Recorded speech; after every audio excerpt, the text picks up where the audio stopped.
Chapter 31. An unexpected event, the chaos of darkness. Under the cold winter. In the courtyard surrounded by grey-white earth and stone walls, scattered snowflakes soaked in the soil. She. She. The sound of knives, like drizzle, cut through the cold air, leaving behind traces of red. Huo Jixing's eyes were focused, ignoring the wind and snow. Step forward and swing your sword. The steps are light and the sword swings are coherent and smooth without any sloppiness. Upon closer inspection, it is quite pleasing to the eye. As time passed, a hazy white mist gradually rose around Huo Jixing's body. It's a strange scene created by the hot blood melting snowflakes. Looking from a distance, the grey-white mist rising into the air is slowly changing, seemingly turning into a bird with spread wings, wandering in the courtyard. Suddenly, bursts of chirping birds suddenly appeared, suppressing the sound of drizzle and shaking the chaotic snowflakes. Finally disappeared in mid-air. Sonoras. The blade returned to its sheath, and Huo Jixing exhaled a breath of white air, which shot like an arrow 5 to 6 centimeters away and melted into the snowflakes in the sky. Bang bang! Bang bang! Light applause rang out, and Gregory, who was leaning on the wooden door, looked at Huo Jixing in the snow with an expression of amazement, and said, "Your skills and firepower seem to have improved again. I'm a little envious of Wilson's eyes. If there were people like Legion advisors in his occult school, he would not come to the border of the Empire to avoid the disputes in the royal capital. Unfortunately, the Imperial Military Department will not give in." Gregory thought of the hand of Noxus today. Darius, a legendary figure who rose from a commoner to the position of general step by step, had an extremely tough attitude towards many forces and nobles in the Empire and never compromised. "Thank you very much, Amaran, for your help. I got something from you while I was resting last night." Huo Jixing walked over with a long knife hanging on his waist. "Haha!" Gregory chuckled, and he liked Huo Jixing's humble character more and more. "Your skills should have reached Advanced Warrior, right? I just entered Senior Warrior not long ago." Huo Jixing nodded and admitted. "The ingenuity of the skills is sometimes no less than extraordinary strength." Gregory praised in a tone of voice, and then changed his words, "It is just too difficult and cannot be endured by ordinary people. Being able to fight against the extraordinary and lasting for hundreds of years, there must be merit in the way of craftsmanship. And as Gregory said, if you want to make achievements in craftsmanship, you need to spend countless time and energy, which is far better than improving your own strength. This is also the choice of most extraordinary people." However, Huo Jixing felt that it was worthwhile to improve his skills. During this time, he clearly felt the power of the fusion of skills and transcendence. Listening to Huo Jixing's narration, which also mentioned the recommendation of his old friend Wilson, Gregory nodded, as if recalling something. "Wilson is right. I have seen from a distance an extraordinary artist who has stepped into the realm of a master, defeating many powerful extraordinary beings, including several heroes and legendary crown princes. But Grand Master..." "Understood." Huo Jixing shrugged his shoulders, indicating that he understood that the realm of a master is indeed a realm that is beyond the reach of ordinary people. He remembered Wilson's words and Eric's helplessness. The way of craftsmanship. Huo Jixing's thoughts moved, and he looked at Gregory in front of him with his eyes. If ordinary craftsmen can ignore the erosion of runes and magic and hold extraordinary items, can they resist or kill extraordinary people? He still remembered that Gregory had mentioned that the Empire was secretly conducting relevant research, using ordinary people to exert extraordinary powers. "Is the sound of birds just caused by your flame power manifested?" Gregory asked with interest. "Yes, I named it Nanli Fire."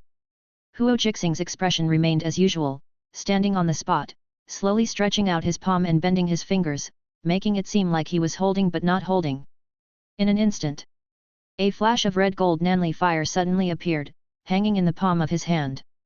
At the same time, in the courtyard where the temperature was suitable, a terrifying high temperature descended, distorting the air and evaporating large tracts of white mist. Then, in Gregory's amazed look, red gold fireworks spread along his arms, like a layer of golden jade clothing, extending up and down, covering Huo Jixing's body. "The Fire of Nanli? A strange name." Gregory stretched out his fingers wrapped in grey energy and touched the golden jade garment. The layer of grey energy melted like ice and snow, and there was a burning sensation at his fingertips. Horrifying heat. He looked at the red gold flames and Huo Jixing, who was safe and sound inside the flames, and a different emotion flashed through his deep eyes. Huo Jixing, who was driving the Nanli fire, was unaware of it.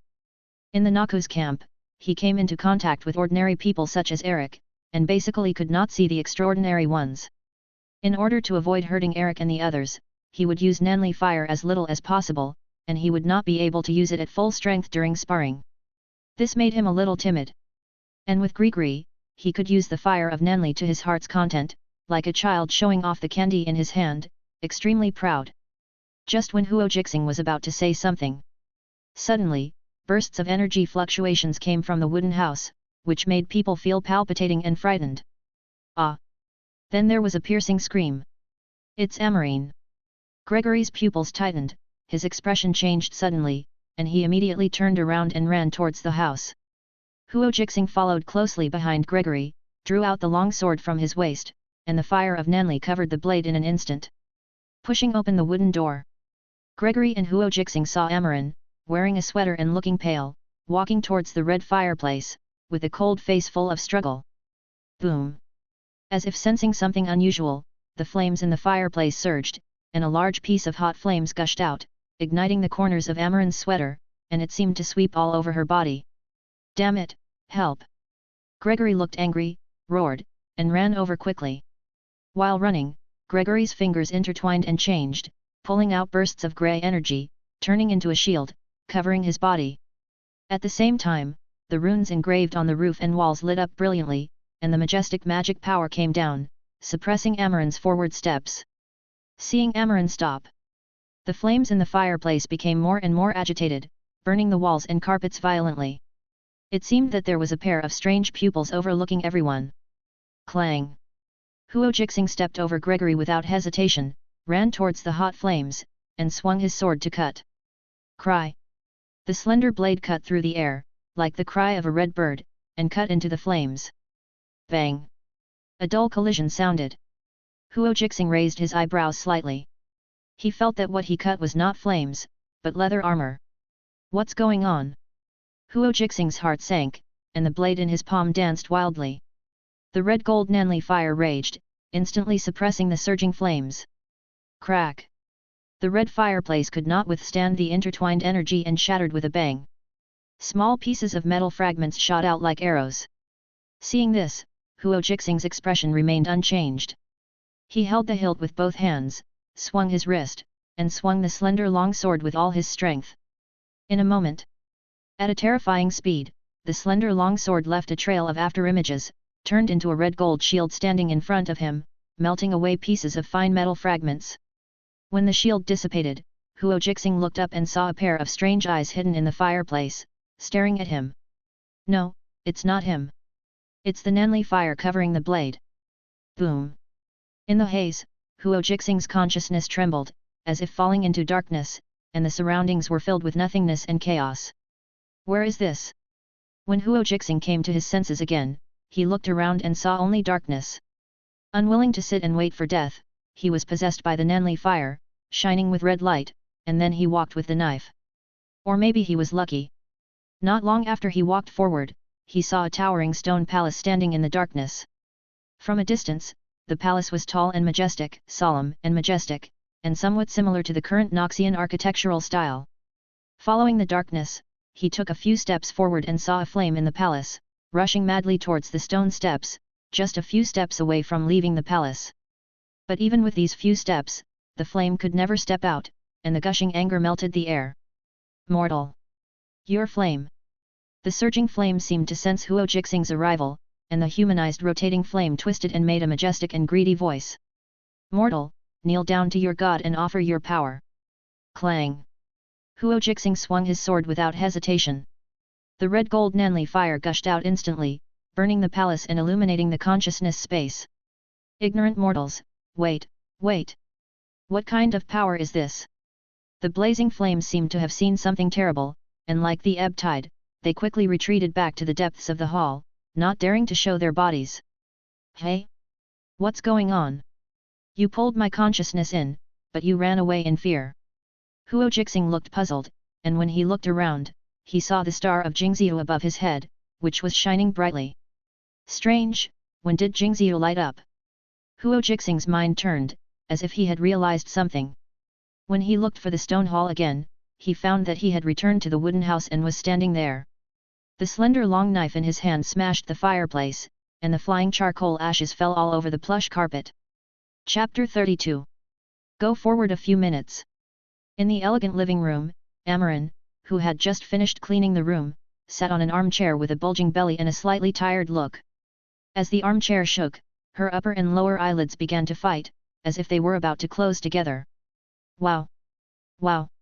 In a daze, Amaran heard the crackling sound of flames in the fireplace, and the orange flames danced, burning her face. She stared at the flickering firelight again, lowered her head, and gradually fell into a deep sleep. In her sleep, Amaran seemed to notice something strange in front of her eyes and opened her eyes to look. At some point, the fireplace in the living room also entered the dream. The burning orange-yellow flames danced, seeming to form some kind of shape, outlining a certain outline, but then immediately collapsed and disappeared. Amaran frowned. The same scene happened again and again. Same contours, same collapse. Amaran realized something was wrong, looked at the upper half of the flame, and found two black holes suddenly appeared in the middle of the blazing flames. The two holes were as dark as the dead night, and no matter how hot and intense the surrounding flames were, they remained there. She moved closer. No, not a hole, she realized. This is a pair of eyes. Then countless chaotic memories flooded into her dreamland like a tide, and she remembered. Amaran. Amaran, who was in panic, froze completely when she heard her name. Beside her, the fire in the fireplace flickered upward, but the eyes stared at her motionless. She looked at him, feeling uncomfortable all over. Is it going to start again?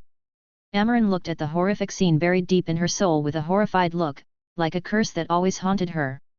In the deep darkness, a tall and majestic stone palace slowly appeared. At the entrance, there was an armored giant fighting. He defeated the desperate mortal warriors with a heavy and brutal war hammer. There were two ferocious monsters beside him, one was a shadow and the other was a flame. The blazing flames flickered in front of Amaran, and she couldn't stop it, let alone stop it. The scene continued to change, and a pale woman appeared, smiling as she looked down at the metal giant lying in pieces at her feet. The two monsters he had tamed were also defeated and driven back. A group of robed figures surrounded them, chanting some incantation in a language she didn't understand. The two monsters were already hysterical, but they watched helplessly as their power was drained away, and finally withered and dissipated, leaving only two droplets, like two drops of rain. Amaran struggled consciously and wanted to retract her gaze, but the scene in front of her seemed to have invisible magic power, forcing her to look at the angry droplet, which was put into a vial and the cap was sealed. Day after day, year after year. It is isolated from the world, no one cares about it, and gradually shrivels in loneliness and despair. Its soul weakens, its light fades, its roar turns to lamentation. Amaran, who was originally extremely vigilant, suddenly felt compassion. She seemed to want to reach out, touch the anger, and hold it in her arms. Suddenly, the shrinking anger suddenly swelled as if it smelled some delicious food.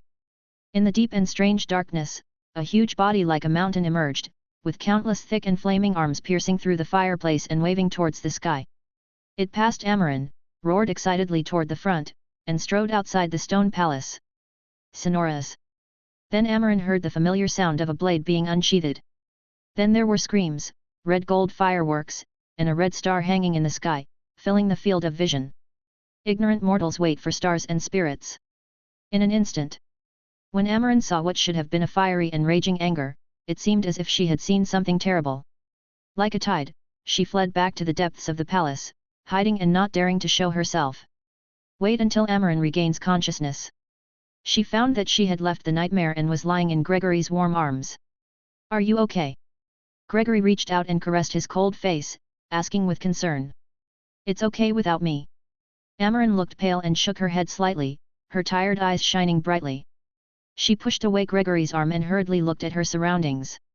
She saw the broken fireplace and Huo Jixing standing with a knife, muttering to himself. Star spirit. What star spirit? Have you dreamed of those things again? Gregory frowned slightly and looked at Amaran with some concern. He had seen Amaran encounter similar nightmares many times, but he would stop and wake her up every time. It seemed that this time there was something unimaginable happening in the nightmare. I said, Huo Jixing's flame power is related to the star spirit. Amaran said word by word. Then, with the help of Gregory's arm strength, she half stood up and leaned into his arms. Her pale face was full of complex colors from unknown time. There is shock, fear, horror, and joy. Immediately afterwards, Amaran looked at Huo Jixing and recounted the nightmare scene in front of Gregory. But as if she was afraid of something, she hid the scene where the pale woman appeared, and only talked about the liquid droplets' anger being sealed and seducing her. Fortunately, Huo Jixing took action at the last critical moment, activating the power of the stars and frightening the guy in the dream. He probably won't dare to show up in the near future. Faced with the complicated looks from Gregory and Amaran, Huo Jixing looked helpless, and for a moment, he didn't know how to speak. Unexpected disaster. He was just helping, but he didn't expect to be taken as prey by the secret existence and dragged into the dreamland. In the end, the guy fled in panic, leaving him alone. The key is that there are other people in the dream. The star spirit? Huo Jixing asked in confusion. Then he immediately reacted, didn't the 7 stars of Suzaku correspond to the stars in the sky? Then everything became logical. Because of Jinxue, Amaran misunderstood that his power was related to the star spirit, but he had no way to explain it. After all, the Nenli fire did come from the 7 stars of Suzaku. The atmosphere was a little silent. Huo Jixing could feel the mood changes of Gregory and his wife. Who would have thought that an accident would involve the star spirit? And he was involved in it, allowing Amaran to glimpse the star of Jinxue. But soon, Gregory sorted out his mood. Sometimes, when the talent is terrifying to a certain extent, it brings not fear but awe. He first helped Amaran back to the bedroom and lay down to rest. Then he took the tea from the restaurant, sorted out his emotions, and came to Huo Jixing's room. It's hard to imagine that your fire power is actually related to the star spirit. Gregory poured tea and sat opposite Huo Jixing, his face full of envy and respect. Star spirit, a legendary existence. It is a powerful creature comparable to gods, leaving many strange stories and legends on the Valoran continent. Compared with the star spirit, his school is just a grain of rice. And now, a transcendent with the power of the star spirit really appeared in front of him. It's true. God bless the Empire. At this difficult moment, there are people with talents like you who belong to the Empire. Huo Jixing raised his eyebrows slightly, heard the meaning of Gregory's words, and asked aloud. Is the situation facing the Empire very bad now? Not only bad, it is about to fall into an irreversible situation. Gregory drank the tea in the cup and spoke bitterly. Who would have thought that the once famous Noxus Empire is now struggling and scarred by war? On the Eastern Front, the failure of the Ionian War caused the Empire to lose a lot of elite forces. It has begun to switch from offense to defense and is even preparing to evacuate the Ionian Islands. On the Western Front, the deterioration of the Dalmatia battlefield has dragged many war groups there and cannot leave. One hair moves the whole body. Without the deterrence of the Empire's power, the situation in Shurima is uncertain, undercurrents are surging, and rebel forces have appeared in many ports. Now, only the Northern Front has not really decided the outcome. The Empire has fallen into the current situation, not only because of the external war. Gregory's eyes flickered. The Empire is also full of shadows, independence, division, and many forces frequently appear on the stage. Huo Jixing listened carefully to Gregory's words. This was a field he had never touched before, and it involved the confrontation between the upper echelons of the Empire. If it weren't for his talent, perhaps Gregory wouldn't have mentioned it. Most importantly, he also heard a piece of news that he was extremely concerned about. The failure of the Ionian War. With the memories of his previous life, he knew very well the importance of the Ionian War to the Noxus Empire. Its failure would bring unimaginable changes to the Empire. So, now the situation of the Noxus Empire is irreversible, just waiting for Swain. Huo Jixing's thoughts were active, and compared with some information in his previous life memories, he had a strange feeling of intervening in history. As for Gregory's subsequent words, he understood very well the bitter psychology of a person who had difficulty in realizing his ambitions. Although the Empire is in misery, we still haven't given up and have made silent efforts for the Empire. Gregory pointed to the villagers outside the window who were yellow and thin, walking slowly in the wind and snow. They were hired by Gregory to deal with the living room on the first floor that was damaged by the battle when the wind and snow gradually subsided. Huo Jixing looked calm, and he acknowledged Gregory's extraordinary ability in his heart. Compared with the insatiable and resource-scarce Noxus Empire in his memory, the villagers in the village in front of him had enough clothes to cover their bodies and lived in a stable place. Although the food was a little insufficient, at least they would not starve to death, and the overall living standard was obviously higher than other villages in the empire. Everything for Noxus. Huo Jixing spoke. Gregory looked at the very young Huo Jixing with a strange look, and chuckled and said, "For Noxus. You should say, for Dark Will." Note, during the Dark Will period, the military salute slogan of Noxus soldiers was "For Dark Will", and the slogan during Swain's leadership was "For Noxus". Chapter 33. In the next few days, Gregory had to take care of Amaran, who was disturbed by nightmares, so he couldn't spare much time to teach Huo Jixing, so he persuaded him to go out more. The village was surrounded by dense mountains and forests. Going deeper, there were many powerful wild beasts. Huo Jixing was very happy. While practicing his skills, he could go into the mountains and forests, hunt some wild beasts and bring them back to improve the food for Amaran. This quiet and leisurely time almost made Huo Jixing forget the cruel war in the north, and he felt a little like returning to the countryside in his previous life. Unfortunately, under the gears of fate, after going around in circles, everything will eventually get back on track. This day, the leisure time in the afternoon, the dancing snowflakes rarely stopped. The warm sunshine soaked through the clouds, and with the cold wind, it fell all over the houses in the village. Huo Jixing, who had just returned from the snow-capped mountains, pushed the door back to the wooden house, took off his fur cloak, and came to the backyard in a light outfit. Before I started exercising, I saw Amaran basking in the sun and rocking in an armchair not far away. Yet. The armchair rocked, making a slight sour sound. Perhaps she hadn't fallen asleep yet. Amaran turned her head when she heard the footsteps and saw Huo Jixing, and a smile suddenly appeared on her cold face. "It's still early. You came back so soon. Did you hunt something good?" Compared with a few days ago, the attitude of the Gregory couple towards him has changed significantly. From the initial friendliness, to the later familiarity, to the current equal status and awe. It all started with his exposure of the terrifying talent involving the power of the star spirit. "Nothing, I came back after a walk."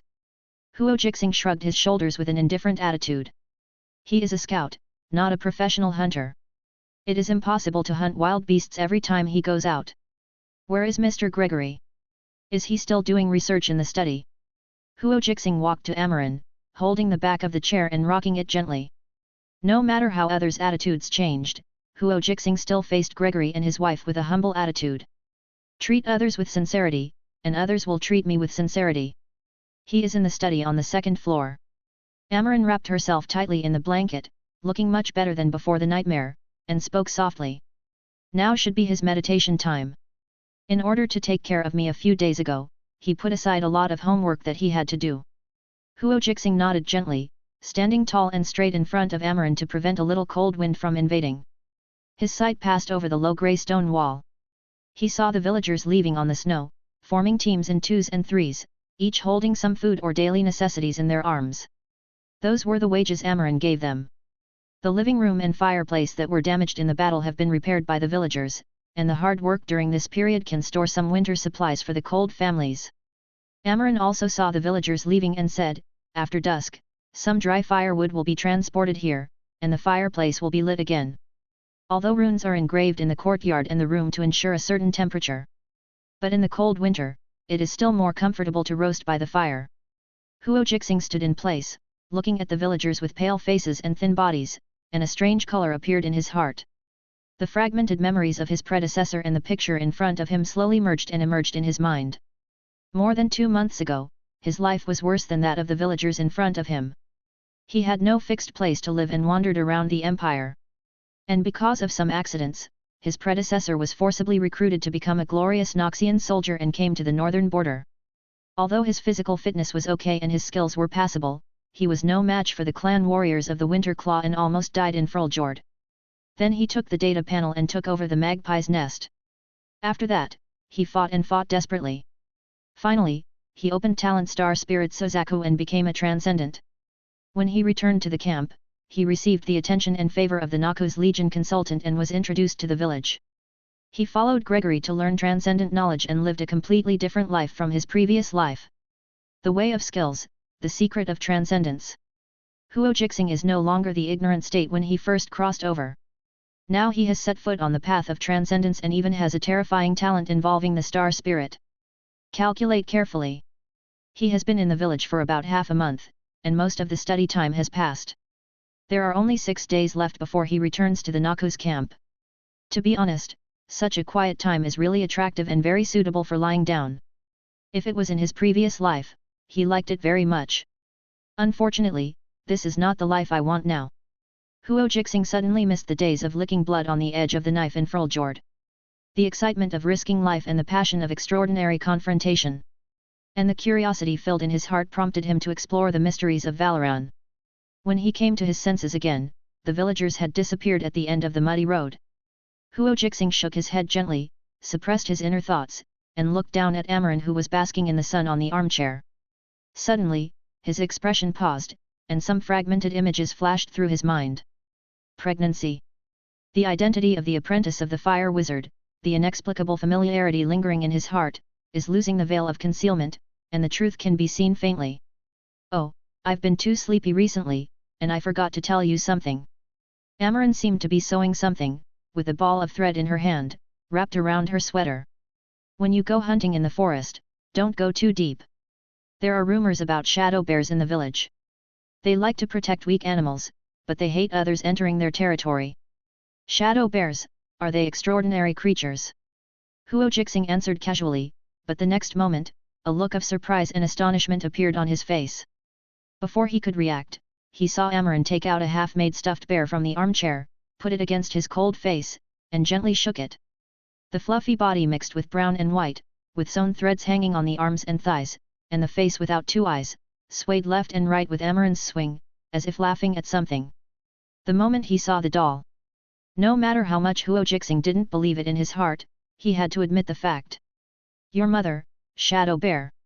Then, under the effect of photographic memory, the hazy veil in Huo Jixing's mind was completely shattered. Many memory scenes emerged one after another. In the last few years of Braun Darkwill's reign, many people with magical powers left the capital and went to relatively peaceful remote provinces to settle down.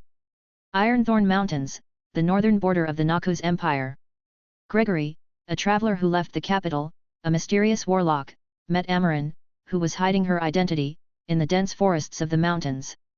At that time, Amaran had just escaped from the academy and was weak in order to avoid being hunted along the way. Under the gears of fate, the two met and traveled together. In the village of the Ironthorn Mountains, he built his own residence with his own hands and educated the villagers.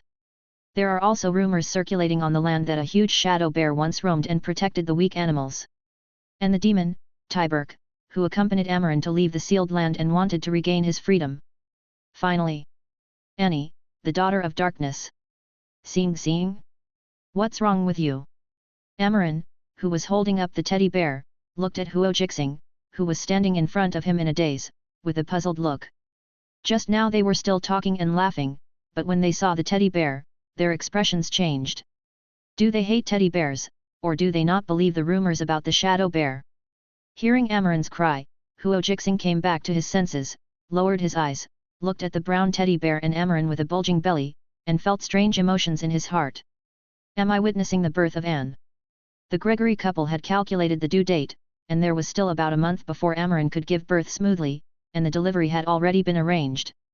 It's okay, I just didn't expect you to sew teddy bears. Huo Jixing shook his head and joked. This is a gift I prepared for my child in advance, I hope she will like it. Amaran stroked her soft belly, and a touch of gentleness and kindness appeared on her cold face.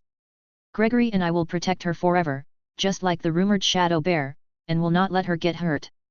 Looking at the scene in front of him, Huo Jixing couldn't help but recall Amaran's nightmare and the flame shadow in the dream.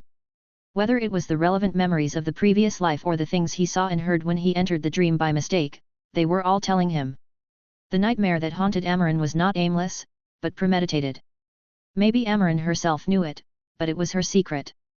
Huo Jixing would not explore it curiously, just like Amaran and Gregory never asked him about the Nanli fire in depth. He and Amaran basked in the sun in the courtyard for a while, and then pushed the armchair and sent her back to the house.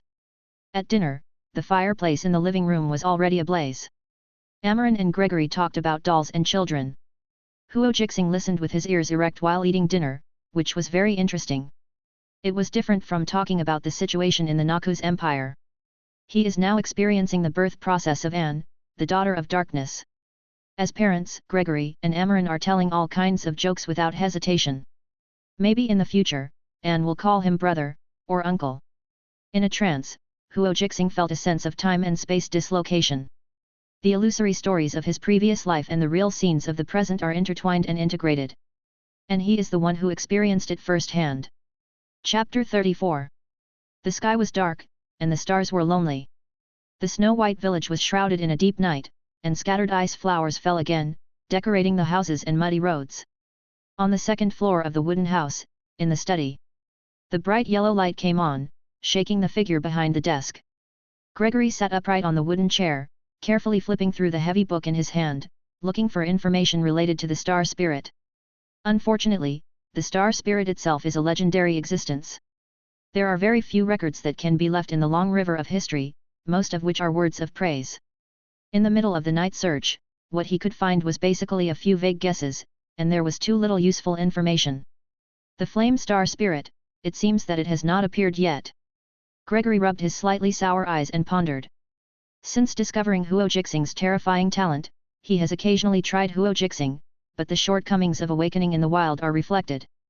Although he has power beyond ordinary extraordinary people, he knows very little about his own power.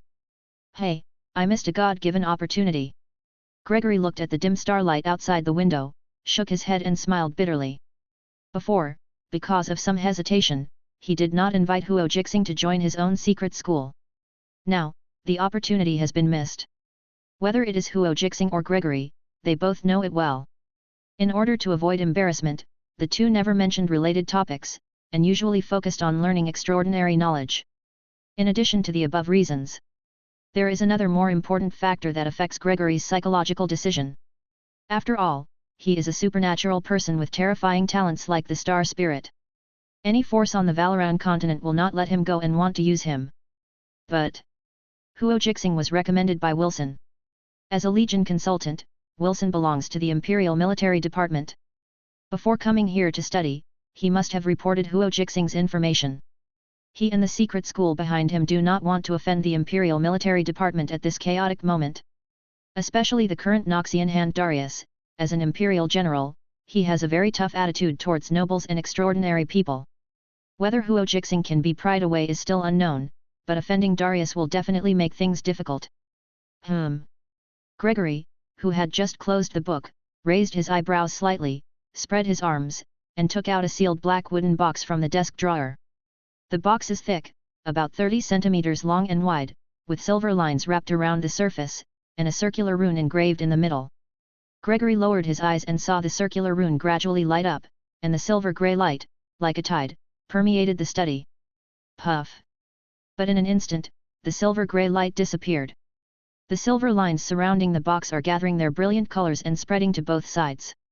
Accompanied by Gregory's solemn expression, lines of text from the void emerged in the center of the wooden box, densely packed, reflecting the vision. This is an urgent magic message. The incident represented an emergency, enough to affect the survival of the school of mysticism behind him. Noxus capital, Swain-ku. Just after reading half of the message, Gregory stood up, looking horrified. It was not until a moment later that his emotions slowly calmed down, and fine cold sweat covered his forehead. Who would have thought that the deprived Lord Swain would brazenly launch a coup? Gregory whispered softly and continued to browse and read the message. For a long time, he leaned back in his chair, his expression changing inexplicably.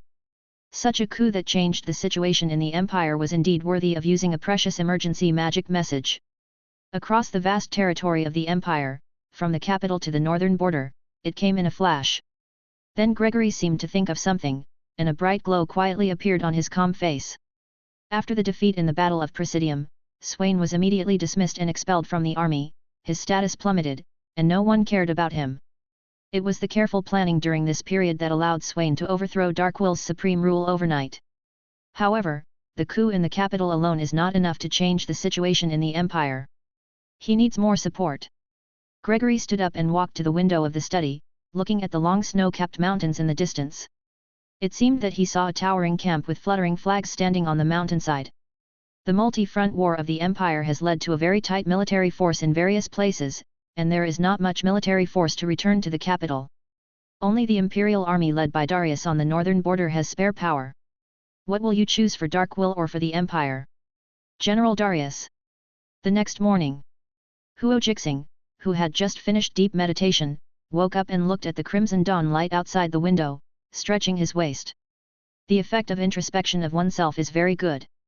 According to Huo Jixing's own test and the indirect attack on Gregory and his wife, each introspection of oneself is equivalent to a deep meditation. And after the end, he could clearly feel that his intimacy with Nanli's Huo had increased a little. This was like the friendship level in the game.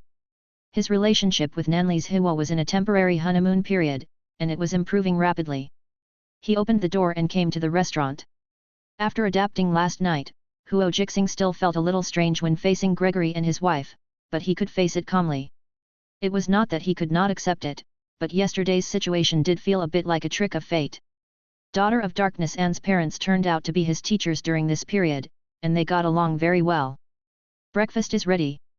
On the clean table, there were plates of white bread, a large bowl of vegetable soup, and a large plate of roasted browned meat. Gregory looked at Huo Jixing, who was swallowing food, and said the decision he had made after careful consideration last night. Seeing, a big thing happened in the capital last night that changed the situation of the empire. Huo Jixing paused and stopped eating. He heard the solemnity in Gregory's tone, picked up the napkin to wipe the corner of his mouth, and his thoughts surged. There are not many things that can be called big things in the Noxus Empire now. Darius? Cled? Katarina, or Swain? Wait, could it be? Huo Jixing's heart skipped a beat, remembering the failure of the war in Ionia on the eastern front of the empire mentioned by Gregory before. Lord Swain launched a coup, captured the capital overnight, and deprived Commander Dark Will of his rights. How is it possible? Lord Swain. Listening to Gregory's narration, Huo Jixing showed a look of astonishment just right, the silver knife and fork were twisted by his fingers, and there was a hint of disbelief in his eyes. Although Huo Jixing had expected Swain's coup earlier, he was still surprised when he really heard it. It's not just a simple performance, but also full of true feelings. Such a half-true and half-false performance is the most moving.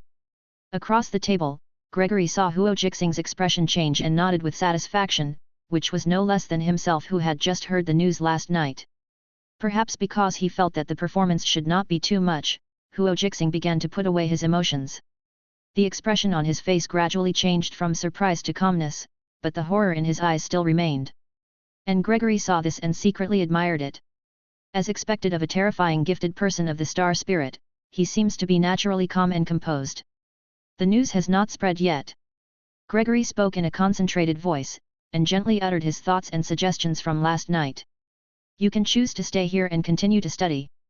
I will apply for you to stay temporarily through the relationship of the mystic school to avoid the war. After speaking, Gregory put down the knife and fork in his hand and looked at Huo Jixing. Amaran, who was eating and remained silent, also cast a concerned look. How many people have returned from the battles in ancient times? Facing the turbulent battlefield, no one can guarantee that they can survive to the end. The two were waiting for Huo Jixing's answer. Chapter 35. The aroma of food fills the neat restaurant.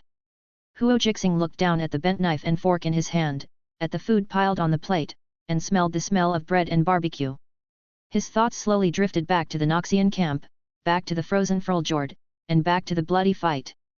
A completely different life, a world of difference in environment. Click. The curved silver knife and fork was placed on the plate and made a crisp sound when touched. Huo Jixing swallowed the last food in his mouth and spoke softly, "Thank you for your kindness, Mr. Gregory." Although his life during this period was indeed stable and comfortable, with him practicing his skills during the day and meditating at night, he seemed to prefer the feeling of being on the battlefield. In addition, he wanted to improve talent star spirit Sozaku faster. The battlefield is also his only option at this stage.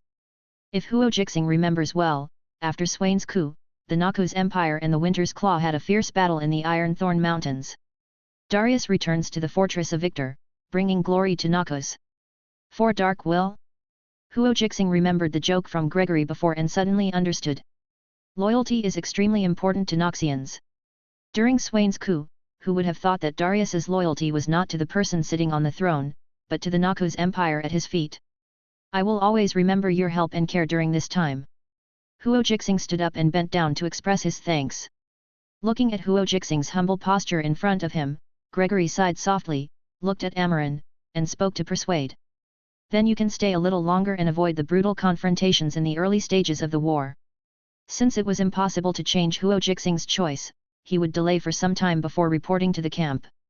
According to the information that Gregory knew, the beginning and end of an unfolding war were the most brutal stages of the war. No, I'm going to leave as soon as possible. Huo Jixing shook his head gently. So fast. Amaran's tone was a little urgent, and her expression was slightly worried. There are still a few days left in the study time Wilson applied for you. You. Amaran stopped telling the next words because she saw Huo Jixing's determined expression. Haha, it's just a war. With my current strength, as long as I don't go deep into the battlefield, there won't be any problems. Huo Jixing said with a soft smile. This is not egotistical, but confidence. Although his strength is still at the extraordinary stage and his skills are only that of an advanced warrior, his understanding of the fire of Nanli is no longer what it used to be. If he encounters marauders and beast spirit apprentices again, he can kill them all alone. Moreover, because the Noxus Empire attaches great importance to extraordinary people, it will not put him in danger for no reason. After breakfast, Huo Jixing returned to the room and packed his things.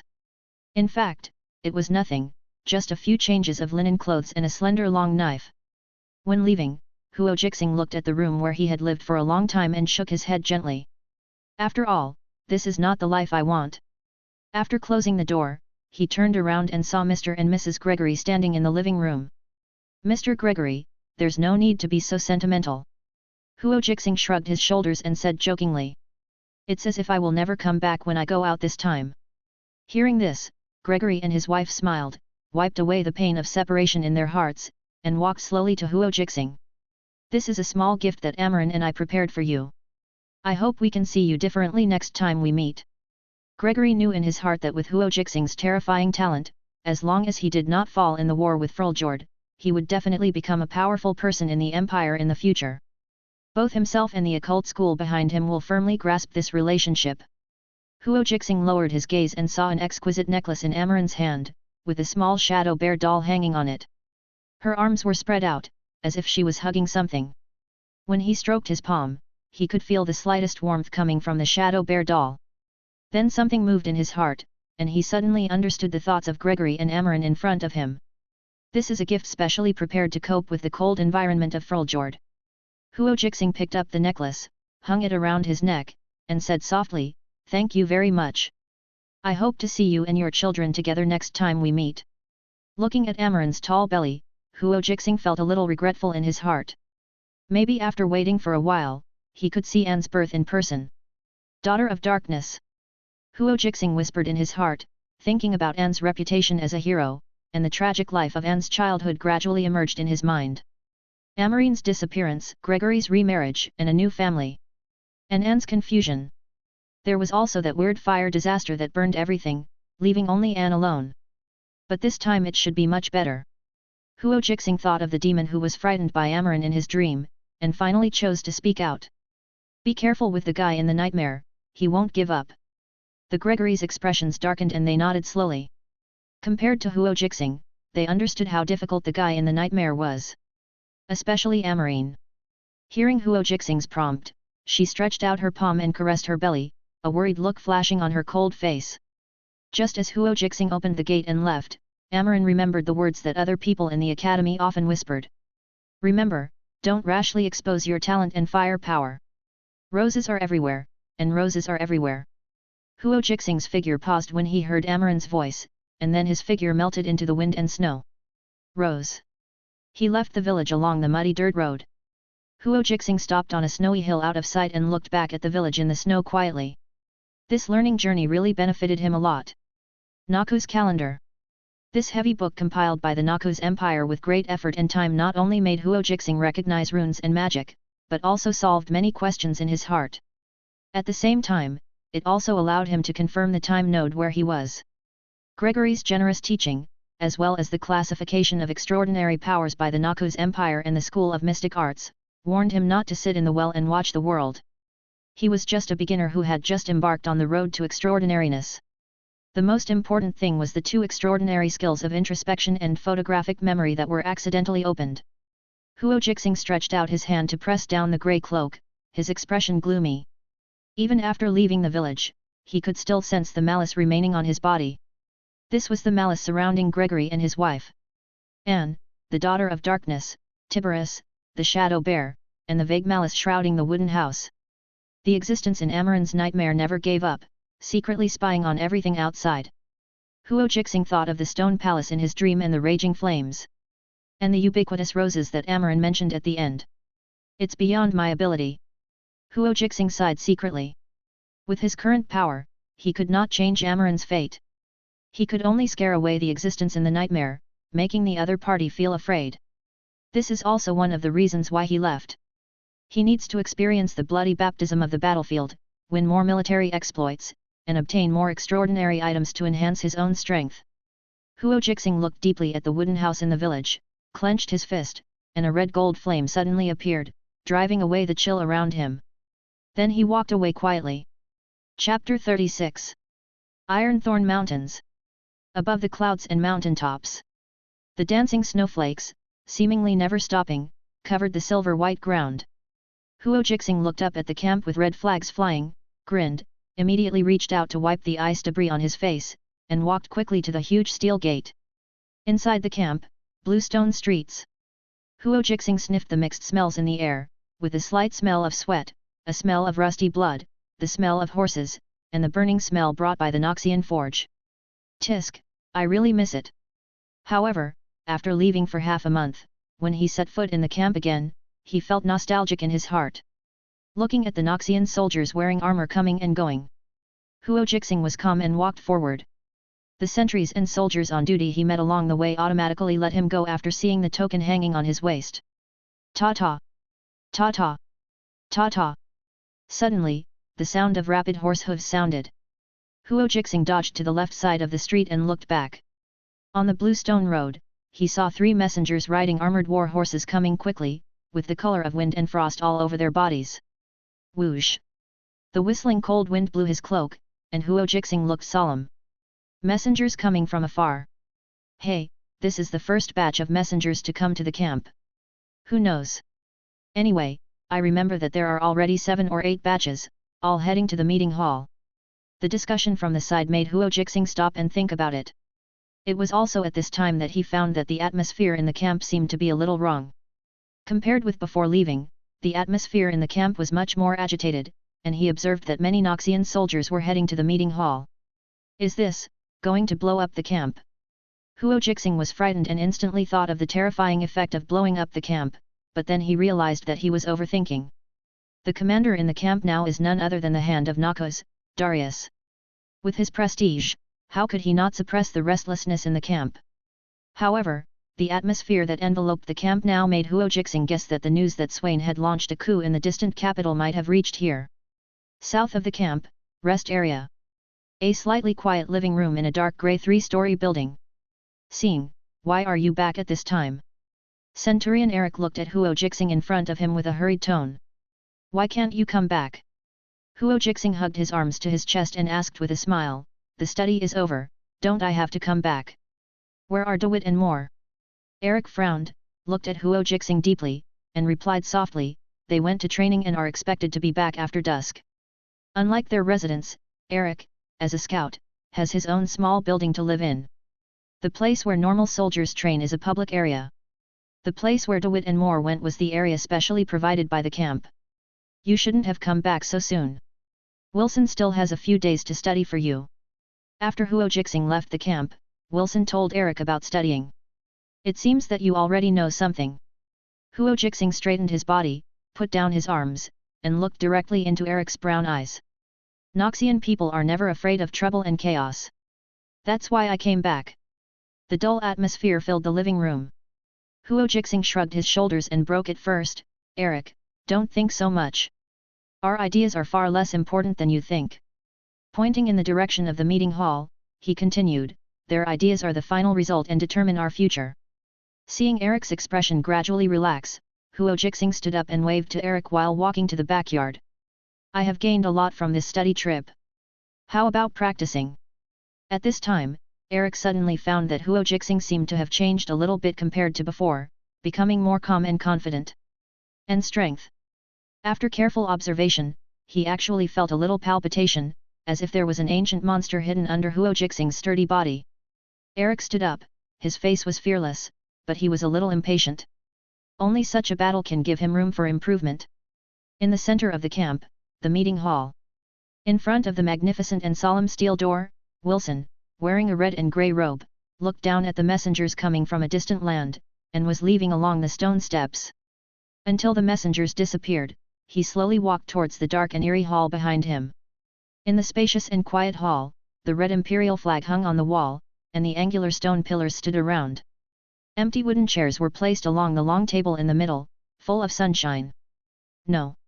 A tall figure was sitting at the main seat at the end of the long table. Under the bright yellow magic light, Wilson walked to the main seat lightly and saw a middle-aged man leaning on the back of the chair. Darius, the hand of Noxus. Dong. Dong. Dong. As if he was closing his eyes in deep thought, Darius's hand with armored gloves gently tapped the armrest of the wooden chair, his expression full of seriousness. Wilson stood still, waiting quietly, his sharp eyes swept across the two letters placed on the conference table. One was black, with the raven logo. It's Lord Swain. Wilson's heart sank, and he couldn't help but think of the urgent message for help from the capital before. Swain launched a coup without warning, and overthrew Darkwill's supreme rule overnight, easily taking the position of commander. His letter. Wilson looked at Darius in front of him with a hidden look, thinking secretly. In comparison, the other letter was just an ordinary letter. There was no logo on it, and the deep red wax seal had fallen off, and it was torn open. It's from Draven. Wilson was shocked, and then turned his head to see Darius opening his eyes, looking helplessly at the letter on the table. General, Lord Draven. He has already stood on Swain's side. The letter said that those old nobles are very rich, enough to arm 10 warbands. Darius' voice was cold, as if he was suppressing his anger. Not to Lord Draven, Wilson subconsciously guessed the result. The general was very angry with those old nobles. At the moment when the empire was in crisis, those guys still kept so much wealth. I think the guys in the camp have received the news. Darius's accent was rough, his eyes flickering. Swain's coup is a change for the current empire. For his own selfish desires and the dream of immortality, Darkwill has weakened the empire, and many fronts have lost control, and countless imperial soldiers are sleeping in foreign lands. Darius once openly opposed Darkwill. But it was futile, and he was eventually forced to lead the Northern Border Legion to invade Fruljord. Now that I think about it, Swain may have been behind this. Darius stroked his chin and spoke softly. He knew his influence on the Imperial Legion. If he still stayed in the capital of Noxus, Swain's coup would not be so smooth. At least the transfer of the Legion could not be hidden from him. Wilson remained silent, looking down at his toes, as if there was something exciting that attracted his attention. Okay, Wilson, stop pretending. Darius knocked on the table and said in a deep voice. Notify all officers above the Centurion level to gather in the meeting hall. Some guys can't hold back. He looked at the slightly restless camp and said in a grim tone, dare to disobey my orders. Yes, General. Wilson's expression condensed, and he answered respectfully, then hurried away. In this camp, Darius's orders are the sky, and no one can disobey them. Now someone dares to take the risk, which is really ignorant. Looking at Wilson who was leaving, Darius, who was sitting upright, picked up the letter from the table, moved his fingers lightly, and ground the letter. Draven, this guy. His feelings for Draven are much deeper than ordinary people imagine. Chapter 37. Chapter 37 Hand of Noxus Darius. On the Valoran continent, the army of the Noxian Empire is the largest in the known world. It includes both elite troops and hundreds of independent warbands fighting locally. Each warband is led by its own leader, officers, and captains, and has its own unique culture, hierarchy, and combat preferences. Different warbands can form larger war groups and be responsible for specific on-site divisions. They may be assigned as frontline commandos, heavy infantry, scouts, assassins or cavalry as long as it suits their skills. In the meeting hall, the ground is paved with neat and smooth blue-gray boulders, and many people have sat on the wooden chairs that should have been vacant in the center. They are the leaders and centurions of each warband in the camp, wearing armor and solemn expressions. A dull and depressing atmosphere permeated, and everyone looked at each other, rarely speaking, quietly waiting for the person who closed his eyes and rested in the main seat. Until the last person sat at the end of the conference table. "General, everyone is here." Wilson walked to Darius' side and spoke in a low voice. Hearing this, Darius opened his dark eyes, and his oppressive gaze fell on the people in front of him one by one, tapping his fingers lightly on the armrest. The position of leader of each war group is usually given by the imperial general. And the centurions and deputy centurions under their own command are appointed by the leader himself, so it is easier to command the war group and there will be no disorder. The designation of these professions is basically ordinary war groups fighting independently locally. It does not include elite troops subordinate to the imperial general. In addition, unlike the position of leader, centurions must have multifaceted abilities, not just military. And centurions are also people from the civilian class, the easiest position to climb. The leaders are mostly from the aristocratic class and extraordinary people. I think you have received the news. Darius leaned back in his chair casually, looking at the people at the front of the conference table. But don't forget that our current duty is to conquer Fruljord. Someone seems to want to disobey military orders. Almost as Darius finished speaking, a commotion broke out, breaking the dull atmosphere in the hall, and everyone was talking. On the wooden chair on the left side of the conference table, a thin man wearing black armor and aristocratic badges had a heartbeat, as if an inexplicable chill enveloped his body. He quickly glanced at the people around him, and after seeing their calm expressions, he nodded gently. "General, a coup has taken place in the capital, and Swain has become a rebel. We should change the imperial strategy now, immediately give up the invasion of Fruljord, give up this war, and return to support Commander Darkwill." Suddenly, just as the thin man finished speaking, the noisy atmosphere at the conference table disappeared, and a dead silence suddenly appeared. Many people looked at the thin man, either in amazement or ridicule or pity, or anger. Give up the invasion of Fruljord? It's easy to say, but the meaning behind this war is far from what a leader can bear. It not only represents the failure of the Empire's strategy, but also represents the cowardice and incompetence of Darius, the Hand of Noxus. It also means that the northern border of the Empire will be completely empty, allowing the Winter Claw clan to plunder and kill. Ha ha!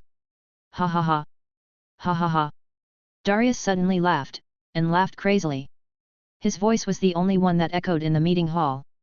"Perry, why do you think you can give up invading Fruljord?" Darius stopped laughing and looked at the thin man wearing the noble badge with a cold expression.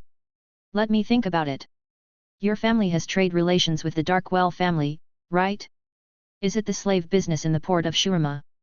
"General, at this time, we shouldn't talk about family issues." Perry spoke in a deep voice, his eyes dodging, not daring to face Darius. "It is unknown whether Commander Darkwill is alive or dead. We need to return to the capital immediately to suppress the rebels and re-establish the glory of the Empire. General, don't forget your loyalty to Commander Darkwill." As soon as Perry finished speaking, several people stood up and echoed him, and even called out to the people around them. "For Darkwill! For Darkwill! For Darkwill!" In the silent meeting hall, scattered shouts echoed. But as time went by, they gradually disappeared, leaving only silence and uneasiness. Clap! Clap! Clap! Darius stood up and applauded, slowly walked to Perry, his dark eyes like a wolf's eyes, overlooking the weak lamb. "Very inflammatory remarks, but I'm sorry. I am not loyal to the one who sits on the throne, but to the Empire under my feet." Dense cold sweat appeared on his forehead. Perry swallowed his saliva and looked at Darius in front of him nervously. The tall body in armor brought a suffocating sense of oppression. "Pass my military order to deprive Perry, Yako, and others of their positions as leaders and centurions." Darius spoke coldly, completely shattering the psychological defense line built by Perry. "Damn Darius, you have no right to do this. I am the leader of the war group appointed by General Gulans." Perry stood up suddenly, put his right hand on the hilt of the sword at his waist, and looked at Darius with a ferocious look. Just as his palm grasped the hilt of the sword. Outside the meeting hall, there were footsteps. Noxian soldiers wearing blood-red armor and holding sharp blades walked along the conference table and surrounded everyone. Not only these Noxian soldiers. Those who used to be colleagues also glared at each other, drew their weapons and pointed them at them. "Grans? His status is not enough to protect you. Darius's tone became colder and colder, and his eyes like black wolves looked around at the people who were silent at the conference table. This short-lived nonsense ended. Perry and others had their weapons confiscated and were escorted away by Noxian soldiers. Before leaving, Perry and others still pretended to be reserved and proud, staring at Darius without bowing their heads. Darius didn't care about the looks of Perry and others. He supported the conference table with both hands, stared at the remaining people, and said in a deep voice, "Now, who has any questions?" Faced with Darius's tough attitude, the warband leaders or centurions in front of the conference table shook their heads, indicating that they had no questions. 3 days later, the whole army will set out and enter Fruljord. Darius clenched his fist and smashed it on the table, his eyes looking at the red imperial flag hanging on the wall. Noxus's military force is unstoppable. Yes, General. The deafening response floated over the conference hall, and the remaining warband leaders stood up and left one by one. It only took a moment. With the orders handed down by the warband leaders, the restless Noxus camp, like boiling water, was completely boiling, countless voices mixed together, shaking the falling snow. In the conference hall, on the stone steps, Darius, wearing armor, stood on the high platform, overlooking the restless camp, his expression constantly changing. What happened at the conference table just now has touched the bottom line he has always insisted on. Although relying on the prestige of the Hand of Noxus, he forcibly deprived Perry and others of their rights and suppressed everyone's thoughts. But things are far from that simple. Once this war fails, he will definitely be impeached and slandered by the nobles. I have no choice. Darius's expression was extremely cold. Giving up the invasion of Fruljord is absolutely impossible. After Swain's coup, it is no longer a question of invasion or not, but the current empire needs a victory to restore the fallen glory. Winter Claw, Sejuani. Darius recalled the cruel and ruthless war mother riding the Juvisk boar, and his eyes could not hide the murderous intent. In this stalemate war, too many Noxians were buried in Fruljord. There are 3 reasons why he continued to implement the imperial strategy of invading Fruljord. First, many fronts around the empire were either defeated or stuck in a quagmire, and only the Northern Legion where he was still had spare strength. He must win this war. Even if it means sacrificing himself, he must restore the empire's declining glory. Second, this is the imperial strategy formulated by Dark Will. From the root, there is nothing wrong with it, which is also his confidence. After all, no one would have thought that the octogenarian could not even hold on for a day under Swain's coup, resulting in his orders not being conveyed to the capital of Noxus. Of course, even if the order came, he would not execute it. Third, it was a letter from Draven. After leaving the battlefield, Draven, who was in the Immortal Fortress, seemed to have found something he liked and joined Swain's camp. The letter did not persuade Darius to stand with Swain, but just talked about some interesting things in life. He never mentioned standing on the right side, but as a brother, how could Darius not hear the meaning behind his words? So he chose to go north to Fruljord and temporarily leave the vortex of the Empire. There is another reason. For Darius, let's just say it is a reason. He and Swain are old friends. They once worked together in the war group cluster in the west of the Empire and had a good relationship. Swain, who is knowledgeable and talented, was once someone he looked up to. I hope your choice is right, Swain. Darius looked back at the heart of the Empire, his eyes seemed to have crossed thousands of distances, and saw his old friend with grey hair, cleaning the corrupt and dark capital. There are a lot of things to do during the National Day holiday, so the update will be slower. Chapter 38. Dawn is coming. The silvery dawn light gradually turns crimson, staining the snowy mountaintops. In the rest area of the camp. After the sparring with Eric yesterday, Huo Jixing did not leave, but chose to stay overnight. After a simple night's rest, he got up and opened the doors and windows. The cold air hit him, and his heart gradually calmed down as he looked at the falling snowflakes in the sky. However, after a few breaths, he faintly smelled a little rusty blood in the air. Then he looked at the camp from afar. After a night, the restless atmosphere over the camp not only did not disappear, but became even hotter, like boiling magma. Did Darius fail? Huo Jixing whispered softly, with doubts in his heart. Even if Darkwell's reputation can affect the Empire's warbands. But Darius is not an ordinary person.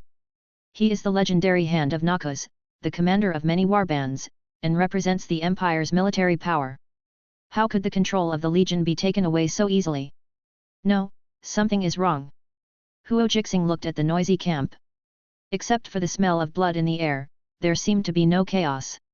This was completely different from the bombing of the camp. On the contrary, on the scattered streets, he saw countless Noxian soldiers emerging from the rest area and training area. As far as the eye could see, the Noxian soldiers were wearing armor, holding sharp blades, and their faces that had experienced the baptism of wind and frost were filled with bloodthirsty smiles.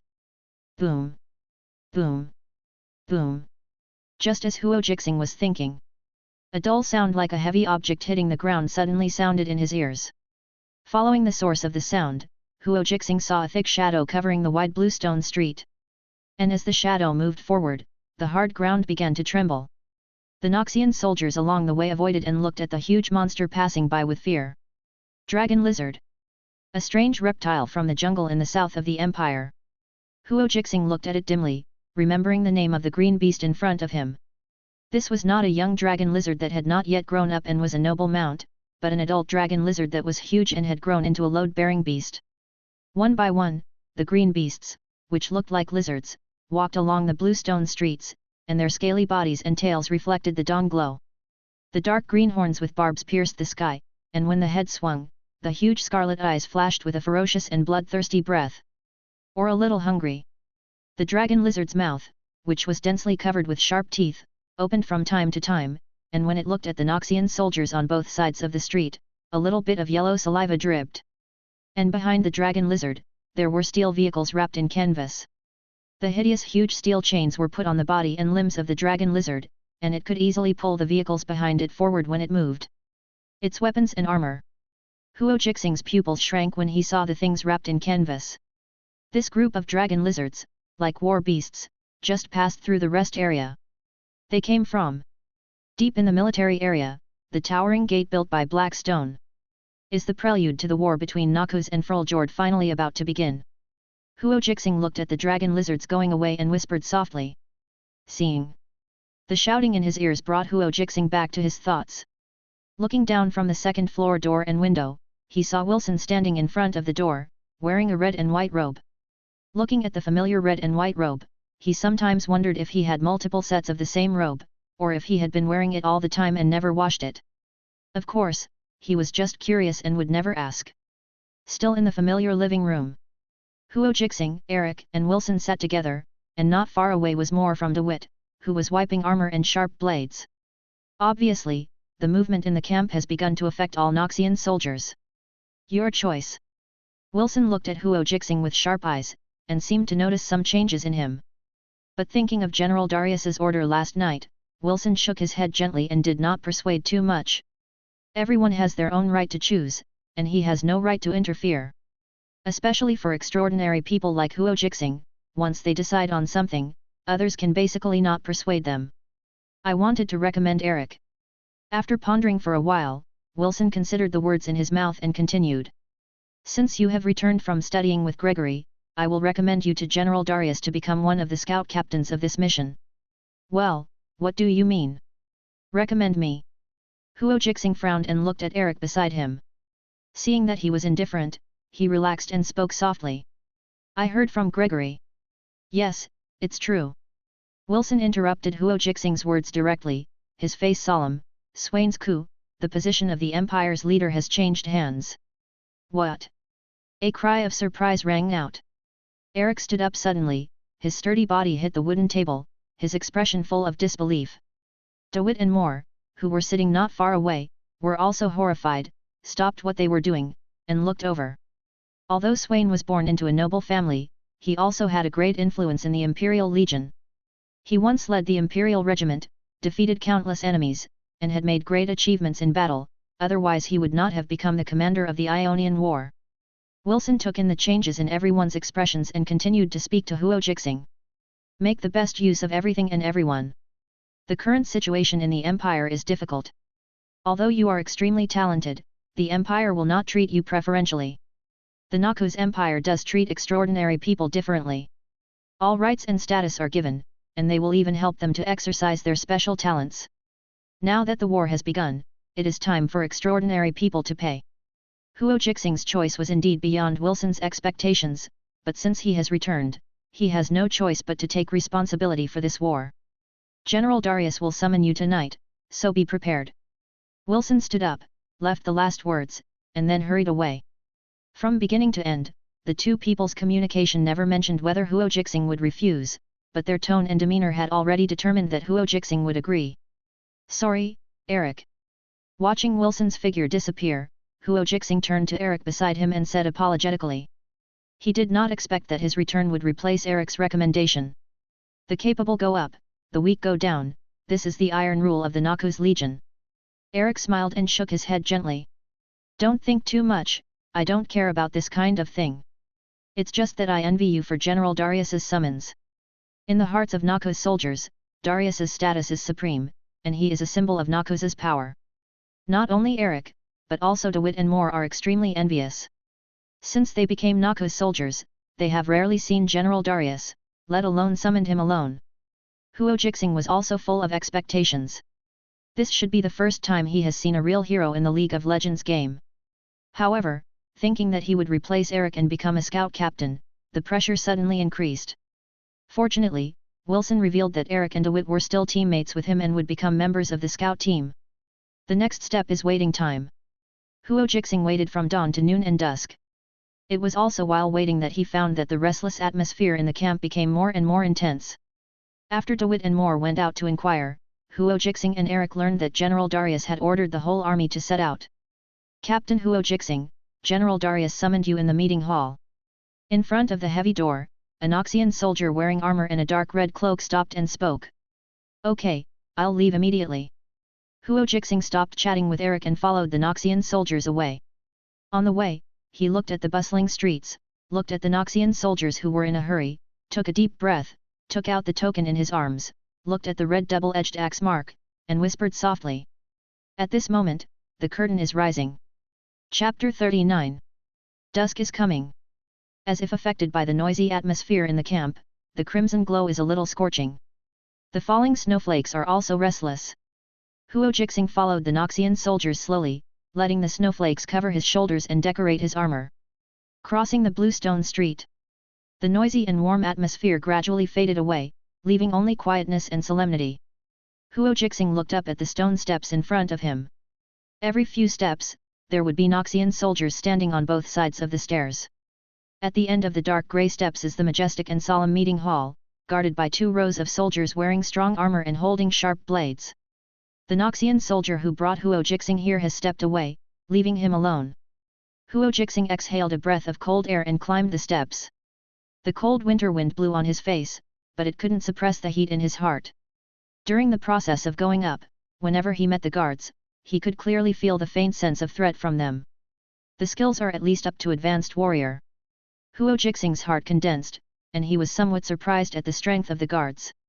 After a while, Huo Jixing walked down the steps and came to the meeting hall, but found that there were already many people waiting outside the door.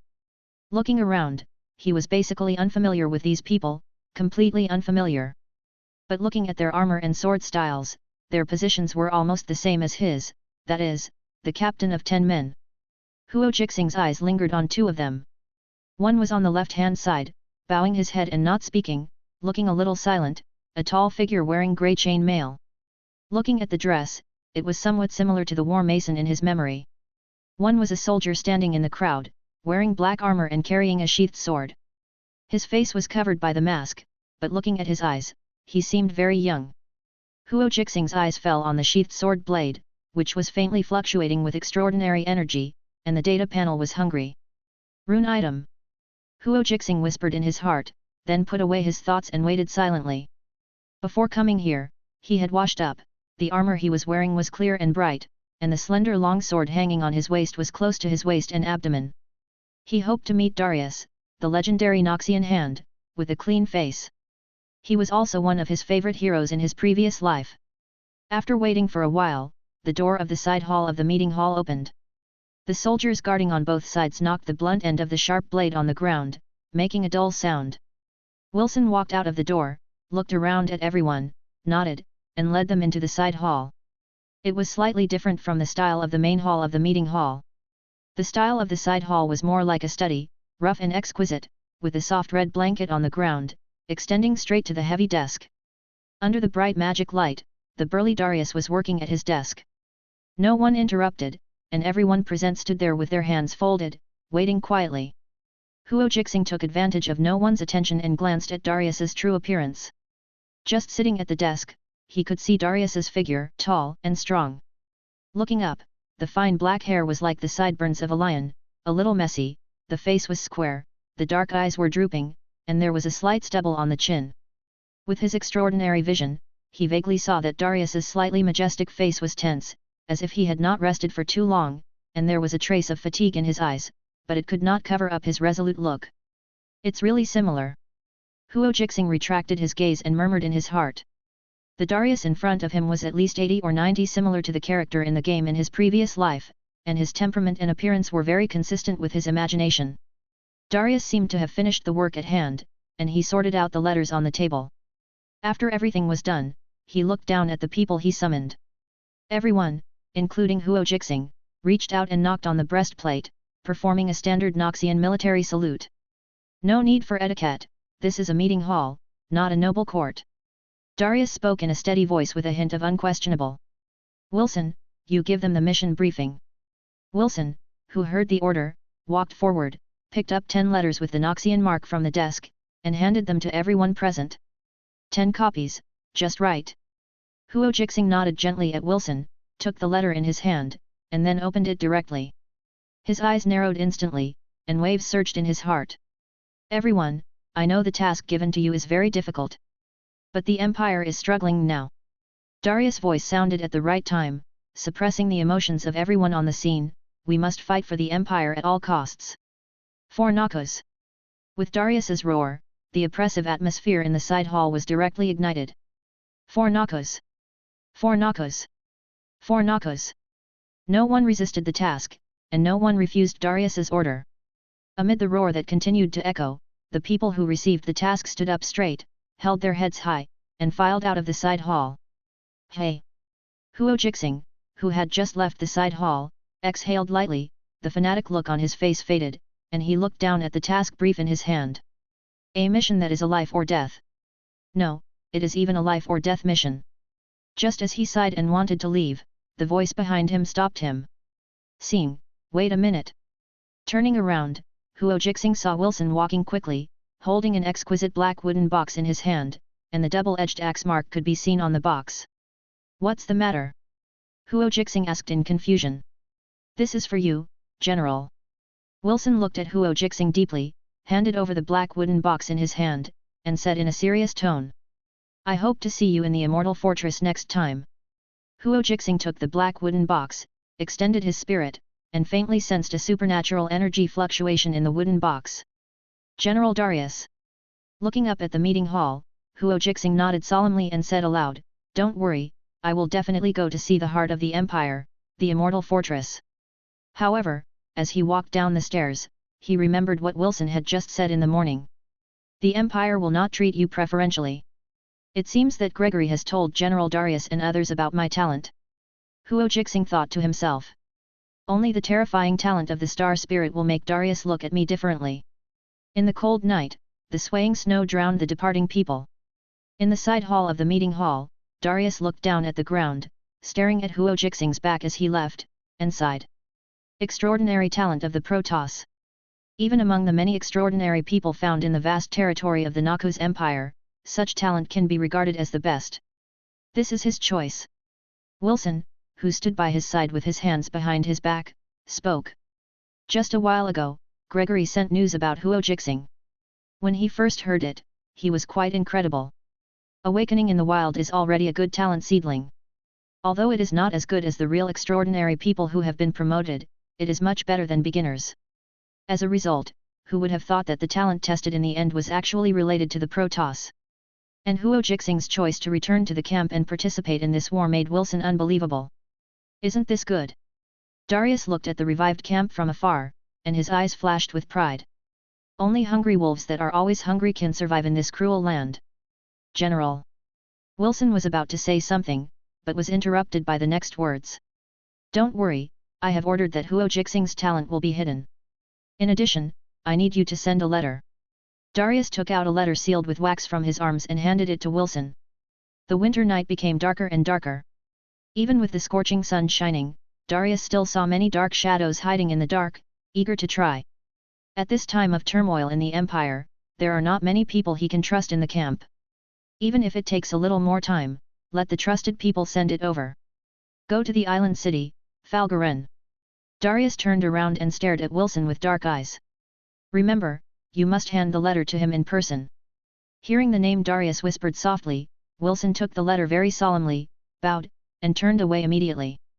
That night, in the Noxian camp, in a noisy and violent atmosphere, Wilson rode alone on his armored warhorse, taking advantage of the surging waves of Noxian soldiers, and quietly left. The direction of his run was the southeastern island of the Empire. Chapter 40. The cold winter wind is cold, and scattered snowflakes gradually cover the blue stone streets. Huo Jixing stepped on the fresh snow, lowered his eyes, and looked at the black wooden box in his hand, thoughts surging in his heart. In the side hall of the meeting hall just now. Although there are only a few sentences in the mission briefing given by Darius, it makes people truly feel the cruelty and cold-bloodedness of war. Deep into the Freljord. Destroy the Winter's Claw tribe's supply routes. Slaughter all the clan warriors you encounter along the way. This is no longer a simple scout mission, but a small team approach, going deep behind enemy lines. All Noxian scouts not only have to fight against clan warriors, but also deal with the bitter cold environment, and even need to get the supplies they need themselves. It's really a hellish mission. Huo Jixing whispered.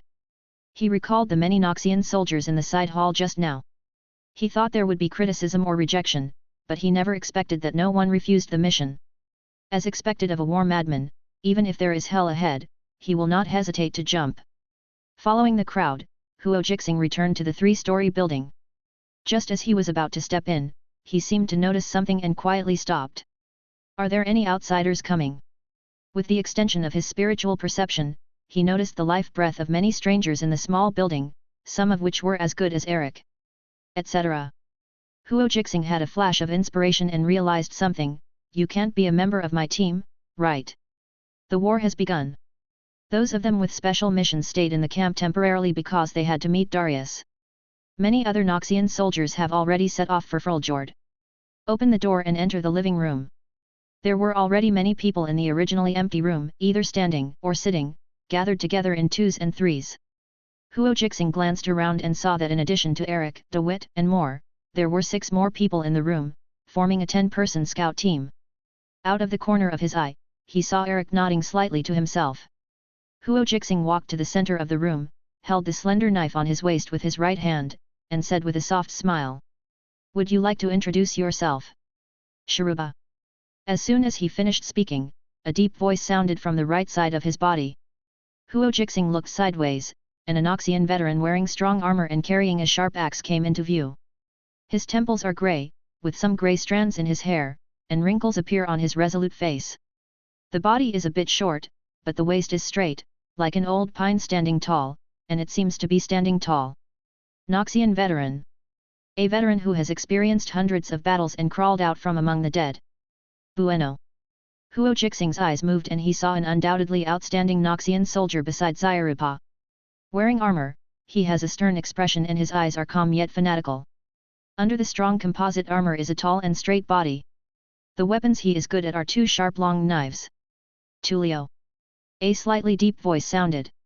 What came into view was a round face with a kind smile on the corner of his mouth, a bit like an honest person. He is wearing mail and has a medium build, a well-proportioned waist and thick limbs. From the black shield he carries and the short blade hanging from his waist, it can be seen that he is a shield guard who is good at defense. Korda. A rough voice sounded from behind. Huo Jixing turned his head and looked at the sturdy soldier in front of him. He has a straight nose, a broad mouth, thick hair and thick eyebrows, and a pair of eyes with very dark eyelashes. Although they are not big, they have hidden edge. Just standing there, there was a slight tingling sensation. Huo Jixing raised his eyebrows lightly. Judging from his aura, the burly Korda in front of him was very powerful, on par with Eric, or even more powerful. Rand. A cold and harsh voice sounded in the corner of the room. Huo Jixing heard it and went out to see a Noxian soldier leaning against the wall. He was thin, as strong as a wolf, and his cold face had a scar across his left eye. In particular, his eyes were staring at Huo Jixing unscrupulously, as if he wanted to challenge the newly appointed 10th commander. Haig! The thick voice sounded like muffled thunder. Huo Jixing felt a black shadow shrouded him. He looked up and saw a tan-black Tauren looking down at him. Tauren! This is the most eye-catching existence among all the people in front of me. Huo Jixing's visual inspection showed that the Tauren named Haga was at least about 8 feet tall. He was taller and stronger than everyone in the room and looked like a little giant. He wore a special fine steel armor, with ferocious steel tips inlaid on the tops of his thick and short horns. Under the bright light, they shone with a biting cold light. Behind him was a ferocious iron shield that was as tall as his body. It was thick and strong, casting a thick shadow. A shield guard again. Huo Jixing thought secretly. Then he immediately thought that this mission was not a traditional scout mission, but go deep behind enemy lines. Head-on encounters are certainly inevitable. At this time, the importance of shield guards will become very important in small-scale confrontations. Tisk tisk, you are worthy of being an advisor to the Legion. Huo Jixing sighed secretly. Wilson has taken everything into consideration, so I don't need to worry about it at all. Then he looked at the members of his scout team with interest, unable to conceal his excitement. He walked over and moved his body. Who among you comes first? Suddenly, silence filled the room. Everyone, including Eric and DeWitt, looked at each other, as if they didn't understand what the new captain meant. The atmosphere was a bit awkward. Huo Jixing slowly stopped and looked at everyone, seeing some strange looks in his eyes. Like watching a play?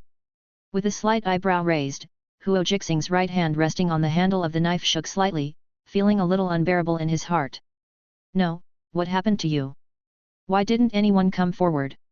Generally speaking, when I, a recruit with less than half a year's service, becomes a scout captain, no one tries to challenge me?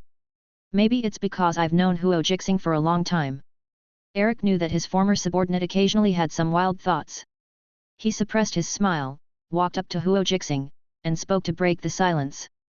What is our mission? Huo Jixing released the handle of the knife, took out the mission briefing from his arms calmly, and threw it over. We need to reach deep into the Freljord and disrupt the Winter's Claw clan's supply lines. As the words fell, the silent atmosphere dissipated, and a touch of restlessness emerged in the room. Needless to say, all Noxian soldiers understood the difficulty of this mission, but no one quit. Instead, he lowered his head and began to arrange his armor and blade silently. When will we set off? Sherpa asked. The Noxian veteran was staring at Huo Jixing, his weather-beaten face full of perseverance. Even if the current mission represents hell, he will not hesitate. Tomorrow, dawn. Huo Jixing said in a deep voice. Immediately afterwards, he took back the mission briefing that everyone had read from Eric's hand, rubbed it with his fingers, and a red-gold firework bloomed, burning the parchment. A moment later, ashes fell to his feet. Okay, now that everyone knows the mission, let's have a good rest. Huo Jixing looked around at everyone, turned around and walked upstairs. In this scout team that belongs to him, except for him who is an extraordinary person, the rest are all ordinary people. But their skills are good, at least they are high-level warriors, and many of them have already set foot on the blade of conquest. Arriving in the room upstairs, Huo Jixing closed the door and took out the black wooden box in his arms. A gift from Darius. Chapter 41. In a spacious and clean room. On the table covered with linen, an oil lamp lit up, and the dim light fell on the ground. Huo Jixing sat upright on a rough wooden chair, looking at the black wooden box in his hand, and opened it casually. In the wooden box, there was a mysterious item wrapped in cloth, and subtle supernatural energy fluctuations came, and there was also some red light seeping out. Amulet. Huo Jixing peeled off the cloth, his eyes slightly focused, and saw a small and exquisite silver necklace lying inside, with a red gem hanging on it. Recalling all the equipment items in the League of Legends game in his previous life, it seemed that there was no similar one. Brand new rune item. Huo Jixing whispered. He immediately stretched out his right hand, gently grasped the necklace, closed his eyes and concentrated, and could feel the supernatural properties of the rune item. Activate blood circulation, heal. Huo Jixing opened his eyes, thought for a while, and shook his head gently. Very good supernatural properties, especially for Legion warriors, stimulate blood circulation, heal muscle tears, very suitable for combat. Unfortunately, for him, these two extraordinary characteristics overlap with the fire of Nanli. And in terms of actual effect, they are completely inferior to the characteristics of the fire of Nanli. If you count carefully, it should be a severely weakened version of the fire of Nanli. Do you want to decompose the rune item? A cold reminder sounded in his ears, and Huo Jixing looked at the dark green data panel that appeared on his pupils and laughed softly. Are you so impatient? Decompose. Huo Jixing had no reason to refuse, so he chose to confirm directly. Congratulations to the host, decomposition is successful, and essence 20 is obtained. 20 points, so much. Hearing the system prompt after decomposition, Huo Jixing raised his eyebrows slightly, with a puzzled look, and subconsciously looked at the data panel. Essence, 25. The essence on the data panel, plus the 5 points of decomposition of the wolf tooth ornament before, has become 25 points. Unexpectedly, I didn't expect the quality of the rune item I got this time to be so good. Huo Jixing sighed in his heart. Worthy of being an imperial general. Although the rune items sent by Darius are ordinary extraordinary, their quality is really not low and very fine. This time, on the data panel, whether it is strength and physique, agility and spirit, or skills. Behind them, there is an sign. What about talent? Huo Jixing whispered, his eyes fell on the talent at the bottom. With a light tap of consciousness, a red star map slowly unfolded in the depths of the pupil. On the ancient and mysterious Suzaku star map, 7 bright stars are distributed, Jingxiu is already bright, and a burning feeling is reflected. At this moment, above the next star Gaixiu, there is a glow. Sure enough, it can be opened. Huo Jixing stared at Gaixiu, his emotions were a little difficult to control, or he couldn't wait. Open Gaixiu. As soon as the consciousness fell, 20 points of essence turned into dark green light and instantly poured into the star of Gaixiu. The next moment, the boundless starry sky reappeared, and Huo Jixing automatically entered the state of introspection. Under the red stars, a tall figure that was reflected in reality stopped and looked up at the shadow of the magnificent vermilion bird hanging in the starry sky, stretching for tens of thousands of miles, with a look of awe. The stars are all dark, visible in the dark night. Like clouds but not clouds, like stars but not stars, just seeing the air. With the lighting of Ghost Constellation, a lot of information suddenly emerged in Huo Jixing's consciousness. One by one, the golden red words imprinted in the depths of consciousness flickered and jumped in his heart. He seemed to understand but not understand, and waves of helplessness appeared on his handsome face. It is only when you need to learn that you regret not having enough books, and it is only when you have experienced things that you do not know how difficult they are. Although Huo Jixing has some understanding of the 4 spirits of the sky, he still lacks specific information on the constellations. Now looking at the flickering golden red words, he can fully understand them when they are separated separately.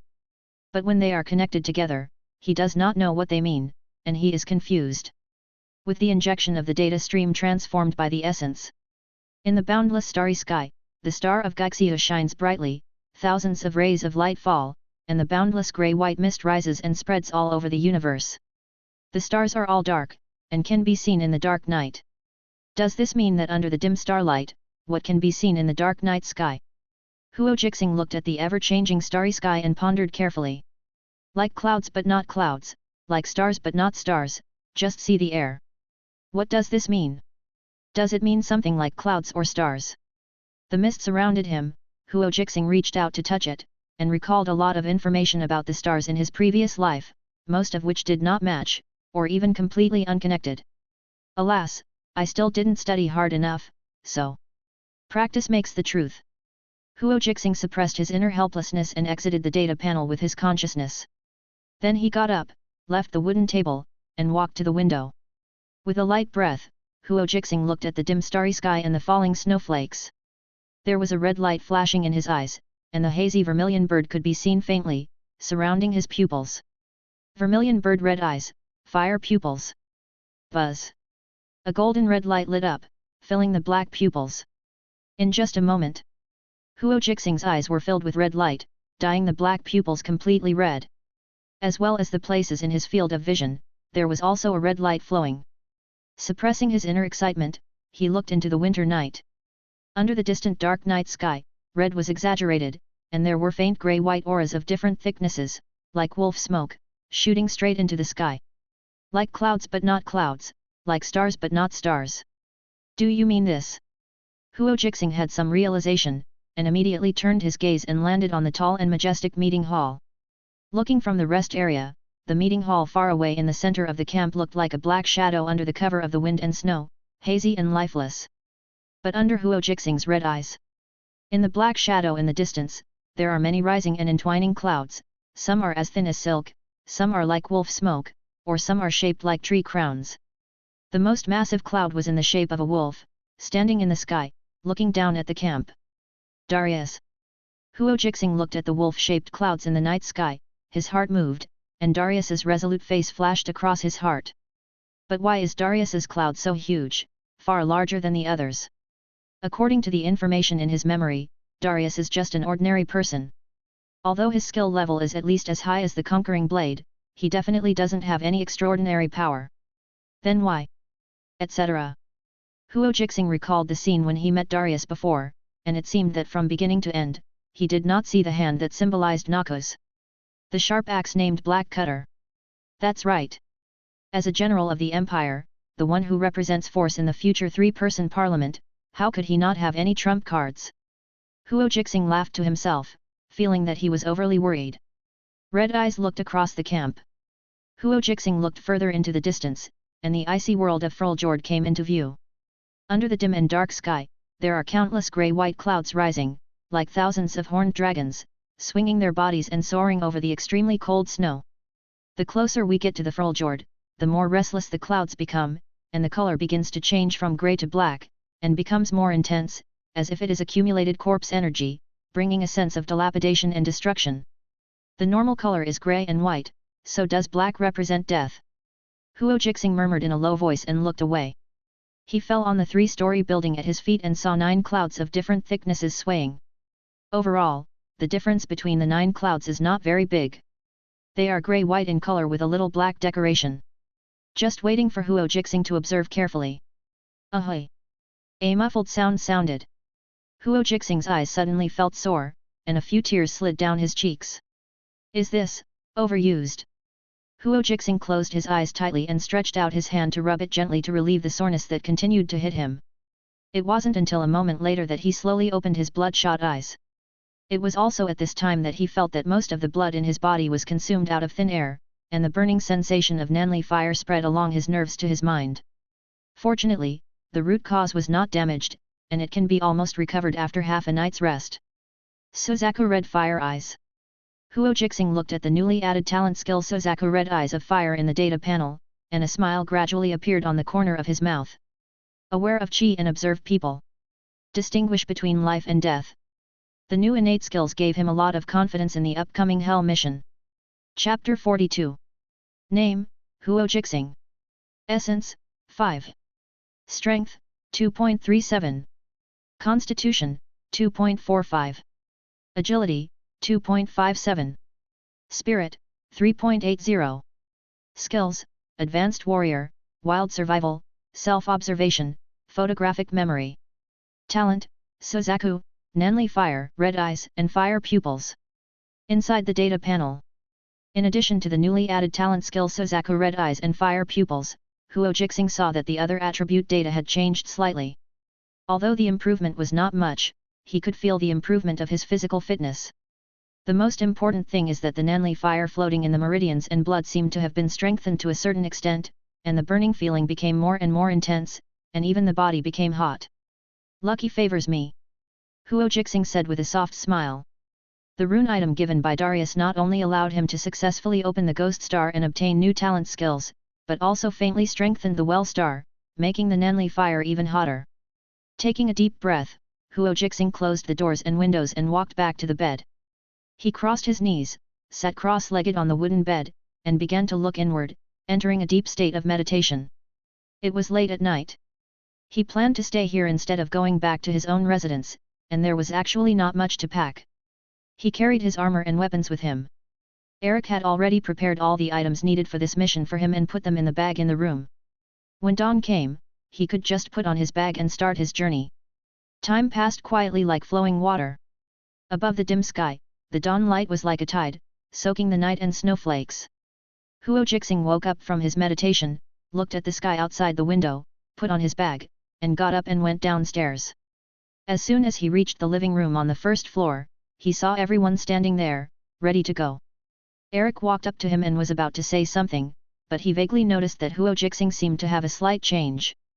Just as he was about to take a look, his heart suddenly tensed up, and the hairs all over his body instantly exploded. This reminded him of the feeling when he first joined the Empire Northern Frontier Corps and faced the most powerful warrior of the Winter Claw tribe, the Blood Warrior.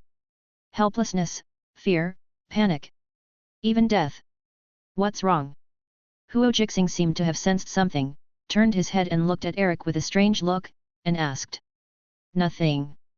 Eric pretended not to care, suppressed the complicated emotions in his heart, but secretly sighed, it's really a terrifying talent.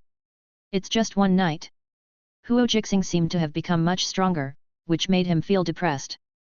But thinking of this mission, the depression passed away, and his mood became a little high. The stronger Huo Jixing's strength is, the greater the possibility that they can come back alive. Everyone, since you are ready, let's go. Huo Jixing looked around at every teammate in the room and said in a serious voice. Eric, Devitt, Moore, Korda, and Haig. All the Noxian scouts were fully armed, wearing solid composite armor, with sheathed blades hanging around their waists and heavy shields on their backs. In addition, everyone carried a heavy leather bag with water bags, rations, military equipment, and replacement fur cloaks. Accompanied by Huo Jixing's orders, the Noxian scouts filed out and walked in an orderly manner towards the iron gate of the camp. As he walked along the way, Huo Jixing could see that there were obviously fewer Noxian soldiers in the camp, and the noise gradually weakened. Swain's coup completely changed the situation of the Noxian Empire.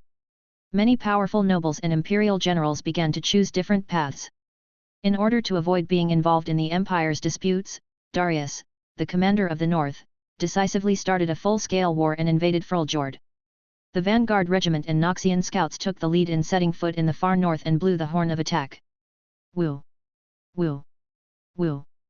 Huo Jixing, who was walking along the mountain road not far from the camp, suddenly heard a low horn sound from behind.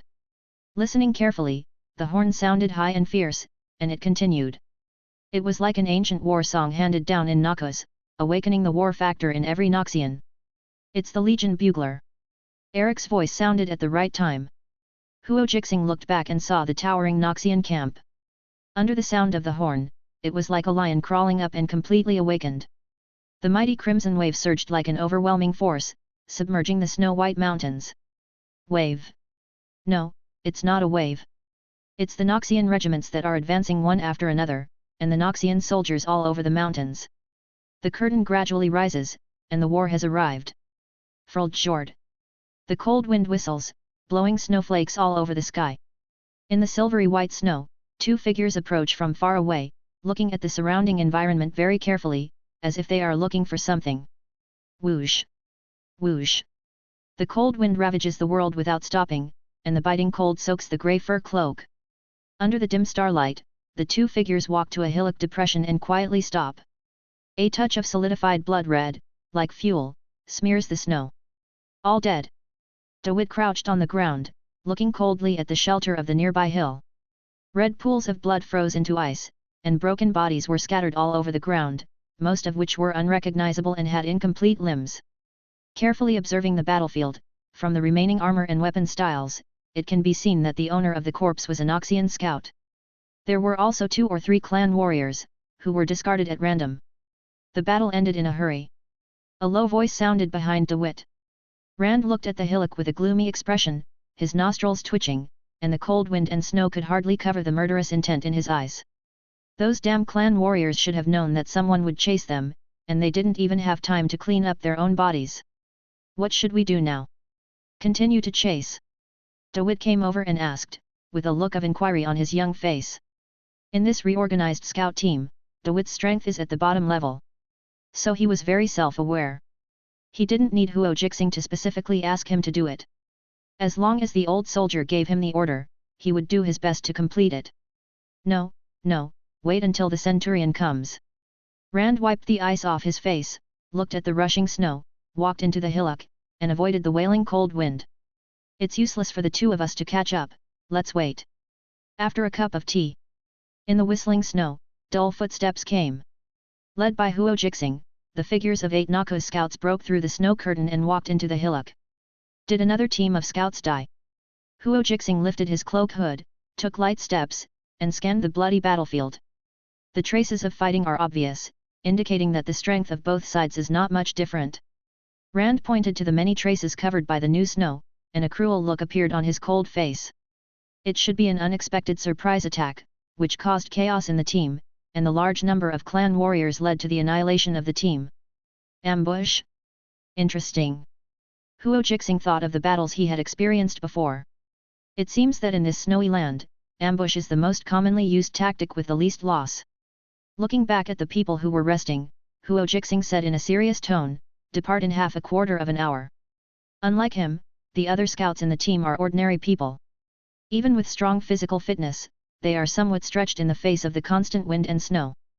Huo Jixing stood at the wind outlet, looking at the snowflakes covering his vision, and shook his head gently. After a few days of traveling, he truly witnessed the cruelty and death of this war. Noxus scouts and clan warriors of the Winter Claw are killing crazily in this snowy land, smearing the glory of victory with their own blood. Under the dark night sky, Huo Jixing's eyes flashed with red light, and he saw countless clouds of different colors rising, some grey, some black, entangled and surrounded, indistinguishable from each other. 10-man captain. Eric's voice sounded behind him. Huo Jixing turned his head and saw that everyone had already stood up, silently waiting for his order.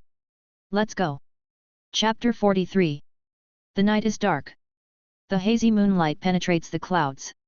With sparse snowflakes, the pale snow is covered. Behind the low hills, there were whispers in a simple shelter from the wind. With the help of the flickering firelight, several clan warriors could be seen keeping vigil and talking in low voices. They were playing with their trophies, and their robes were dyed red with blood. The swords, bows and axes used by most clans in the Fjord are usually made from a mixture of wood, steel, and bone, and are in no way comparable to the weapons and armor of Noxus. Now these clan warriors were playing with their trophies excitedly and comparing the robes they were wearing from time to time. Maybe they were talking about something interesting, they pointed at each other, and their wild laughter broke the silent night sky. Hush! Silence! Suddenly, an old clan warrior with grey hair furrowed his brows and put his finger in front of his mouth, signaling everyone to be silent and stop talking. He pricked up his ears, ignoring the howling cold wind, as if listening to something. After waiting for a while, a young clan warrior couldn't bear the silence and asked, "Are there any Noxians left at this time?" "Shut up!" someone beside him said, glaring fiercely at the young clan warrior. The old clan warrior withdrew his attention, looked around at the people watching the night, and said in a solemn voice, "There seems to be footsteps, but I can't hear them clearly. Everyone, be alert." Immediately afterwards, he held the bone blade, stood up and left the shelter, and carefully looked at the desolate and dark snow. On the frozen soil and ice fields of Fjord, there is always a test of death. To survive, they must be careful of every danger. Hey? That is. The old clan warrior who was observing whether there was any danger around him saw a light shining on the snow in the distance, and looked a little stunned. Flame. The next moment, under the light of the red flames, he saw many black shadows, coming in like undercurrents from the deep water. Damn it, it's Noxian. The old clan warrior immediately woke up and let out a shrill roar. Enemy attack. A piercing roar broke the tranquility of the snow. The clan warriors who were either resting or on alert quickly woke up. After they hurriedly put on their robes, they gathered together with sharp knives in hand and looked at the Noxian scouts who were approaching from far and near. Huo Jixing, who was running against the cold wind, looked at the restless wind shelter not far away with a slightly surprised expression. "Did you notice it so quickly?" Within the field of vision, a clan warrior wearing fur and armor stood up and observed the surrounding night. If nothing else, they will be spotted soon. "You are indeed a clan warrior of Winter's Claw, very vigilant." Huo Jixing shook his head. He originally wanted to take advantage of the cold night to launch a surprise attack, but the clan warriors who had been fighting the Noxus Empire all year round were extremely cautious. "Start the attack." After saying this, Huo Jixing pulled out the slender long knife from his waist and swung it forward. The Noxian scouts behind him responded one after another, no longer hiding their figures, and started running in large strides on the pale snow. But their eyes did not fall on the clan warriors in the distance. Instead, he stared at the running figure ahead. Flame. A flash of red-gold flame. On the slender blade in Huo Jixing's hand, it bloomed under the dark night of winter. It's terrifying, yet so dazzling. Whoops! Whoops! As he ran, the rushing cold wind became more and more biting, blowing his black hair and cloak around. Huo Jixing couldn't hide his excitement. The red golden light filled his pupils, and the slender long knife held tightly in his hand was covered with a layer of nanli fire. Now, it's time to verify the results of my study period. Huo Jixing grinned, feeling the increasingly hot blood in his body and hearing the thumping of his heart. The steps were hurried, and layers of hazy white water vapor filled the whole body. It's a vision caused by high-temperature melting snowflakes. 100 steps. 50 steps. 10 steps. Huo Jixing clearly saw the assembled clan warriors brandishing bone blades, and roars mixed with slang rang in his ears. However, when they saw the slender blade covered with flames, fear, anger, horror, and other complex emotions were mixed on the faces of the clan warriors. Suzaku Nanli fire. Huo Jixing kept walking and ran into the array of clan warriors head-on. Boom! In an instant, the red-gold fireworks were like roses blooming, sweeping across the simple shelter. The slender blade easily cut off the sharp blade held in the hands of the clan warriors, cut through the thick leather armor, and wiped away the fresh life. It seems like a tiger has entered the flock of sheep. With just one charge, Huo Jixing completely penetrated the assembled array of clan warriors, leaving a trail of blood along the way. The gap is too huge. Not only compared with Huo Jixing's strength. Even compared to the team members at the rear, it was very obvious that it was like a weak child waving a weapon, but it could not reach the body of an adult. This battle at night will end soon. Faced with an elite Noxian team specially formed to penetrate deep into the Fruljord. This group of clan warriors who had just experienced a battle were really too weak. In a head-on battle, it almost collapsed at the first touch. Especially after Huo Jixing directly penetrated the array, the battle evolved into a living slaughterhouse. The Noxian soldiers, who had already experienced hundreds of battles, would not show mercy to the frightened clan warriors. They waved their sharp knives indifferently and started a massacre. The red blood turned into thick paint, smearing and rendering the pale snow, faintly expressing the despair of the clan warriors. Accompanied by the howling cold wind. The bright red color stretches along the horizon and sprinkles on the silvery snow.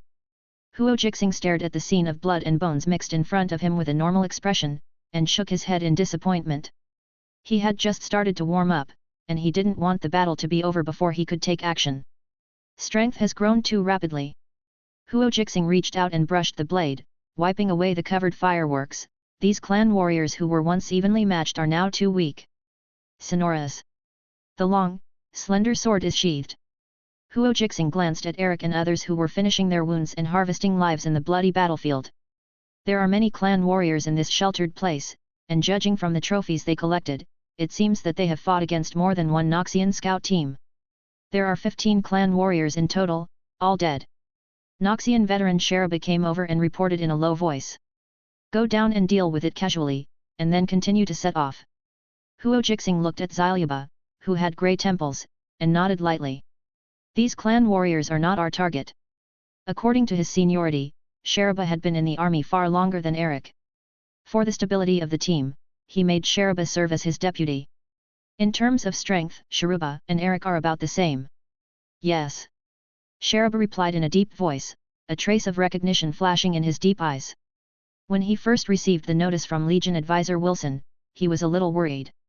Although the newly appointed captain is an extraordinary person with strong strength, this extraordinary person has been in the army for less than half a year and was seriously injured once earlier. He was deeply afraid that the character of the new captain would be difficult to deal with. After all, the battlefield is no child's play. Once you make the wrong step, danger and death will follow. Especially within the Winter's Claw tribe, there are also many powerful extraordinary beings. Fortunately, after being in contact with him during this period, Huo Jixing gave him very good senses. He was humble and polite, had a clear mind, and would not make blind judgments. Upon hearing the order, Shalyuba turned and left. Shouting loudly in the battlefield that smelled of blood told everyone to finish quickly and prepare to leave. After a while, all the Noxian scouts regrouped. Under the leadership of Huo Jixing, they continued deep into Fruljord, leaving behind a bloody land of ruins and chaos. Chapter 44. above the frozen soil of the Northland. The howling wind blew up the sky and filled the sky with snow, ruthlessly submerging all living things. Huo Jixing and his party, wearing fur cloaks, walked with difficulty in the snow. Call. Exhaling a breath of cold air, Huo Jixing wiped away the ice shards all over his face and looked at the silver-white snow around him with a solemn expression. This is already the 9th day into Fruljord. The frozen soil of the north, which should have been deserted and inaccessible to humans, is now full of people and battlefields that can be stained with blood everywhere. This is a battle between scouts. At the beginning of prologue, before the Noxian Empire and Winter's Claw officially launch an all-out war, figures wearing armor and regardless of life and death, like a pack of wolves, shuttled across the frozen soil of the north, intertwining crazily. Overflowing blood, broken armor, and cold corpses. Silent and pathos embellishments decorate this war between scouts, painted in red and white. Along the way, Huo Jixing had witnessed 6 life and death fights. Life is really worthless on the battlefield. Huo Jixing whispered softly, recalling the corpses that fell in the snow and were covered by snowflakes. He has long since lost his ability to mobilize the fire of Nanli to dispel the biting cold. Instead, he relied on his strong body to withstand the cold. Because now, he needs to maintain his best condition to face every life and death fight. Whether it's the Noxus Empire or the Winter's Claw tribe. Before this war ends, they will continue to send out scouts to engage in crazy battles in this pale world of ice and snow until one side comes to an end. This is our destination. Xiaorupa spoke, a look of determination appeared on his wrinkled face. Homecoming. Huo Jixing looked at the short but straight Noxian veteran and smiled without refuting. The scout's duty is to monitor the enemy's situation. Before the Noxus Empire and the Winter's Claw clash head-on, both sides will definitely seek out information at all costs. The life of a scout has become a cold number in the merit book. Huo Jixing lowered his head in silence and continued walking along the mountain road. As time went by, the wind and snow falling from the sky became heavier and heavier, blocking everyone's view. Fortunately, with the blessing of Suzaku red eyes and fire pupils, Huo Jixing's red eyes can easily penetrate the snow curtain and walk on a safe road. At the same time, because of Suzaku red eyes with fire eyes, he led his team many times to avoid large-scale inspections by clan warriors and choose rugged mountain roads to deter. After walking 3 or 4 kilometers, Huo Jixing frowned. Looking back at the hazy mountains behind him, a flash of red-golden light penetrated his pupils. Following you again. There were many clouds rising in the red field of vision, as if they were haunted, following them. Even if he goes in the wrong direction a few times, he will quickly catch up again. Huo Jixing began to think while walking slowly. He didn't want to fight the clan warriors in such weather, but the clan warriors chasing after him obviously didn't think so. It seems that the previous killings along the way attracted the attention of the Winter's Claw tribe warriors. Eric. Huo Jixing spoke in a condensing voice, his deep voice sounding in Eric's ears over the wind and snow. Captain of 10.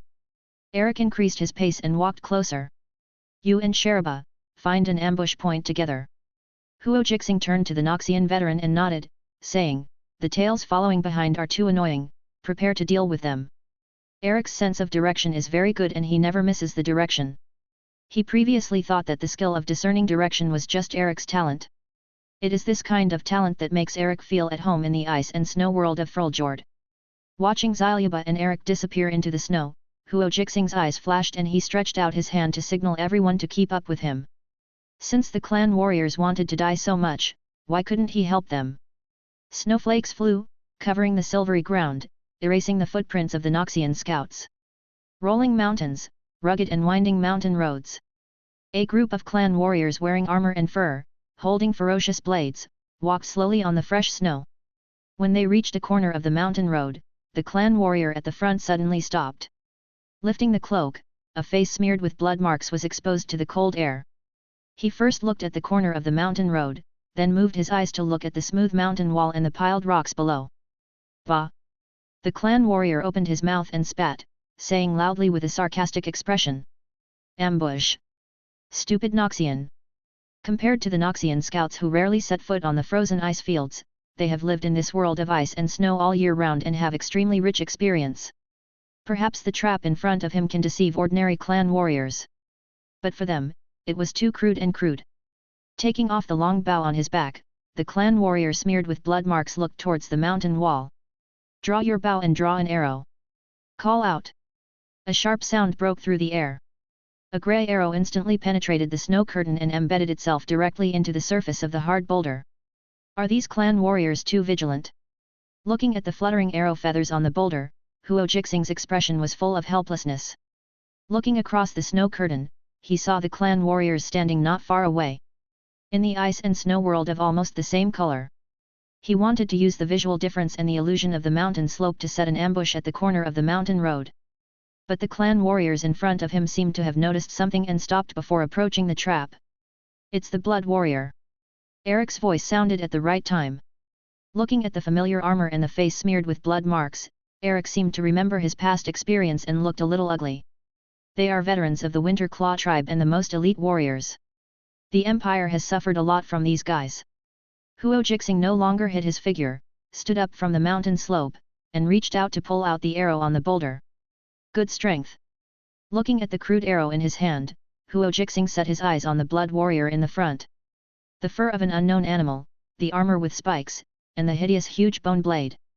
There were also faces with blood marks and cold expressions. Blood warriors of the Winter Claw tribe. Huo Jixing discarded the fur cloak he was wearing and drew out the slender long knife hanging from his waist. Eric's strength was very good. Not only was he an elite of Noxus, he also had the skill level of the Conqueror's blade. The fact that he was extremely afraid of the Blood Warriors was enough to show how powerful they were. For Noxus! Huo Jixing roared and jumped down from the slope of the mountain. The slender long knife in his hand cut through the cold air and pulled out a red gold flame lace. For Noxus! The exciting shouts resounded through the mountain road. Behind him, Xiaoluba, Eric and others took steps and followed Huo Jixing to charge at the Blood Warriors below. However, compared to Huo Jixing, who seemed to be a wild horse running away, they were much more orderly. As shield guards, Higer and Tulio held heavy shields and stood in front to stop the arrows from falling. Xiaoluba and others separated one by one and hid behind the shields. The crimson composite armor set off the falling evening light, and the sound of running like thunder crushed the snowflakes falling in the air. The battle begins. Chapter 45. The Pale Mountain Slope. A red gold flame burst out, like a chaotic and restless fire beam, raging and surging. Flame? Transcendent.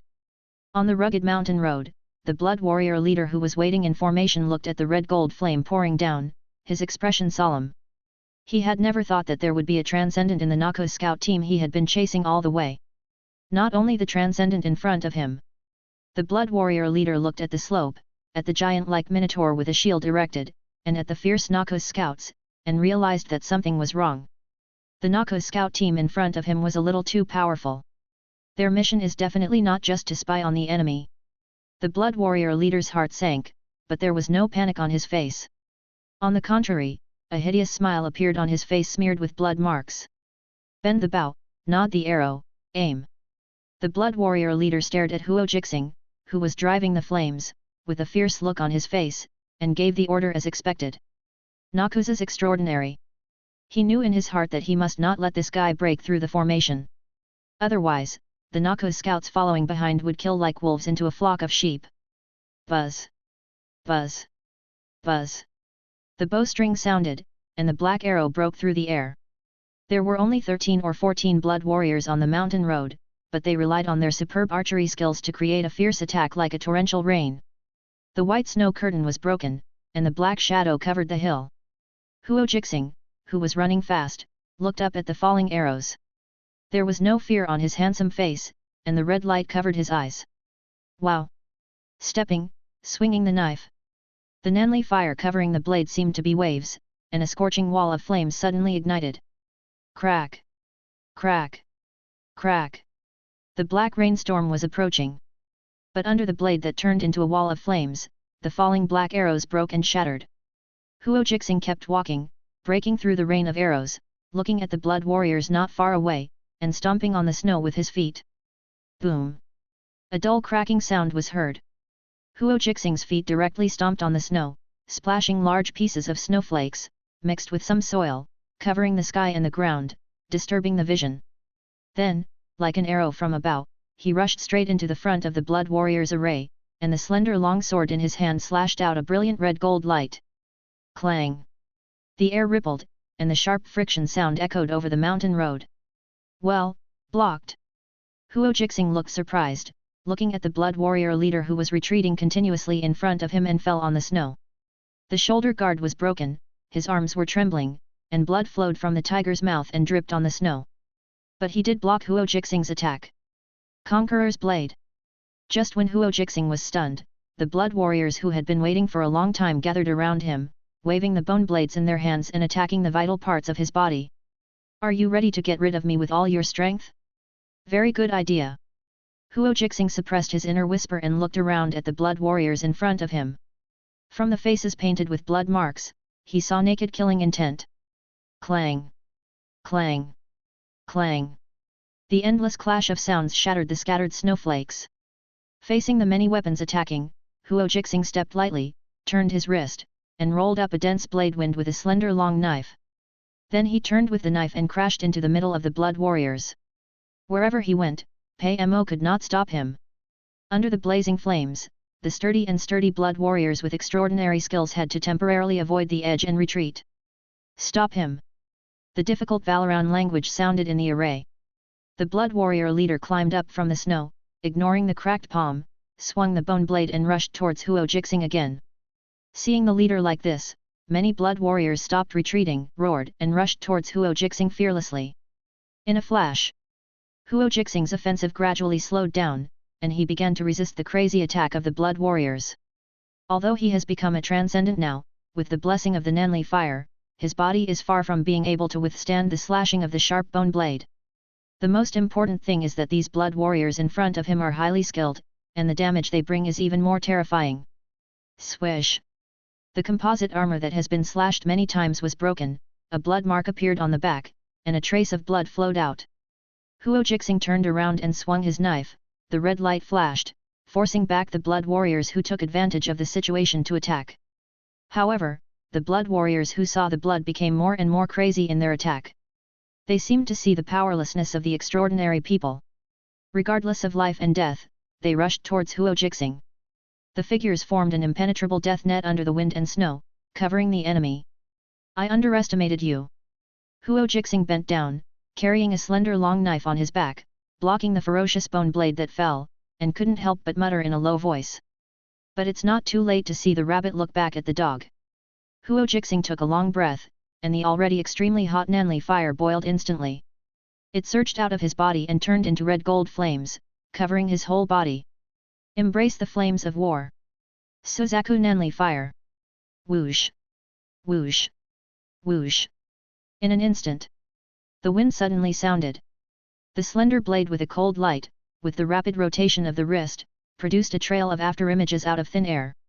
Then, wrapped in the scorching Nanli fire, it rolled back into streaks of red gold flaming wind, rushing towards the blood warriors around. In the sobbing wind, miserable howls frequently sounded. Huo Jixing followed the knife and attacked continuously, breaking through the encirclement of the blood warriors like a broken bamboo. Behind him, in the pale snow, the new snow melted, and the brown soil mixed with blood was muddy. Many blood warriors either fell to the ground, their bodies gradually became cold, or held their limbs and wailed. Crack! Huo Jixing stepped forward, wrapped in a blazing wind, and passed by the blood warrior leader. The blade covered with flames, with terrifying force, forcibly chopped the bone blade held by the blood warrior leader. Not only the bone blade, but also a thick broken arm, flew into the air and fell to the snow. Cough cough! Cough cough! The blood warrior leader, who was kneeling on the ground, hugged the scorched broken arm and wailed in pain. Perhaps knowing his own end, he raised his head and looked at Huo Jixing with a sinister look. The Great War Mother Sejuani will not let you go. Bang! Huo Jixing did not tolerate him at all. He stretched out his left foot and stepped directly into the snow with the head of the blood warrior leader, rubbing it hard. Then I will wait for Sejuani to hunt me. Since he could not get any information, he did not hesitate and directly grasped the slender blade. Puff! The red light passed through the air and cut the throat of the blood warrior leader. The blood warrior leader whimpered, stretched out his only remaining arm, covered his scorched black neck, struggled a few times, and completely lost his breath. Pa! Huo Jixing spit out a mouthful of saliva and crushed the blood warrior leader's stiff face smeared with blood marks with his left foot. Now, of course, he could not be Sejuani's opponent. However, as the Winter Claw War Mother, how could Sejuani leave the front line easily? Her opponent was the hand of Noxus, Darius. It was already very good to focus on him, an ordinary centurion. The remaining few blood warriors looked at Huo Jixing in horror, holding the bone blade in their hands tightly, and dared not move forward. Huo Jixing didn't care. Because the Noxian scouts behind him were like a long accumulated crimson wave, drowning all the lives still alive in the field.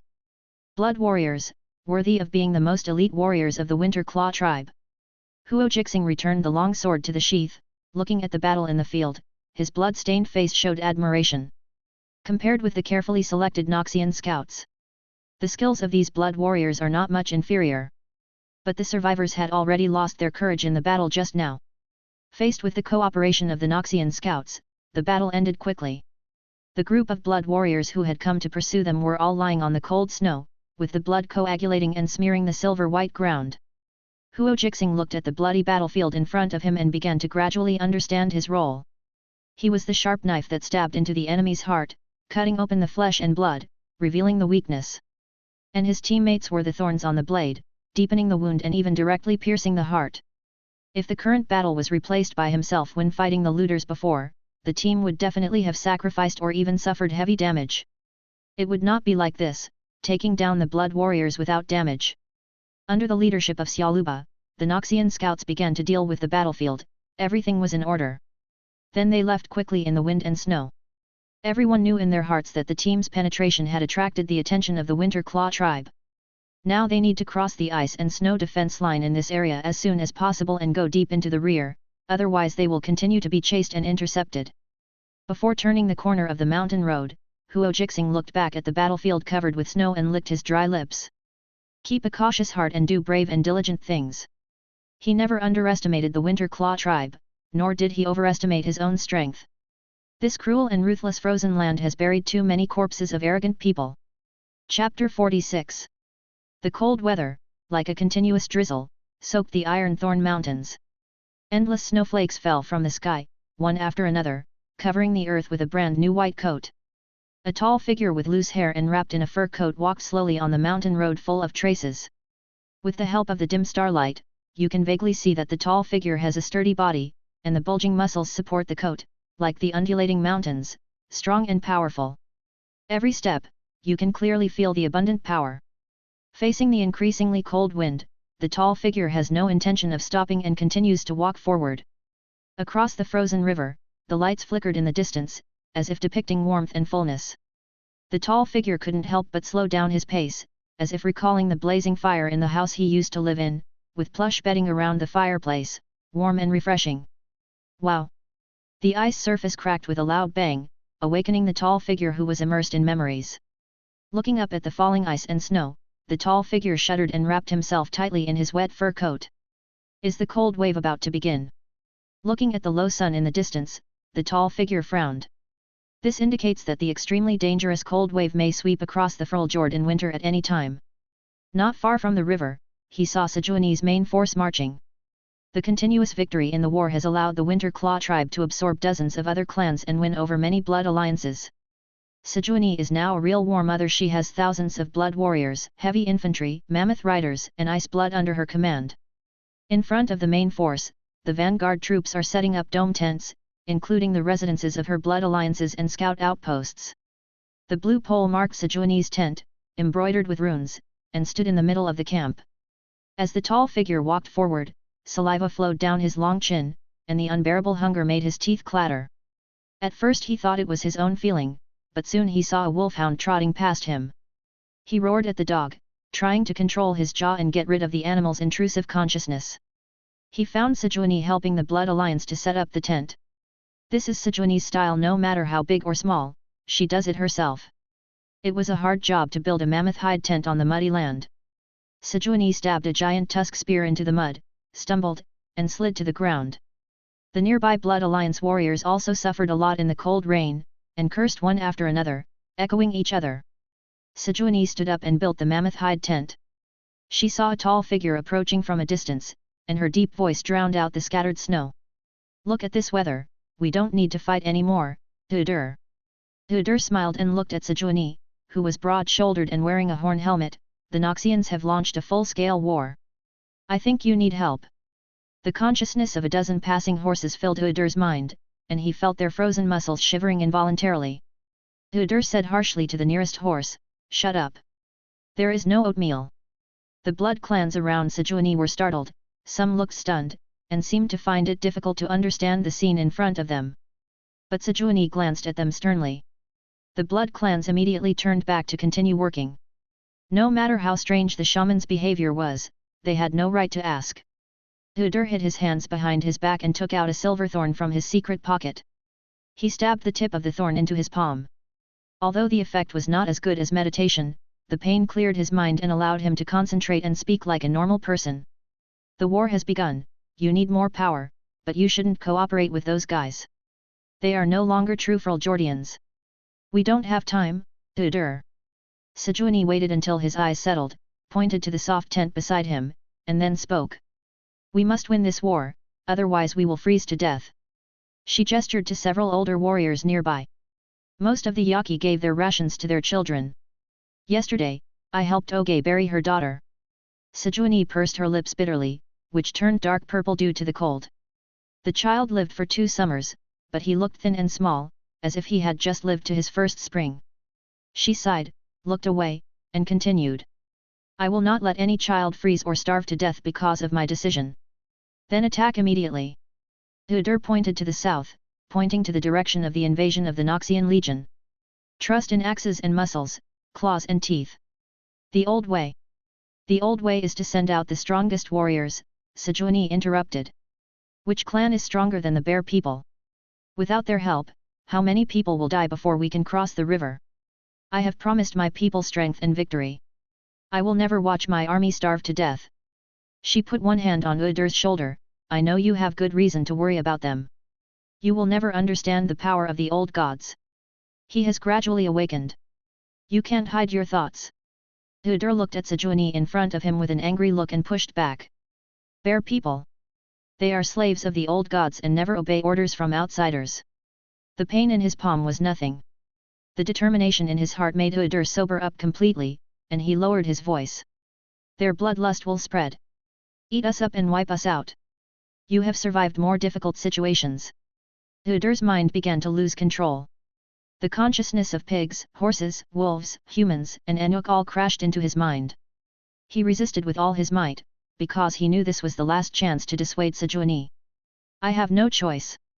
There was no closeness or respect in Sejuani's tone. "Like you said before, a new tribe surrenders to Avarosa every month, and my clan dies every day. If we don't defeat the Noxian Legion, how can we make the Winter Claw stronger? Only by ourselves." Udur's hope sank. "Then let me take my leave," he said in a tone of surrender. "The hunting lord will not be happy to see me." Sejuani's expression softened, and then looked at the frustrated Udur, smiling cunningly. "No. That's why I need you to stay. You can help negotiate with the bear people, or let me die in this storm." Udur was silent. He looked at the tall, resolute, and courageous woman in front of him, and vaguely saw the skinny little girl he met many seasons ago. Maybe he hoped in his heart that Sejuani would never grow up. At that time, Sejuani urgently needed his guidance, but now, or in a few years, Udur was worried that he would become a burden and encumbrance to her. "I can't look at you, old god," Udur said in a difficult tone. "Ta-ta! Ta-ta! Ta-ta!" Before Udur finished speaking, hurried footsteps sounded, interrupting his words. A blood warrior leader wearing armor and fur, with blood marks on his face, walked quickly to Sejuani's side and spoke in a low voice. "The blood warrior team led by Lukash is missing." Sejuani's hard face changed, and she looked at the blood warrior leader solemnly, and quickly asked, "What time? Where?" The blood warrior leader looked at the shaman in front of him and hesitated. "Udur, come in together." Sejuani patted the blood warrior leader on the shoulder, walked towards the mammoth skin tent that had been built, and looked back at Udur halfway. Udur was about to take a step, but the consciousness of various animals appeared in his mind again. He bent down, hunched over, panting heavily, and a faint blue glow appeared in his tired eyes. "Old God! Thunder, I will never let you succeed." Chapter 47. Inside the mammoth hide tent. The thick fur resisted the howling cold wind and scattered snowflakes. An oil lamp was lit, and the dim light illuminated the hazy figure and the worn carpet on the ground. Tell me in detail. Sejuani sat on the blanket with a big horse and a golden sword, looking at the blood warrior leader in front of her. 3 days ago, Lukash led his blood warrior team to pursue a Noxus scout team deep into Fruljord. The blood warrior leader whispered. But there has been no news so far, and it is likely that. Sejuani frowned, pursed her dark purple lips, and her eyes fell on the map of Fruljord on the flat table. This is a map drawn by the Winter Claw clan and all the blood alliances with great effort. It details the location of each area in Fruljord, and after the name, the different danger levels are noted. Now, just in front of the location of the Winter Claw clan, in the southern area of Fruljord, a large area of red is spreading wildly, and some red lines have already touched the area around the Winter Claw clan. Which Noxian scout team has sneaked into the rear? Sejuani stroked the red area with her fingers and asked attentively. The fourth one. The blood warrior answered without any hesitation. So, at least 4 Noxian scout teams have penetrated into our rear. Sejuani frowned, her expression full of displeasure. Then she stood up and walked in front of the blood warrior leader. Her tall figure allowed her to look down at the person she valued. As if he couldn't stand the indifferent gaze, the blood warrior leader lowered his head, and his face, which was smeared with blood marks, was full of shame and embarrassment. I will go out personally and take off the heads of these Noxian bastards. The blood warrior leader knelt on one knee and issued a military order directly to Sejuani. No need. Sejuani looked past the blood warrior leader and looked at the spoils in the tent, a deep red solid armor. Darius. She understood the thoughts of the Hand of Noxus and understood that the purpose of these scouts was to destroy the tribe's supply line. Now the food of the Winter Claw clan is seriously insufficient. If the blood alliance in the rear is still lacking, then there is no need to fight this war, and it can be declared over in advance.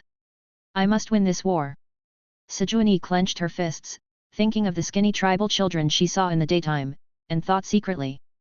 Give the order, everyone finish the repairs and continue to set off towards the Winterthorn Mountain Road.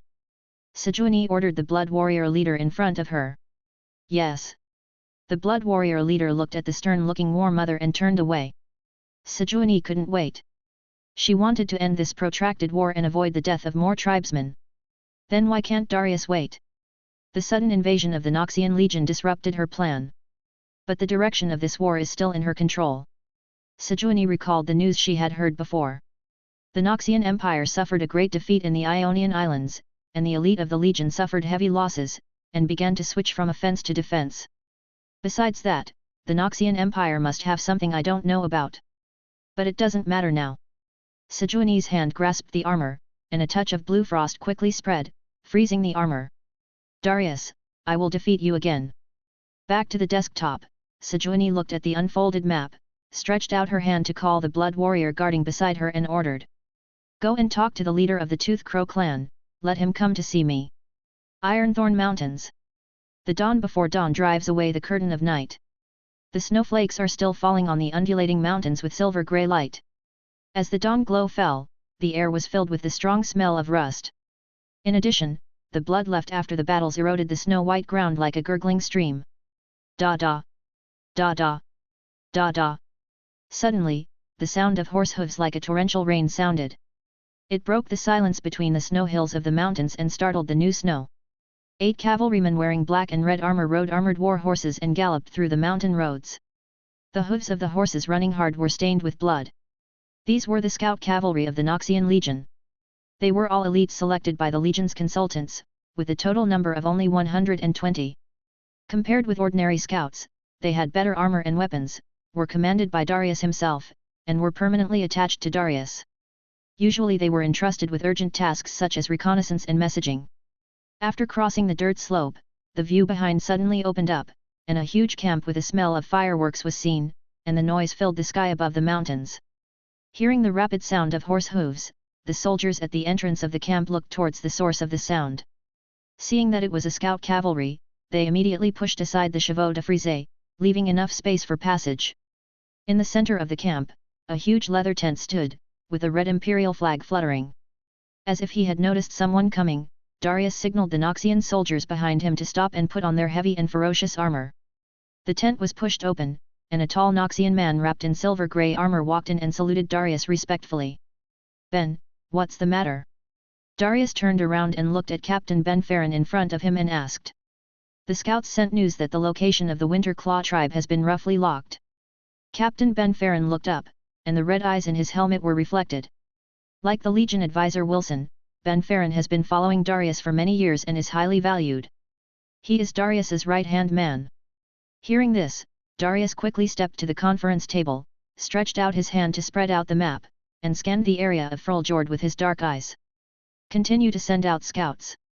I need to know the specific location of the Winter Claw tribe. Darius pointed to several places marked on the map and spoke in a serious voice. Also, give orders to have the vanguard go out and clear out the clan warriors around. Before the decisive battle, I don't want to see any clan warriors. Captain Benfarron hesitated for a while, and a dull voice came from the silver-grey helmet, do you need me to go? Darius looked at Captain Farron, shook his head gently on his hard face, and his deep eyes became deeper and deeper, as if a layer of blood covered the black pupils. No, this is just a test attack. What I want is to defeat the Winter Claw clan and win the final victory in this war. Darius thought of Sejuani riding the Juvisk boar, and a low voice sounded in the tent. Then returned to the immortal fortress with the glory of Noxus. Soon after, a roar sounded in the camp. First, a scout cavalry ran and galloped on the snow like a pack of wolves, rushing in all directions. Then came the vanguard. The densely packed Noxian soldiers, wearing solid armor and holding sharp blades, rushed towards the boundless land of ice and snow. Chapter 48. Between the hills and gravels. Thick snow covered the boulders, half hiding the dark cave entrance. Under the dim night, a faint fire flickered in the cold wind, as if it would go out in the next moment and completely melt into the darkness. In the dark and humid cave, the Noxian scouts were silent and dispersed. Some closed their eyes to rest, while others treated their own wounds, like a group of cruel black wolves, silently licking the scars left after the battle. DeWitt, hold it in, don't make a sound. Huo Jixing, who was squatting, looked at the young scout in front of him and spoke. Then, the Nenli fire ignited on his fingertips, burning his chest and abdomen, and the hideous scars of the bones could be seen. DeWitt, who didn't care at first, groaned, and instantly clenched his teeth. Fine sweat appeared on his forehead, dyeing his hair wet. After a moment, the smell of burning permeated the air, and the hideous wounds condensed together under the burning flames. It's done. Huo Jixing patted DeWitt's shoulder and said with a smile, it's okay, I didn't scream. Wiping off the blood scabs on the wound, Huo Jixing picked up the treated linen from his left-hand side and gently wrapped the wound on his abdomen. In the dim firelight, many Noxian scouts looked at Huo Jixing who was helping DeWitt treat the wound. Their eyes flickered. Along the way, they really saw Huo Jixing's terrifying strength. It was completely beyond their reach. The enemies who were extremely difficult to deal with in the eyes of everyone fell in a pool of blood and became part of the glory of Noxus. Century Captain, you have changed a lot compared to before. DeWitt felt a slight pain in the wound on his abdomen, looked down at Huo Jixing who was finishing work, and couldn't help but recall the scene when they first met. At that time, Huo Jixing was alone in the camp, and he seemed a little happy when he saw him. Compared with now, it seems like two completely different people. How has it changed? Huo Jixing stood up and stretched his body. DeWitt frowned, thought carefully, and compared the changes of Huo Jixing before and after in his heart. Confident, humble. Haha, I remember that I was very humble before. Huo Jixing wiped his hands with wet linen and said with a soft laugh. In fact, Huo Jixing had already noticed the changes in himself. After the initial period of confusion, he seemed to like the life in the camp more and more and adapted to the identity of a Noxian soldier. At the same time, he also understood his current responsibilities. Although there are no mobile phones and computers, the intense pleasure brought by fighting and training is far greater than watching videos and playing games in the previous life. Sometimes, Huo Jixing would laugh at himself when he thought of himself who was overwhelmed by life in his previous life. Perhaps the current self is the most real self. Patting DeWitt on the shoulder, Huo Jixing held the long sword at his waist, walked out of the half-closed cave, and looked at the dim stars in the night sky. I don't know when it started.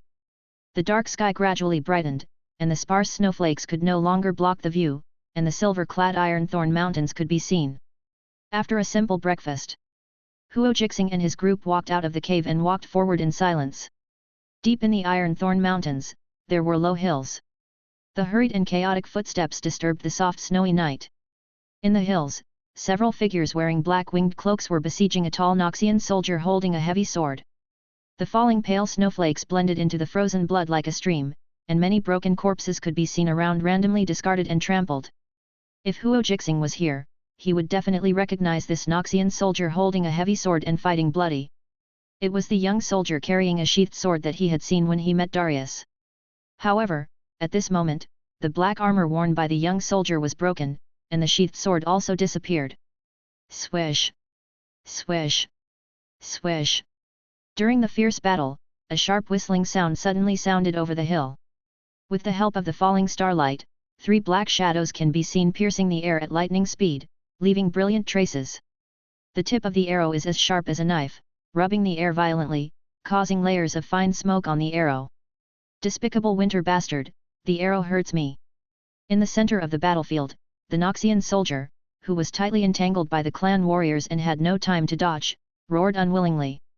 Then, 3 black arrows, almost in no particular order, penetrated the armor. Puff! Puff! Puff! The armor was broken and blood was spilled. In addition, the huge force carried by the arrow penetrated the body, carrying the Noxian soldier, and nailed him directly to the snow. Nice skills, but unfortunately, you are a Noxian. On the top of the hill, a tall figure wearing a black winged cloak put down his longbow and rode Enoch, approaching the battlefield. Enoch, who looked like an elk, looked at the blood on the ground, and his thick front hooves trampled the snow randomly under the influence of anxiety. Chief Baloric. The clan warriors who finished the battle half knelt on the pale snow, letting the cold wind whistle and blow, not daring to move at all. Tell me about the situation.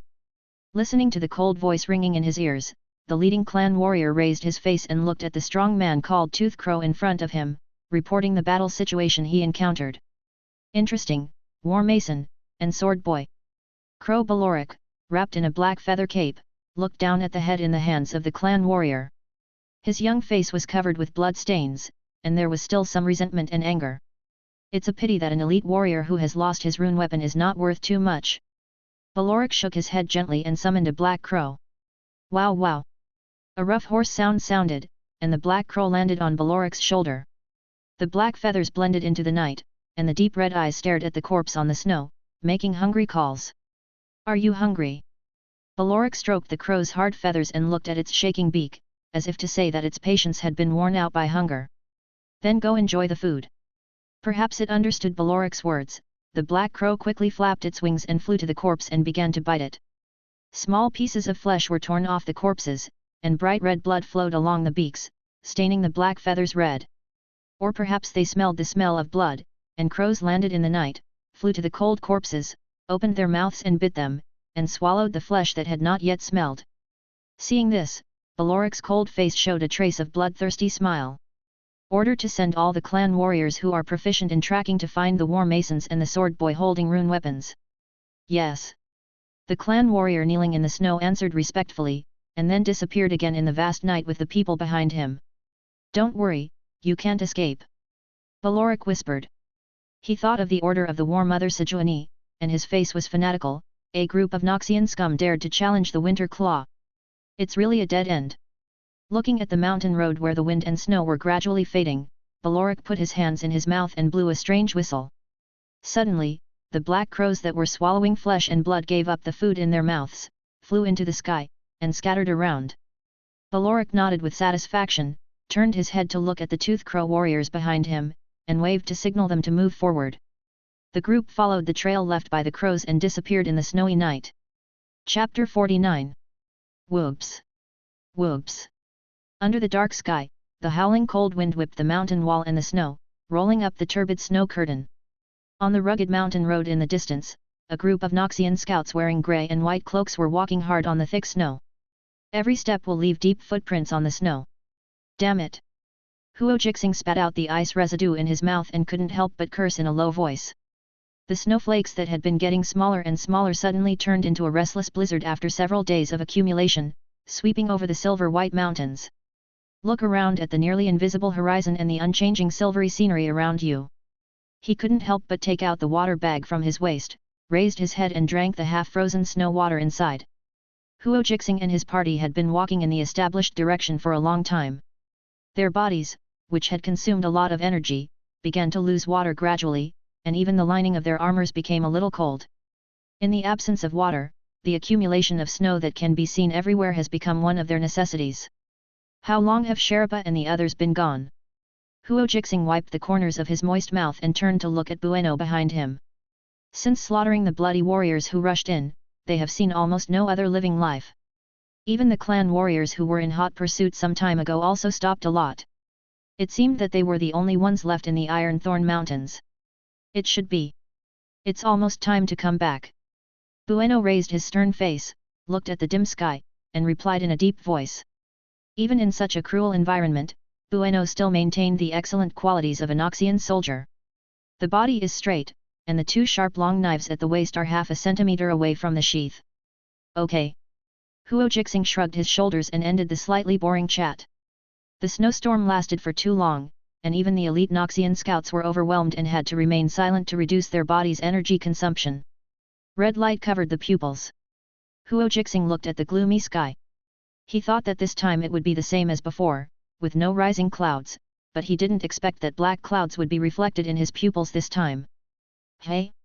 A black cloud that represents death. Huo Jixing looked suspicious as he looked at the black clouds in his red field of vision. Then he quickly realized that these black clouds did not belong to Sherpa and the others. Looking from a distance, I saw slender and thin black clouds, entangled with each other, gathering together and not breaking up.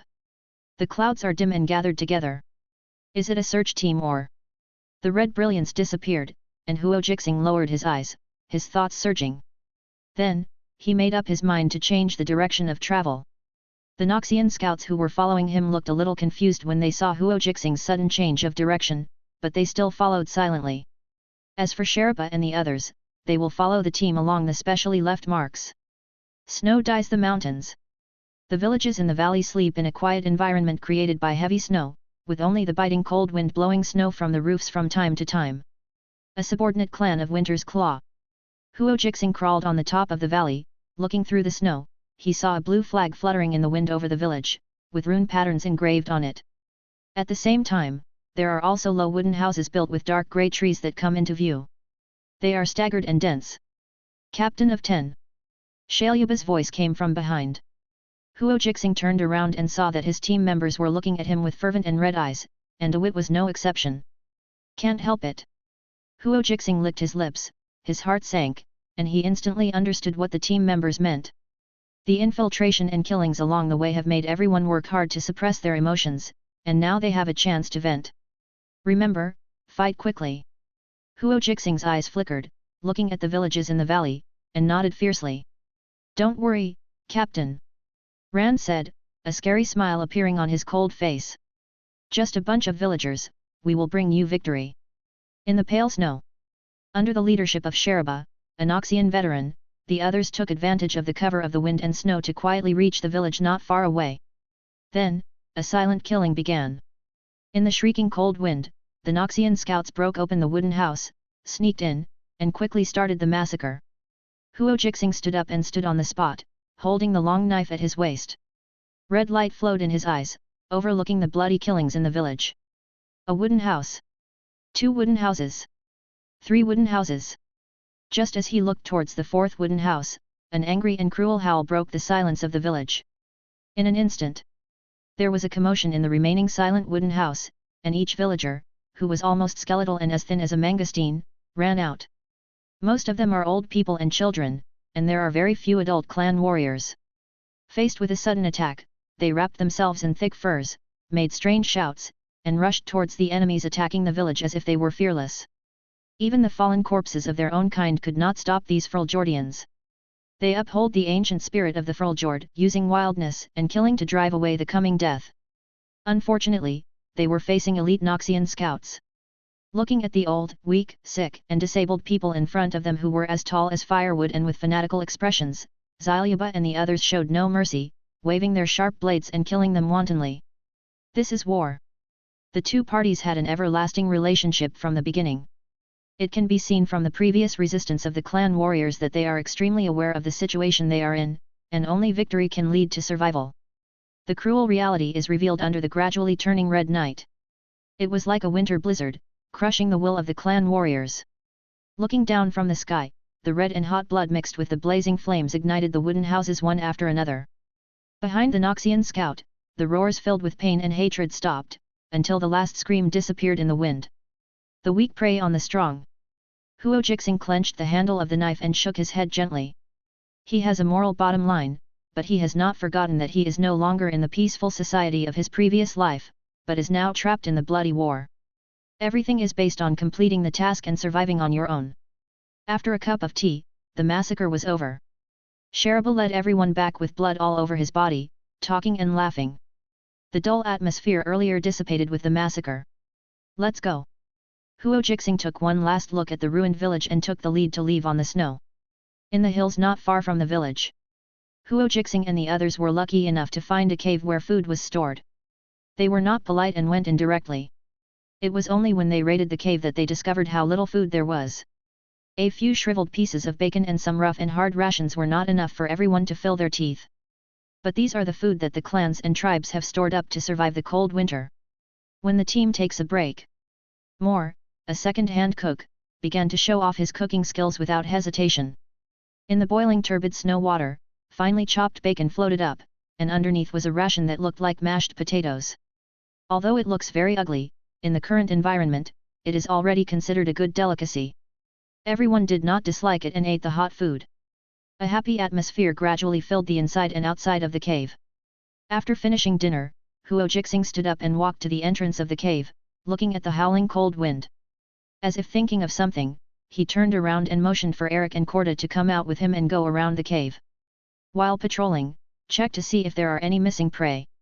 Chapter 50. Squeak. Squeak. The thick fur boots left deep marks on the rugged forest mountain roads and thick layers of snow. Huo Jixing and Eric began routine reconnaissance and patrolling along the area around the cave. Looking at the desolate mountains and forests in front of him, Huo Jixing shook his body and shook off the snowflakes on the ground. The withered tree crowns were piled with snow, casting a dark shadow under the dim moonlight, which was quite penetrating. When passing by a thick and gloomy tree trunk, Huo Jixing slowed down, the tip of his nose twitched, and there was a flash of red light in his pupils. Then he stretched out his right hand and slowly placed it on the handle of the knife at his waist. He raised his left hand to signal Eric and Corda behind him to pay attention to the southwest area. In silence, Eric and Corda have an insight into Huo Jixing's meaning. One person took off the giant sword on his back and walked around sideways. The other person grasped the dark grey battle axe and stood diagonally across from Huo Jixing, carefully approaching him. Sonoras. The blue light suddenly lit up, slightly tingling Corda's eyes. When he opened his eyes again, he saw Huo Jixing fighting with a short figure, and then quickly moving away. Captain of Noxus, Huo Jixing. Looking at the seemingly underage boy in front of him, Huo Jixing withdrew his strength in time and used the back of his knife to repel the opponent.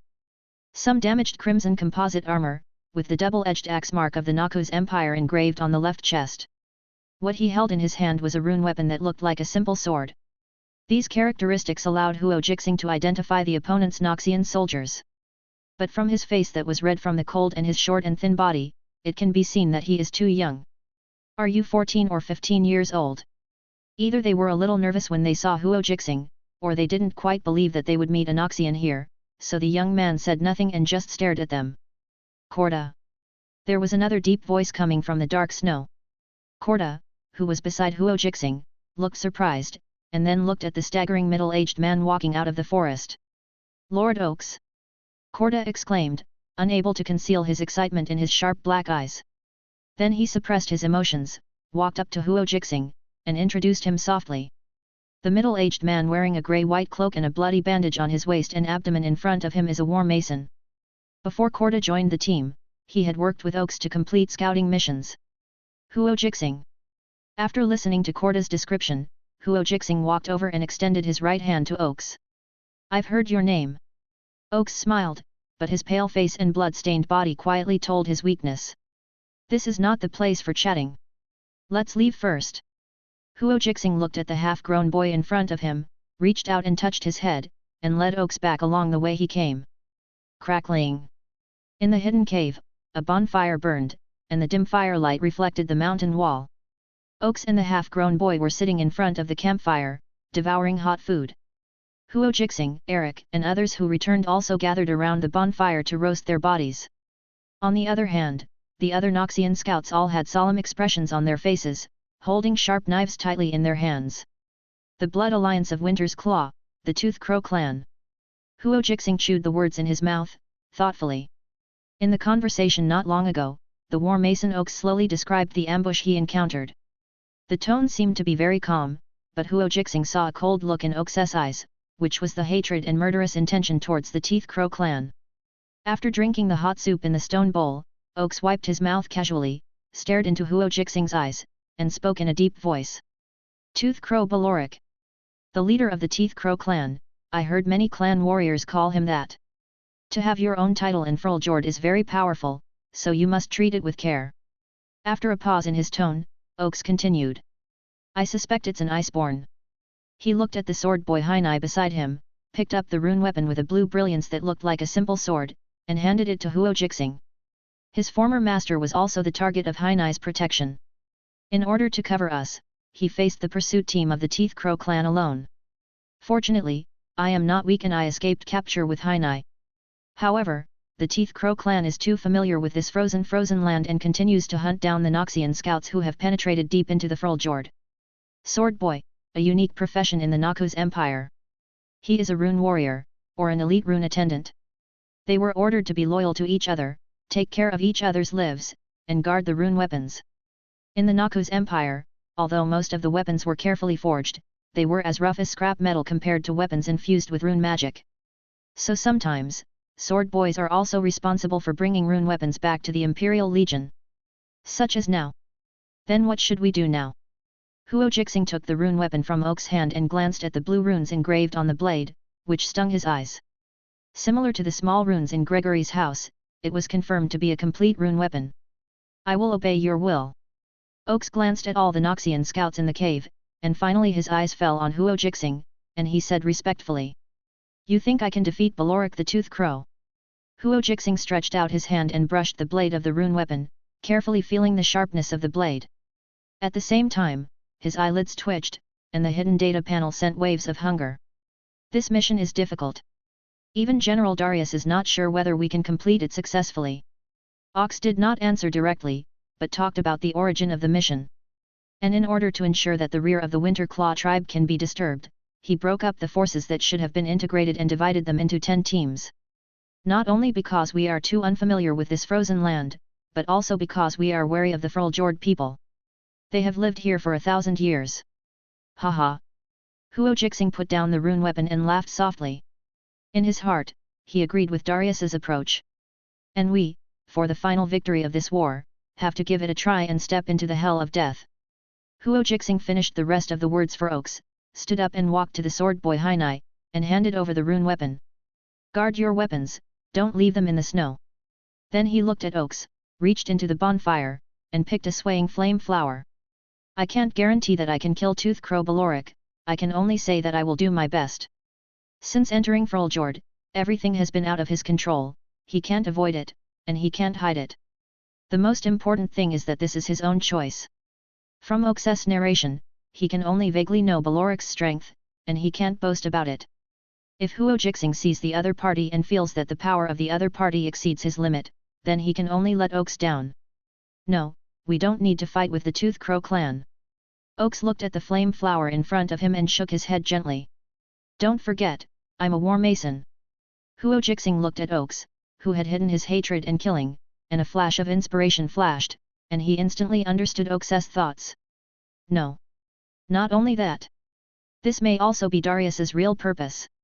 Crossing the line of defense, the remaining Noxian scouts went deep into the rear of the Winter Claw tribe.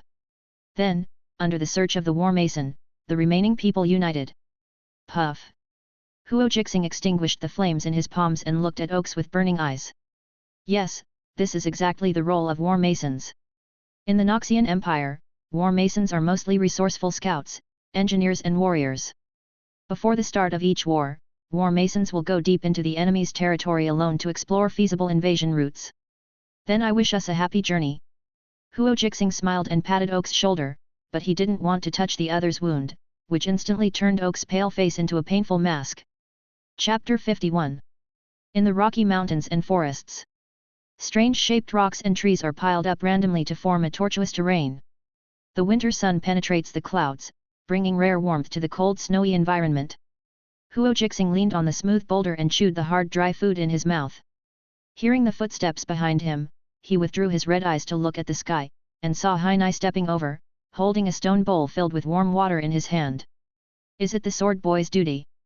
Huo Jixing looked at the half-grown man in front of him who was carrying a rune weapon, shrugged his shoulders, picked up the stone bowl, and drank the whole drink in one gulp. In recent days, he has finally experienced the benefits of having a sword boy. The food is prepared, the water is delivered, and there are always greetings and greetings. It is completely taken care of from beginning to end. Do you still need it? Henny asked with wide eyes. This was his third day following the team, and what he saw and heard along the way made him curious about the 10th commander Huo Jixing in front of him. Humility and courtesy, excellent skills. He never criticized his subordinates harshly and never defended his rights. Instead, he blended in with them and talked and laughed happily. This is very different from the team he was in before, or the atmosphere of most Noxian legions. Very rare. No need, go take care of Oaks, don't let the wound break again. Huo Jixing shook his head, turned his eyes, and looked at the mottled light and shadow cast by the sun not far away. The Rocky Mountain forest chosen by Oaks contains not only broken boulders but also fallen and leaning trees, which mix together to form a complex and changeable terrain. It has also become their resting place in recent days. The rapid progress in the past few days kept us away from the burned-out villages, and the traces left along the way were also cleaned up by Sharuba and Eric. This is a warning from Oaks. The Crow clan's tracking ability is very strong. Even Oaks, a war mason, needs to be careful at all times and not leave any traces. Everyone listened to Oaks' advice. And this unfounded belief is not for Oaks himself, but for his identity as a war mason. And in these few days, Huo Jixing deeply understood the importance of war masons. Without Eric's pointing or Huo Jixing's frequent use of Suzaku Red Eyes of Fire, Oaks could easily find shortcuts and avoid being tracked by clan warriors. However, the environmental impact of ice sheets and permafrost still exists. Ever since they entered the Fruljord, the howling cold wind and continuous blizzards seemed like invisible ghosts intent on burying all living things in the Ironthorn Mountains. Huo Jixing, who was basking in the sun, saw an armored figure approaching quickly in the rocky forest. It's Rand and DeWitt. The two seemed to have a certain tacit understanding after carrying out several investigation missions together, and they also chose each other as their partners. Considering DeWitt's strength and age, Huo Jixing is happy to see success. Captain 10, there's a situation. Rand quickly ran to the boulder, breathing heavily, a flush appearing on his cold face. On the ice sheet in the distance, we found the marks of the wheels and the ashes of campfires buried in the snow. Huo Jixing raised his eyebrows slightly after hearing the news. Once again he couldn't hold back his emotions and cursed in a low voice, "Damn it, I hope I can gain something this time." In fact, the weather in Fruljord is too cruel and unforgiving. Even with the blessing of Nenli fire, Huo Jixing still felt a little unbearable. No need to wait to call the other Noxian scouts. In the lee of the Rocky Mountain forest, Oaks and others came over quickly after noticing the movement. A few minutes later, after listening to Rand and DeWitt's narration, the silent atmosphere in the team became a little restless, and a touch of red appeared on everyone's face. Compared with the fragmented news before, this time it seems to be more realistic. Everyone. Huo Jixing walked to the front of the team, standing straight, his left hand pressing the handle of the knife hanging on his waist, and his right hand pointing to the sun that was gradually setting in the sky. Not much time. He looked around at everyone, his dark eyes filled with coldness. We must follow the trail before dark, otherwise the blizzard and night will destroy all traces. Ox, don't let us down next. At the end of his words, Huo Jixing looked deeply at Oaks, and then roared angrily at the Tauren standing at the end of the team. Haig, protect Oaks. Don't worry. Tauren Haga grinned, smiled honestly, puffed up his chest, and slapped hard. In the howling cold wind, rapidly falling snowflakes obscured the view. The tall figure of the Tauren enveloped Oaks, protecting him from the cold wind. Huo Jixing seemed unaffected, walking through the fresh snow and falling behind Oaks and Haig. He didn't know if he had the so-called command talent, but as a war mason, Oaks definitely had it, and his talent was extraordinary. Therefore, he will listen to Oaks' advice at critical moments and even hand over command. Just like what Shalyuba and Sword Boy Hainai said about him, he never defended his rights or acted condescendingly. On the open ice field, there is a convoy full of supplies, heading towards the blizzard. Pale snowflakes danced in the air, falling on the carriage shed and horse hooves, decorating the slow-moving motorcade with a layer of silver feathers. Maybe the ground is too slippery or the weather is too cold. The Enoch pulling the vehicle would occasionally make a low hum, and the exhaled air formed a cloud of white mist in the cold environment. Squeak! Squeak! The wheels rubbed against the snow, making bursts of sound. The clan warriors guarding around moved their steps carefully, and their cold eyes looked at the environment behind the blizzard. It's a material transport convoy. Huo Jixing crouched in the snow, and his slightly burning eyes swept the long convoy and the blue flag fluttering in the wind. It was engraved with the pattern of the winter claw. The convoy walking on the ice field in front of us had a total of 6 carriages, each pulled forward by a different number of Enuks covered with snow. It was visible to the naked eye that these Enuks were extremely tired. Their orange hair had not been washed for a long time, and it was tangled together under the falling snow, like the long horns of a deer, some of which were broken and some were directly cut off. In addition to Enuk, there were also clan warriors guarding around the convoy, about 30 of them. Judging from the fur armor they wore and the weapons they held, they were probably not elite warriors of the Winter Claw, but subordinate clans or blood alliances. Perhaps they themselves could not have imagined that someone would cross the line of defense and go deep into Fruljord. Do you want to do it? Shalyuba slowly crawled over, his grey hair was covered by snowflakes, but there was a hint of blood in his calm eyes. No, wait a little longer. Huo Jixing shook his head and refused. Looking back at the many Noxian scouts lurking quietly in the snow, they tried their best to control their breathing to avoid exposing their positions. The bulging snow hills farther away were the Torin Hague. Under his body, the injured War Mason Oaks, relying on a strong shield, did not have to face the baptism of the blizzard too much. The blizzard was still continuing, and they would stop to rest before dusk. Huo Jixing retracted his gaze and stared at the clan convoy not far away, thinking of Oks's suggestion. Fruljord at night is far beyond the defense of these ordinary clan warriors. They will definitely choose a place to set up camp according to the environment. Another important point is that they cannot fight in this open ice field, lest someone escape and reveal their whereabouts. We have plenty of patience. Huo Jixing's eyes were firmly fixed on the convoy in front of him, and he laughed softly. How could they let go of the opportunity that was finally obtained? Ice and snow will never be kind to creatures that set foot on this frozen land of the north, even the Fruljord people are no exception. Chapter 52. Crackle. The bonfire burned, the orange flames swayed, and the wet firewood made crisp sounds from time to time. On this slightly concave silver-white snow, the clan warriors used reins to stabilize the carriage. The heavy wooden boards were connected along the rear of the carriage to form a simple circle, surrounding the simple camp. Behind the carriage, one Enuk used his furry body to block the air leaks.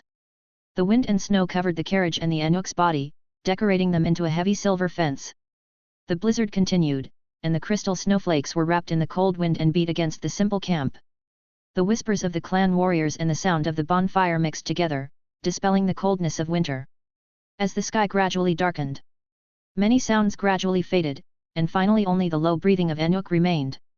And outside the camp, under the dim night, the Noxian scouts quietly lurked in the snow, crawling and approaching the simple camp little by little. They were waiting for the opportunity to come. Crack! In the silent environment, the heavy wooden board was easily broken, and a frosted face of the clan warrior was revealed, scanning the surrounding environment. But the blizzard weather seriously affected the vision. The clan warrior just glanced at it quickly, without a careful observation, and retracted his head. And it was this action that completely opened the prelude to this ambush. In the pale snow, one figure after another quickly stood up, looking at the car formation in front of them with grim eyes. Like ghosts, they broke through the blizzard with light footsteps and raided nearby. Clank! Clank! At the critical moment, fate played a joke on the Noxian scouts. Enuk, who was supposed to lie prone on the ground and fall into deep sleep, became agitated instantly when he saw the black shadow of the night, and his horns hit the carriage, making a violent noise. But in an instant, the group of Enuks in the chariot formation were affected by the first one, and they became agitated one after another. The howling and collision sound awakened all the clan warriors. Damn Enuk! Looking at the chariot formation with fire in front of him, Huo Jixing no longer concealed his figure, and turned his head to look at the Minotaur and Noxian shield guard behind him. "Haig, Tulio, knock out the chariot formation for me." Almost at the moment when the voice fell, the Minotaur Haig ran quickly. He was fully armed, like a steel giant, using his ferocious iron shield and short horns to directly push away the intercepting carriage. Under the huge impact, the wooden carriage was overwhelmed and fell to the ground with Enuk, and the transported materials in the carriage were scattered all over the ground. Shield guard Tulio was not to be outdone. He raised his shield along the gap opened by the Minotaur Higer to resist the many weapons that fell. Its food and warm fur. With the help of the dim firelight, Tulio looked at the animal flesh and fur scattered under his feet and immediately shouted loudly. Outside the circular chariot formation, in the cold snow, Huo Jixing, who heard Tulio's voice, immediately took a slender long knife and strode forward. When he approached the chariot formation, he jumped up and stepped on the overturned carriage, like an eagle with wings spread, swooping down on the enemy inside. In the cold air, the wind and snowflakes slapped his face. Huo Jixing's eyes turned red, and the slender long knife in his hand was instantly covered with a layer of Nanli fire, burning his heart. Then he swung the long knife with all his strength. When he landed, the long knife with flames attached, from top to bottom, directly cut through the clan warriors blocking in front of him. The gushing blood and broken flesh soaked his armor like rain and snow, turning him into a devil from hell. The clan warriors in the chariot formation were thrown into disarray by the sudden attack. Screams and shouts echoed in the cold night, and helplessness and fear grew in the hearts of clan warriors. But they were born warriors living in Fruljord, and they still put up a tenacious resistance in desperate situations. They looked at the attacking enemy and recognized their identities. Noxian scouts. Immediately, most of the clan warriors rushed to the gap in the chariot formation regardless of life and death, intending to expel and kill the Minotaur Hag and shield guard Tulio. A small number of clan warriors surrounded Huo Jixing, wanting to get rid of the bloody sharp knife inserted into his abdomen first. But these clan warriors underestimated the strength of the Noxian scouts in front of them. Being able to penetrate deep into Fruljord and avoid the Noxian scouts who were chasing and blocking them showed them a true art of killing. As a veteran of Noxus, Shalyuba rushed to the gap in the chariot formation by taking advantage of the movement caused by Huo Jixing. Behind him were Eric and Rand. They rushed to the nearby clan warriors through the gap held up by Tulio. Superb skills and excellent cooperation. But in a moment, the gap was directly torn open.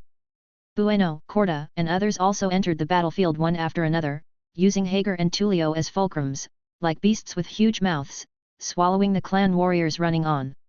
The blazing fire became hotter and hotter, reflecting the chaotic chariot formation.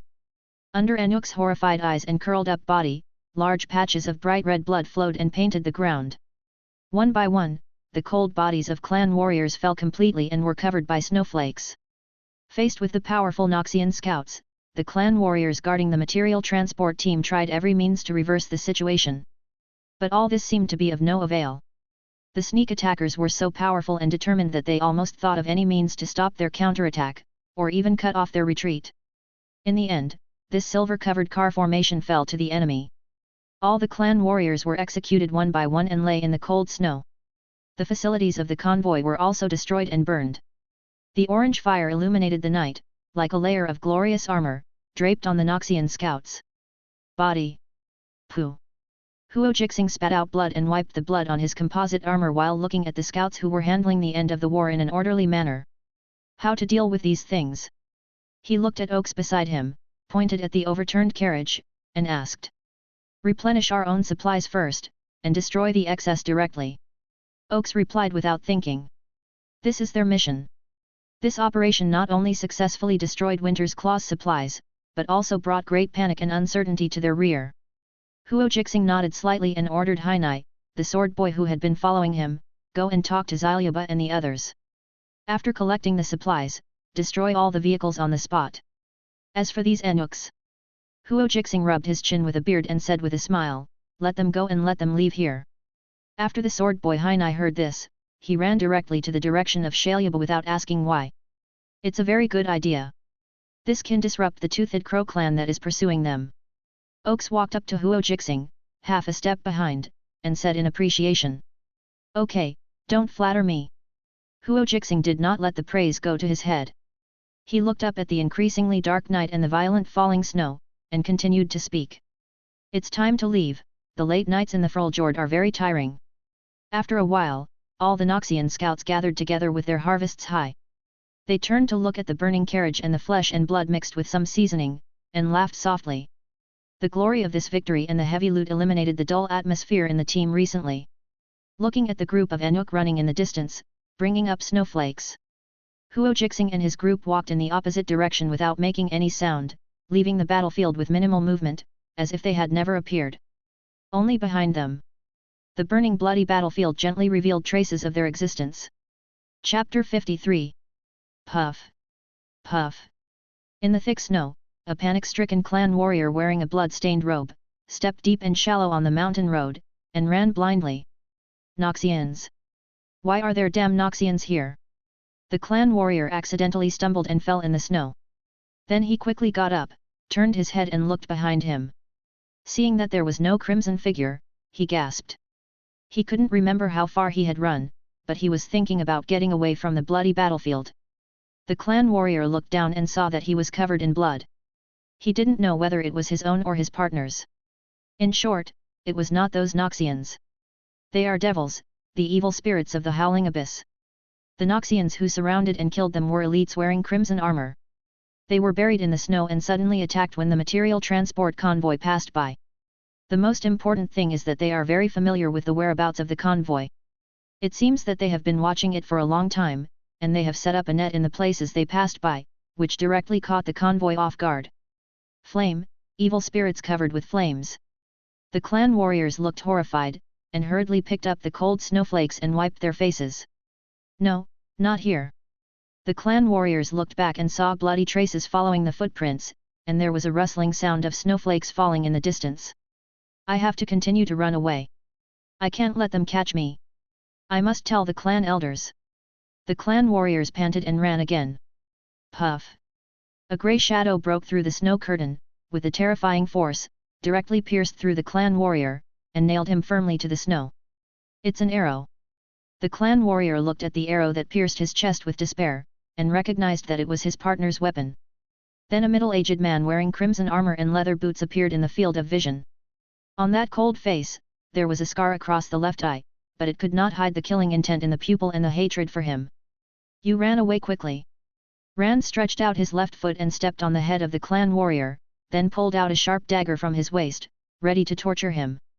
Rand, hurry up, the centurion is still waiting for us. Behind him, the young figure of DeWitt appeared, holding a bleeding ear in his hand. Not slow, kid. Rand raised his eyebrows slightly, immediately gave up the intention of torturing the other party, and directly used the dagger to cut across the neck and cut off the other party's ear. After finishing, he did not look at the desperate clan warrior who was losing a lot of blood and was walking towards death. He walked in front of DeWitt and said with a smile. Let's go, go back. The two walked side by side and gradually disappeared in the cold snow. She. The pale and clean fur cloak wiped the blade in his hand. After several times, the bright red color soaked the cloak and took away the blood stains on the blade. Hey! Huo Jixing raised the slender long knife and blew on it. Seeing the handsome face reflected on it, he smiled with satisfaction. Then he threw away the fur cloak that seemed to belong to the clan elder, swung the knife at the air and cut the scattered snowflakes. It's okay, the quality is good, and the continuous battles have not caused any damage. Huo Jixing's fingers brushed the blade, and he couldn't help but think of the Daiguo castle mentioned by the quartermaster. The ore produced there is really good, and it's no wonder that there will be some thoughts that shouldn't be there in the future. Hey? Injured.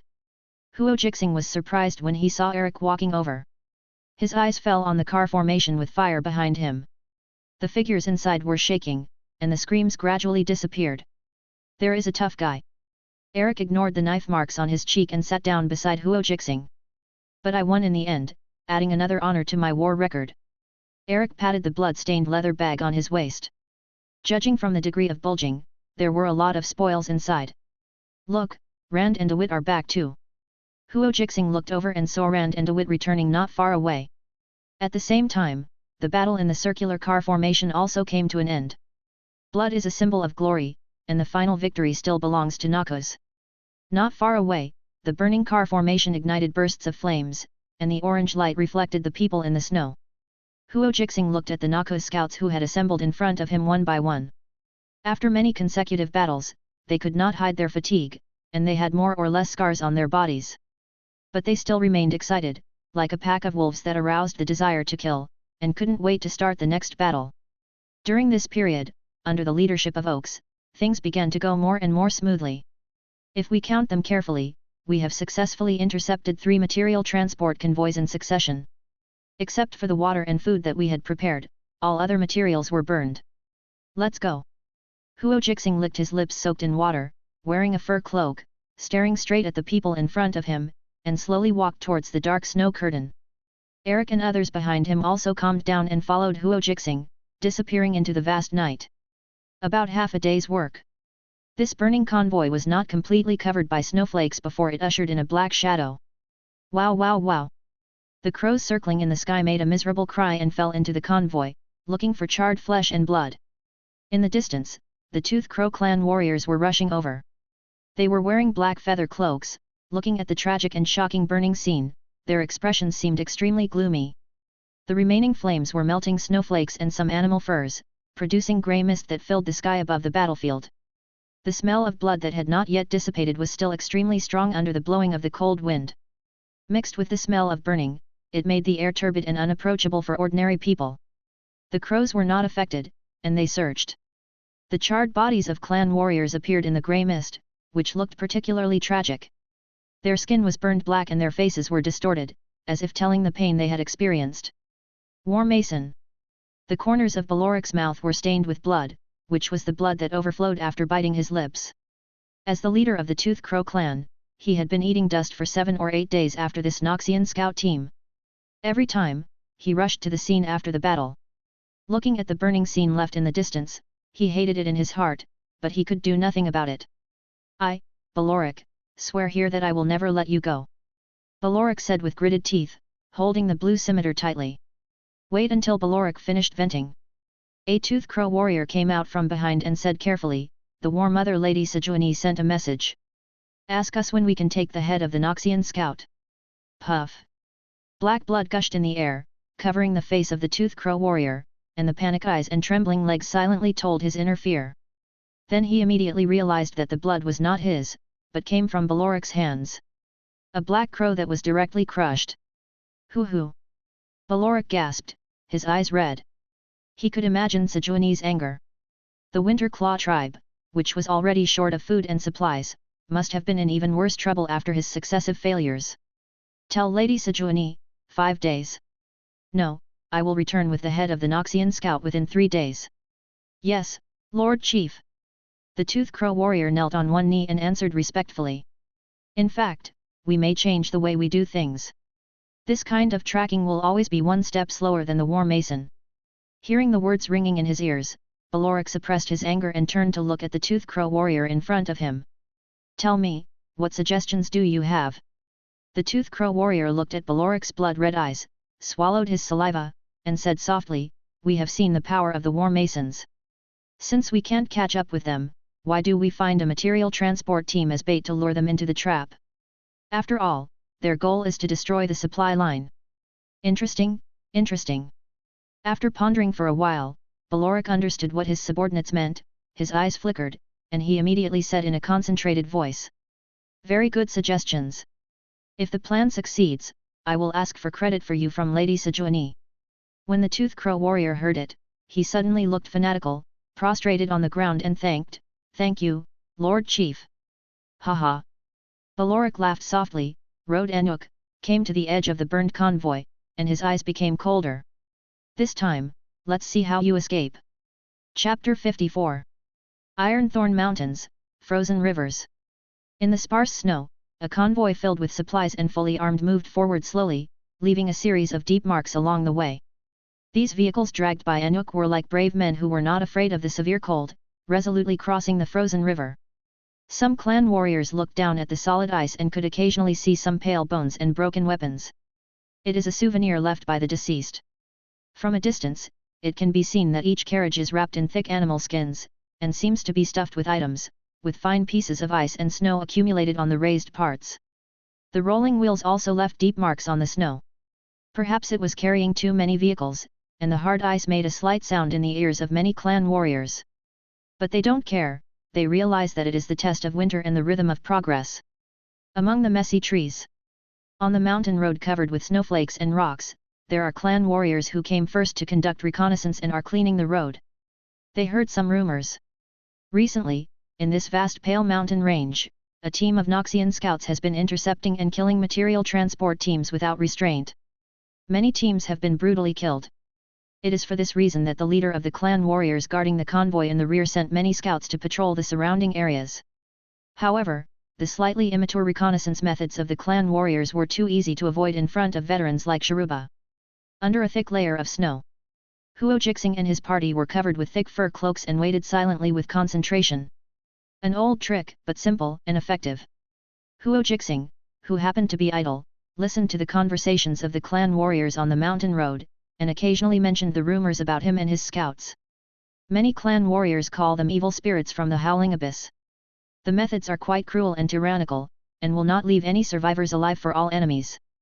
Perhaps it was God's goodwill, and the blizzard that had lasted for a long time began to gradually weaken. But the coldness under the snow continued. Huo Jixing didn't care, but Xiaoyuba and Eric behind him were a little unbearable. The desolate chill passed over the fur cloak, soaked into the body, and brought pain that penetrated to the bone marrow. This is especially true for Oaks, who was already injured. Even though he was blocked by the black grid, his slightly thick lips turned purple and his body trembled, but he held back and did not make any sound.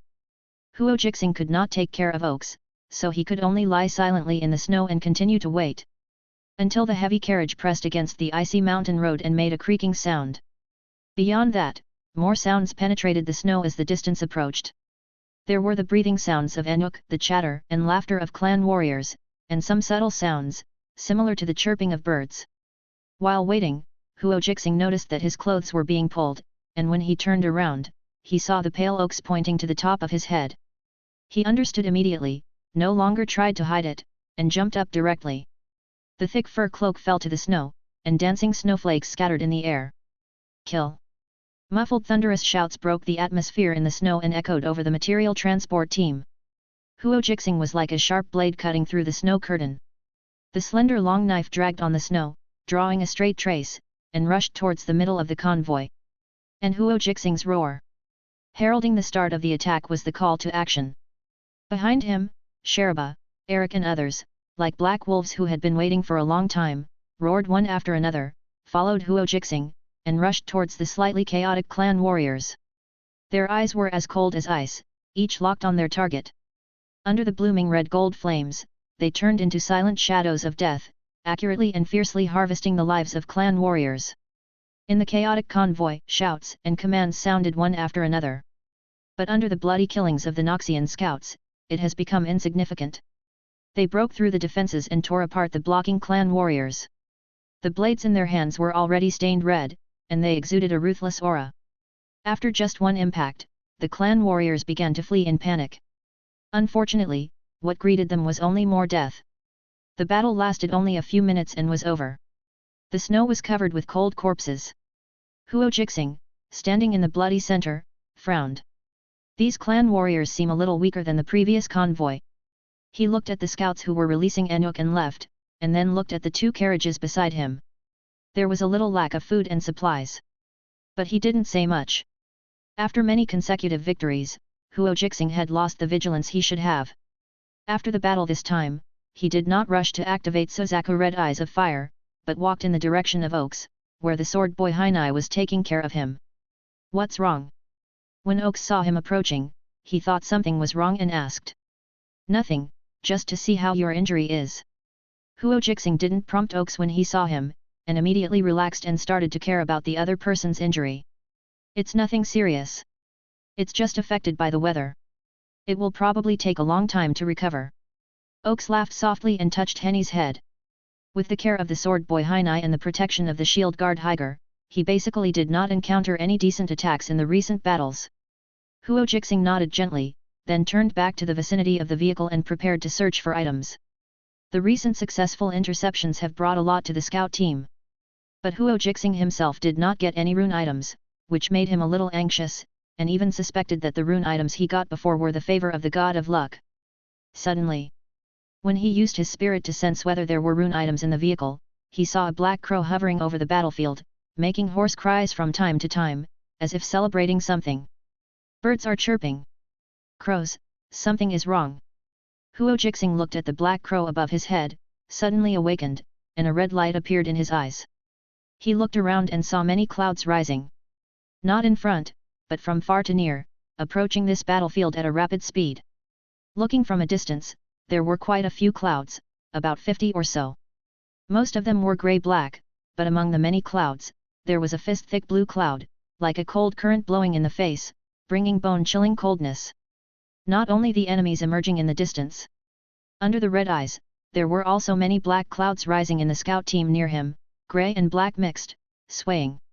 Enemy approaching, evacuate quickly. Huo Jixing roared. The Noxian scouts who heard the order immediately stopped their actions, gave up the spoils in front of them, and prepared to leave quickly. Under the bright yellow firelight, the slightly hurried figures of the Noxian scouts could be vaguely seen. However, just as they left the burning car formation, bursts of sharp whistling came from afar. Shi-shi.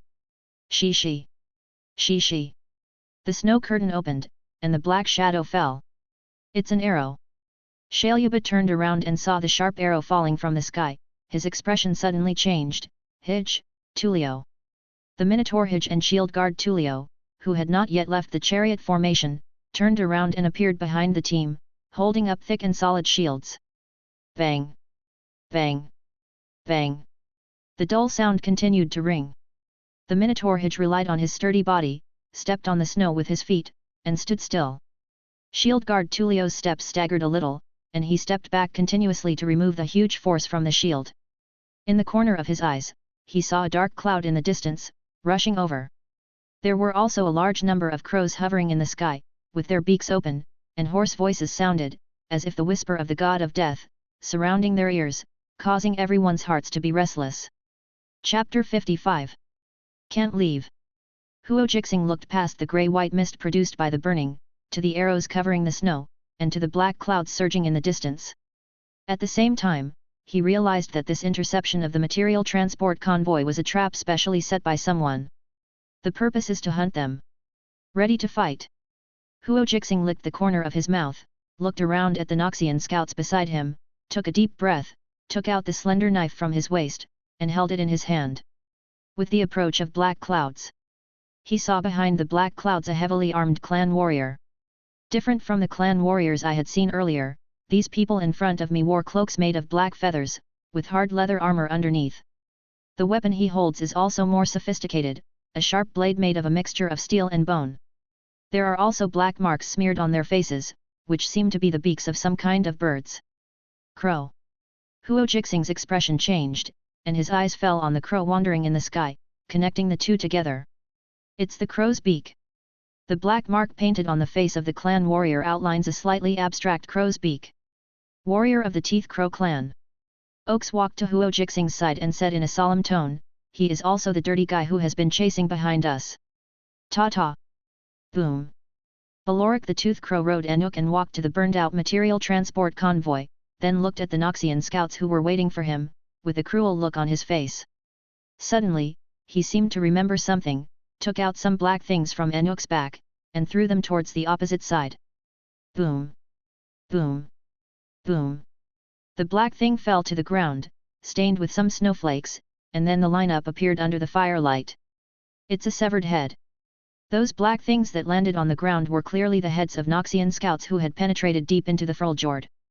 Among these heads, one seemed to have used excessive force and jumped over the carriage and rolled down not far in front of Huo Jixing. The hair and blood on the head were messily tangled, the eyes were gouged out, and the face looked ferocious, but the anger before death could still be seen. Don't wait for Huo Jixing's reaction. The moment the sword boy Hainai saw the head, he covered his mouth and his shoulders trembled. Oaks also began to breathe quickly. That guy did it on purpose. Huo Jixing's expression was cold, his eyes looking at the tall figure wearing a black feather cloak. It can be seen from the reactions of Henny and Oaks that the head in front of them belongs to the previous owner of the rune weapon.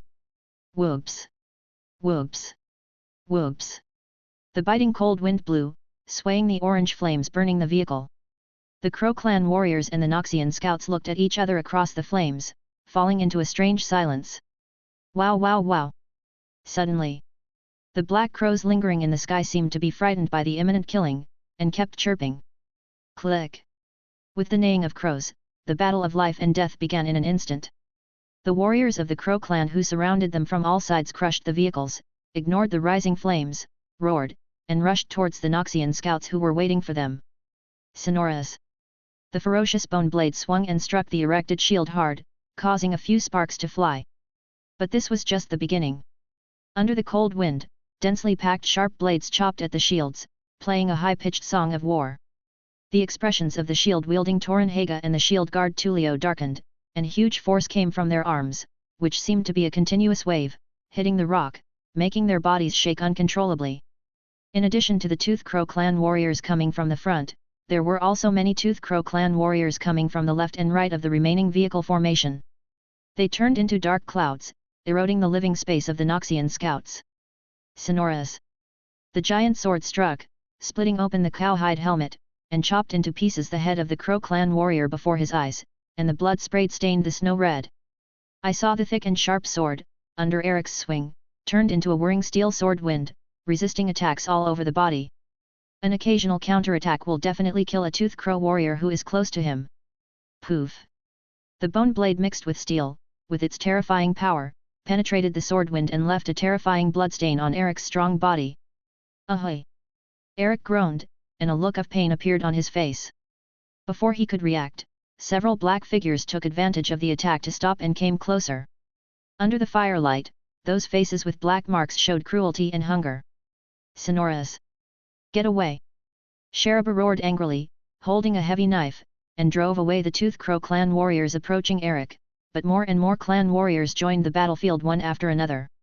Eric and Sheriba looked at each other, waved their sharp weapons in silence, and once again fell into a deadly fight with the warriors of the Teeth Crow clan.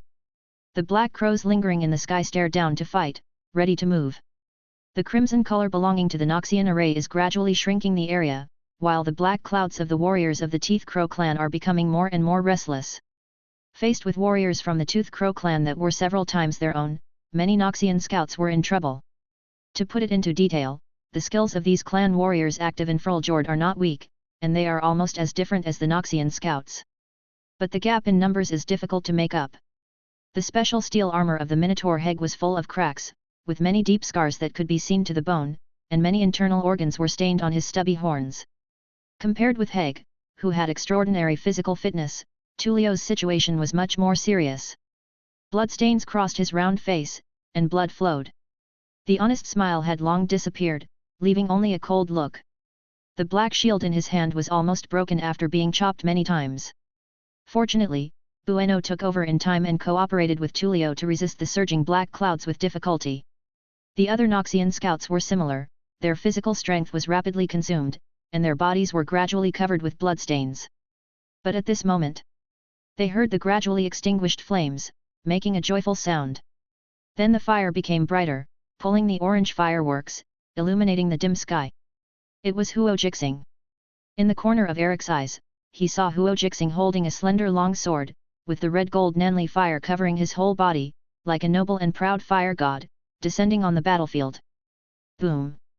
The gods come to the world, and the fireworks boil. Huo Jixing stirred up the rolling dark clouds with endless heat and destructive power.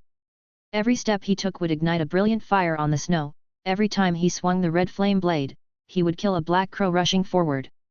Until a ray of azure light suddenly appeared, blocking Huo Jixing's body. Noxus extraordinary, I have been waiting for you for a long time. Tooth Crow Baloric blocked Huo Jixing's steps forward, and his blood-red eyes under the black feather cloak stared at the slender long sword covered with flames. I will cut off your head and give it as a gift to the Great War Mother Sejuani. Puff!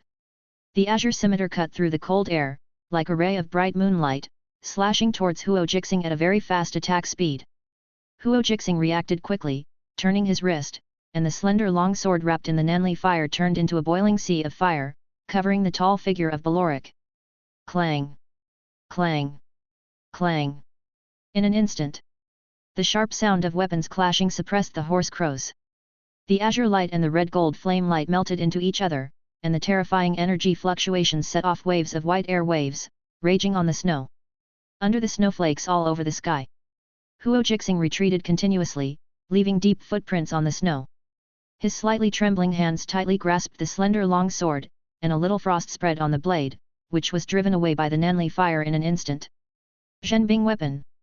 Huo Jixing looked at the two azure scimitars held by Balorik, and his expression gradually became solemn. Ice blood, true ice weapons, and extraordinary skills. This is the most powerful enemy he has ever encountered. Chapter 56. Bang! The fluffy snow suddenly exploded, splashing snowflakes. Under the sparse snow curtain, a flaming figure, like an arrow from a bow, streaked through the darkness and pounced on Balorik. Huo Jixing had no time to delay, and he had to fight quickly. This carefully planned trap not only successfully lured them out and completed the counter-ambush.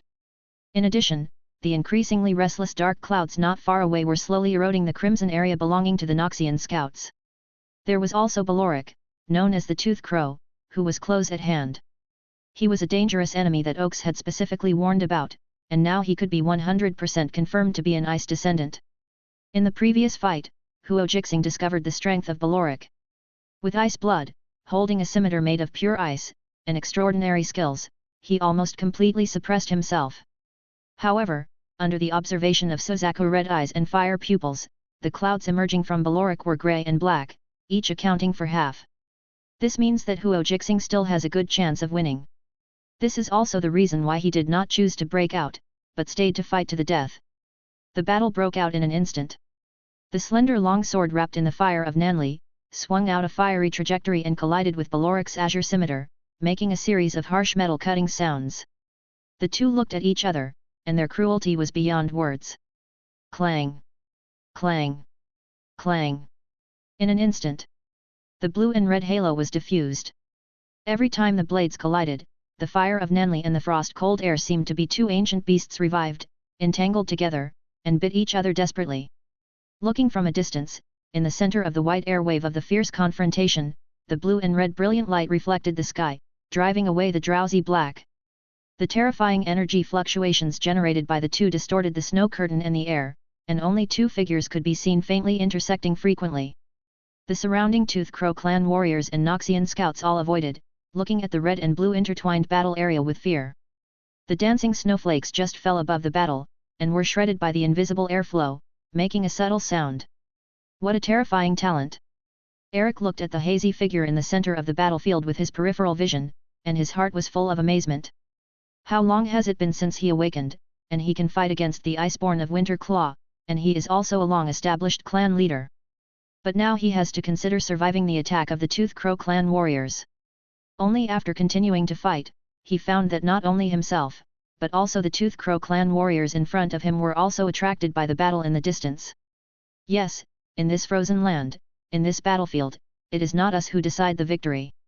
Eric panted, looking at the red snow, his expression suddenly realized. The dilapidated carriage, the messy and broken corpses, the blood pooling, and the crows wandering in the sky. They are decorating this increasingly fierce battle, and the protagonist of this battle. It's them. From the corner of his eye, Eric found that the blue-red area has become the center of the battlefield, attracting everyone's attention. Clang! Another blade clash. Huo Jixing saw Balorik staggering, just wanting to take this opportunity to get close to the opponent, but his steps suddenly became heavy. Puff! The azure scimitar cut through the air and cut through the composite armor. Huo Jixing rolled on the ground in a panic, avoiding the fatal attack, but a 3-foot-long hideous blood mark was left on his waist and abdomen. Conqueror's blade. He looked at Balorik, who looked cold in front of him, and his heart sank. In the previous fight, he found that Balorik's skill level was very high, even stronger than Eric, the Conqueror's blade. And frost and cold air. Huo Jixing glanced at the surrounding environment. I don't know when, there was a layer of light blue cold air, faintly condensed into ice. He looked down at the hideous scars on his waist and abdomen, which also had blue frost spreading. However, under the burning of the Nanli fire in his blood, they melted quickly and the scars gradually healed. He fell into the flaw that Balorik had given him, but if it weren't for the cold air, he could at least avoid it and wouldn't be hurt by the Zhenbing weapon. Did you notice it? Balorik walked over, with a cruel smile on his face painted with black marks. Unfortunately, it's too late. Bang! The snow was crushed, and Balorik, in accordance with the war law of taking advantage of his illness, turned into a blue light and quickly rushed towards Huo Jixing. The Zhenbing scimitars held in each hand left traces of frost in the air at a very fast speed. Huo Jixing endured the pain in his waist and abdomen, looked at Balorik who was running fast, and took a deep breath. Whoosh! Whoosh! The Nanli fire that had been attached to his whole body burned again, and the scorching temperature dispelled the surrounding cold air. Step, swing the knife. The crisp and pleasant sound of clashes rang out again. This time, Balorik used all his strength, wrapped in frost all over the sky, and suppressed Huo Jixing's counterattack in the instant of fighting. The suppression of skills, the spread of frost. Bararik's body, covered with a black feather cloak, danced in the air, and the Zhenbing scimitar drew beautiful arcs in the air. However, in a moment, the blue and white frost, with the two as the center, surged outward, covering the ground, corpses and carriages with a thin layer of ice mist. Huo Jixing held the slender long knife tightly in both hands, almost exerting his skills to the peak, but under Bararik's wild attack, he could only hold on. The atmosphere surrounding him was always affecting his actions. Even with the isolation of Nanli fire, there was so much frost that it almost formed a storm. He used quantity to win, suppressing Nanli fire, and gradually gained the upper hand in the fierce battle. I saw Huo Jixing who never gave up and was still persisting. While Balorik was interfering, he waved the azure scimitar in his hand very quickly, forming an afterimage that was engraved in the air. Boy, look at yourself, what are you still insisting on? Under the afterimage, the armor was broken, and blue blood stains covered Huo Jixing's body, making him look miserable. The boys under your command still want to rescue you, but it's a pity that they can't get close to here. In the dilapidated car formation battlefield, the Tauren Haga used his horns to push away the blocking warriors of the Toothed Crow clan, followed by others. But the nearly stormy wind prevented their approach. Looking at the indifferent Huo Jixing, Balorik suddenly became angry. He thought about the materials that were burned, the fellow clan members who starved to death, and the accusations from War Mother Sejuani. He couldn't hold back anymore and couldn't wait to chop off the enemy's head. The scimitar in his cold eyes glowed with bright blue light, releasing extreme coldness, and slashing towards the blood-stained Huo Jixing together with the actual killing intent. Poof! The storm rolled back and the snowflakes broke. This small area seemed to be plunged into endless cold and silence. Only a faint red flame lit up, but it also looked shaky. Huo Jixing looked up at the cut blue scimitar, as if the cold moon was falling. It was so heavy that it made it difficult for him to breathe, and he felt the cold hit him again. At the same time, he also saw the ultimate murderous intent in Balorik's cold eyes. Who is not afraid of death? Huo Jixing whispered softly, and the slender blade in his hand seemed to stop at this moment, but the next moment, endless red fireworks boiled. The flame is hidden in my meridians. Huo Jixing stepped forward, his handsome face collapsed at a speed visible to the naked eye, and his strong body also became shriveled up. Meet death. When the blue cold moon fell, Huo Jixing's eyes glowed with red light, seeming to penetrate all things in the world. Suzaku red eyes and fire eyes. Suzaku flurry. All of a sudden. In the frost storm, the crumbling Nanli fire burst into flames, and the blazing high temperature melted the cold air in the sky.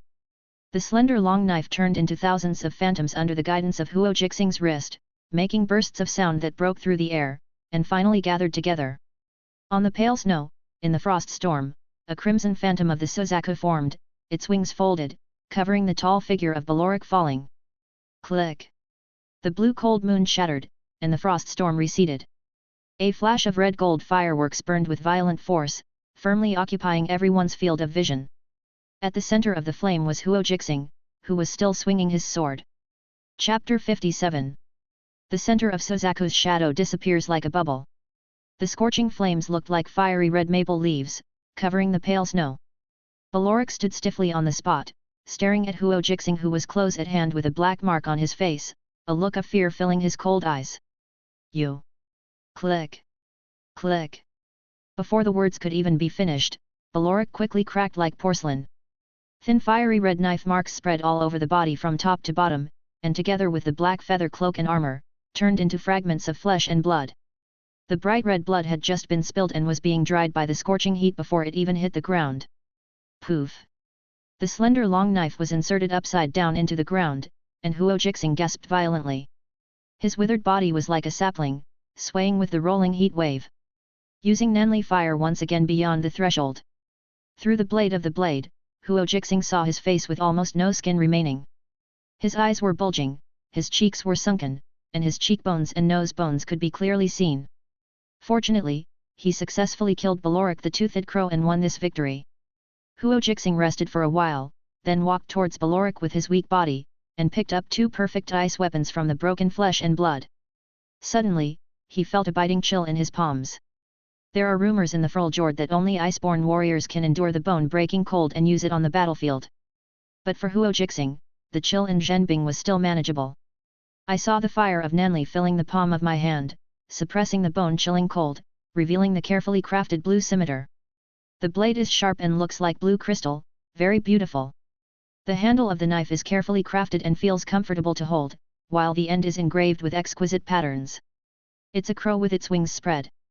Huo Jixing reached out and brushed the scimitar, a flash of blue light flashed, and an icy air emerged. At the same time, the data panel in his pupils felt a sense of hunger, and he wanted to disintegrate the 2 Zhenbing weapons in his hands. Now is not the time. Huo Jixing suppressed his inner thoughts and turned towards the tragic battlefield that was not over yet. Noxus! Noxus! Noxus! It was almost when the battle between Huo Jixing and Balorik came to an end. Sheraba, Eric, and others let out low roars, awakening the bloody spirit of the remaining Noxians, and launched a counterattack against the Crow clan warriors who had been suppressing them. On the other side, the warriors of the Teeth Crow clan, who looked like black clouds, still wanted to take one last bite of flesh and blood before leaving. However, Huo Jixing's rapid arrival directly changed the situation of the war, causing a warrior from the famous Tooth Crow clan to look panicked and flee. Balorik's death not only brought Huo Jixing's victory, but also dealt a devastating blow to the arrogant momentum of the Toothed Crow clan. Captain of 10. Huo Jixing noticed someone approaching, turned around and saw Hainai, a sword boy covered in blood and holding a rune weapon. Good. Letting Hainai support his weak body, Huo Jixing touched his head, only to find that it was already stained with sticky blood. Sword boy Hainai was lucky enough to survive with the help of rune weapons. But others are not so lucky. Huo Jixing looked at the battlefield in front of him. The warriors of the Teeth Crow clan were escaping, and the Noxian scouts were chasing them, leaving behind cold corpses in the shadow of swords and swords. And some of the corpses covered in the snow belonged to Noxian scouts. Bueno, an outstanding Noxian soldier who had left a deep impression on Huo Jixing, was lying in the cold snow. The stern face showed the generosity of dying, and the long knife he used was discarded by his side, soaked in bright red. Shield guard Tulio, the black shield in his hand that was used to resist the charge of the warriors of the Teeth Crow clan, has been completely shattered. His round face and strong body were covered with knife marks, but the flesh and blood of a warrior from the Teeth Crow clan remained in his mouth. More, the Noxian scout who had a good relationship with Huo Jixing, was leaning on the vehicle, his neck almost broken, and his body was stained red by the blood sprayed. His eyes fell on the south, as if looking at something, and he did not close his eyes before he died. Hey! Huo Jixing took a deep breath and sorted out his emotions. Looking into the distance again, I saw Sheraba and others returning. Although their armors were broken and scarred, their eyes were still filled with bloodlust. Their faces looked extremely hideous under the baptism of blood and snowflakes. Oaks. Huo Jixing's eyes fell behind the Toran Haga. The face of the War Mason Oaks was extremely pale. His left arm was broken at the shoulder level and was hastily wrapped in a blood-stained robe. It's nothing, it's good if I can survive. Oaks looked at the corpse of the Noxian scout on the battlefield with a gloomy expression. Zyluba, find a place to bury them. Huo Jixing also looked gloomy, and then gave instructions. In a foreign country, he couldn't do more. It was good to have a tomb to bury him in. The remaining Noxian scouts finished handling the battlefield silently, and walked away carrying the bodies of Bueno and others. They worked together to dig a grave in the snow far away from the battlefield and bury them. Huo Jixing looked back at the grave mound that was gradually covered by the wind and snow, covering up traces of Bueno's existence. Perhaps the people who survived would think of them in their memories. Before leaving, he looked at the gradually extinguished battlefield of flames in the distance again and discarded his sad mood. The Tooth Crow clan was just defeated, and the clan warriors who escaped from the battlefield would bring their news to the Winter Claw clan. So Huo Jixing knew that he and his group would continue to flee in this snowy land. Facing the wind and snow, he led the remaining Noxian scouts, dragging their wounded bodies, and escaped into the snow. In the dark cave, the bonfire was lit, and the scorching flames danced, melting the pervasive chill. After losing more, the chef, Huo Jixing, made a delicious meat soup dinner by himself, and most of the ingredients were the spoils of war. After everyone had a simple meal, they began to close their eyes and rest to recover their strength. Huo Jixing began to keep watch alone. Although his body was relatively weak, the strength he possessed could still easily resist the low temperature of the late night in Fruljord. At the same time, this was his order and also a space for himself to be alone. Outside the gravel cave, the biting cold wind of the night blew in his face. The scattered snowflakes were much smaller, and the dim stars in the sky could be seen. Huo Jixing chose a shelter, first looked at the surrounding environment, and then took out the spoils he had harvested. 2 azure blue true ice scimitars. When the true ice weapons appeared, the whistling cold wind seemed to solidify, and the snowflakes also slowed down their falling speed. Do you want to decompose the true ice weapons? A familiar prompt sounded in his ears, and Huo Jixing looked at the data panel that appeared on his pupils, and a stream of dark green data appeared. Decompose. Congratulations to the host, the decomposition was successful, and Essence 70 was obtained. Hey, there are 70 points? Is that so many? Hearing the final system prompt, Huo Jixing frowned and looked surprised. The amount of essence obtained this time far exceeded the total before. It seems that the quality of the true ice weapons is not low even among rune weapons. It is worthy of being a special item of Fruljord. He also thought that if the essence was not enough, he would disassemble the rune weapon of the sword boy Hainai. Then he unfolded the data panel. Name, Huo Jixing, weak. Essence, 75. Strength, 2.09, 0.30. Constitution, 2.10, 0.38. Agility, 2.38, 0.32. Spirit, 3.88, plus 0.08. Skills, Advanced Warrior, Wild Survival, Introspection, Photographic Memory. Talent, Suzaku, Nanli Fire, Red Eyes and Fire Pupils. 75 points of essence, enough. Huo Jixing looked at the data panel, already accustomed to the state of blood deficiency, his eyes fell on the essence, whispering. Chapter 58. Look at the dim stars in the dark sky. Huo Jixing chewed and swallowed the dried meat in his mouth, his red eyes flickering as he observed the environment. Seeing that there were no clouds rising around him, he gradually felt relieved. Immediately, his consciousness sank into the data panel and stared at Talent. But for a moment, a red star map was reflected in his pupils, and an ancient and mysterious aura filled his eyes. On the red star map, 7 bright stars are distributed, Well Suspension and Ghost Suspension have been lit up, and the burning sensation of Nanli Fire stimulates the nerves. Huo Jixing's eyes moved slightly and landed on the 3rd star. It is different from the location of Well Stay and Ghost Stay. This is a different kind of star. It is located at the mouth of the red bird. It is shaped like a willow leaf and appears to be in a state of uncertainty. When Huo Jixing's consciousness touched the stars, news came from the data panel. 50 points of essence. Thank you to the Teeth Crow clan for the trophies. Huo Jixing laughed at himself, and then spoke without thinking. Then. Turn it on. Buzz. Buzz. The data panel glowed, and 50 points of essence turned into a dark green data stream and injected into the red star map. Immediately afterwards, these majestic data flows followed the lines of the star map and rushed towards the 3rd star that had been waiting for a long time. Boom! With the overflow of essence energy, Lusu, which is in a state of uncertainty, shines brightly, and billowing heat waves emerge. The familiar scene appeared again. Huo Jixing stepped into the boundless starry sky, and the red-gold Nanli Fire built a vivid and strong body, and automatically entered the state of inside view of the self. Without waiting to adapt, he looked up at the 7 stars hanging in the starry sky, respectively distributed, and saw the Lusu burning with flames, located below the Ghost Su. The two reflected each other, and the red fireworks almost occupied most of the starry sky. The curved head hangs like a willow, and the 3-star number is wine.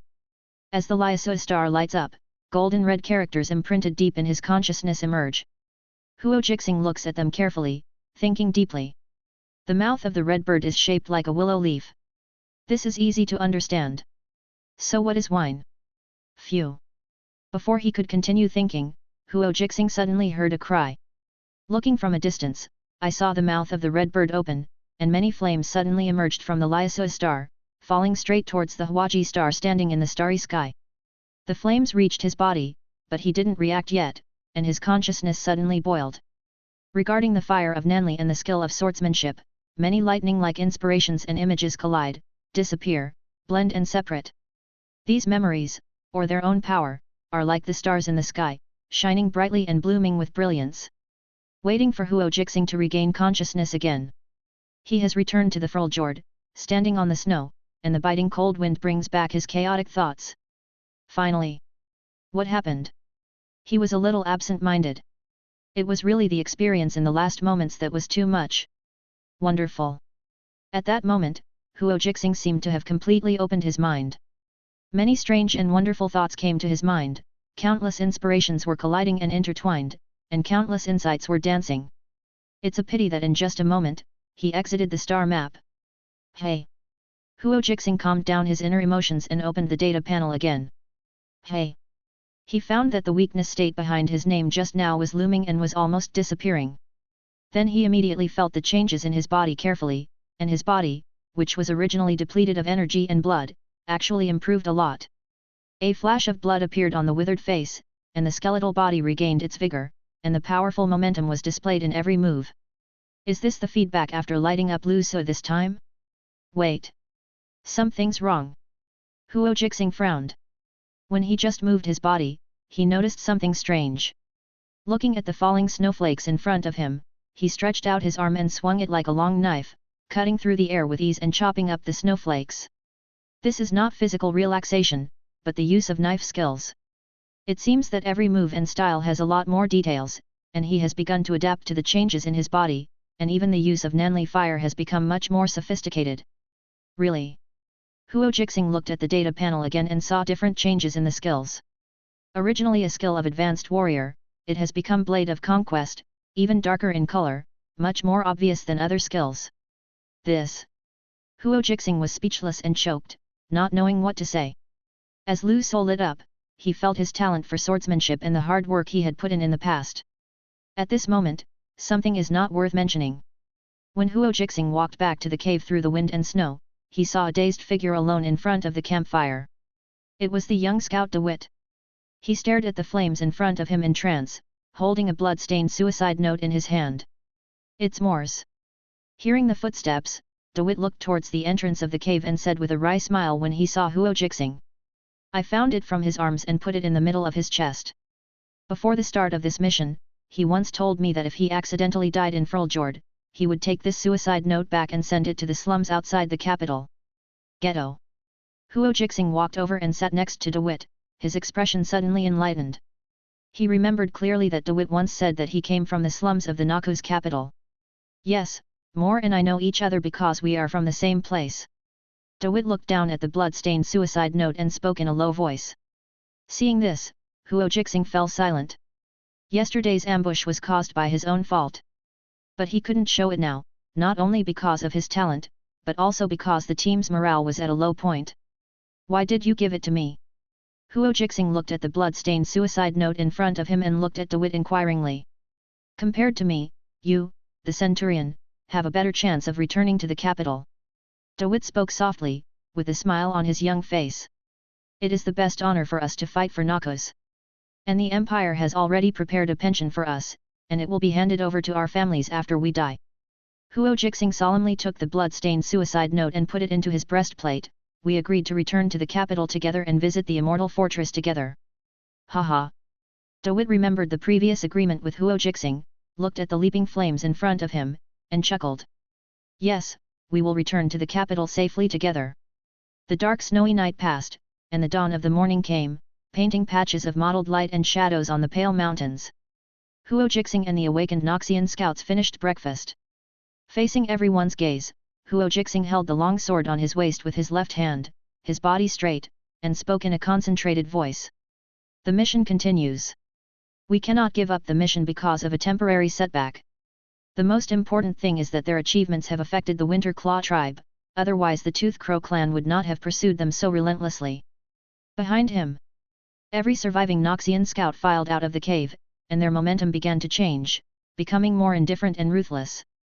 This endless war has completely affected everyone. In the following days, Huo Jixing and his party still wandered on the frozen land and began to be extremely careful, leaving almost no traces along the way.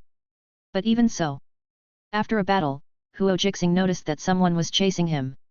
Chapter 59 Ironthorn Mountains, Winterthorn Mountain Road. On the snow-covered mountain road, a shocking and everything-destroying natural disaster is taking place. Avalanche.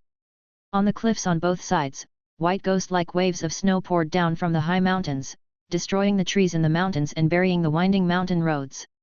Countless ice and snow chunks rushed down the hillside at an alarming speed, like crazy white giant beasts, ravaging the earth. Looking from a distance, huge and solid masses of snow poured down and hit the middle of the Noxian marching column, instantly swallowing up rows of terrified Noxian soldiers. The rising snow and dust were hazy, as if the end of the world was coming. I don't know how much time has passed. After the avalanche, the Winterthorn Mountain Road became a mess, and the Noxian soldiers who were moving forward disappeared under the white snow. No matter how strong the armor is, it will be useless when the avalanche hits the opposite side, leaving only an empty and silent valley, reflecting the despair and fear of the survivors. Ben, order to go down and dig people quickly. Darius looked at the tragic scene on Dongshan Mountain Road that was like hell on earth. His eyes were red and his expression was ferocious. Yes, General. Captain Ferrong beside him looked at the aftermath of the avalanche that had not yet completely subsided, gritted his teeth, and quickly passed on the order.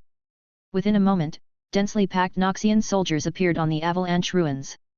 They either used their hands and feet or used weapons to search for survivors in the snow-covered ruins. Although the hope is slim, every Noxian soldier's life is worth saving.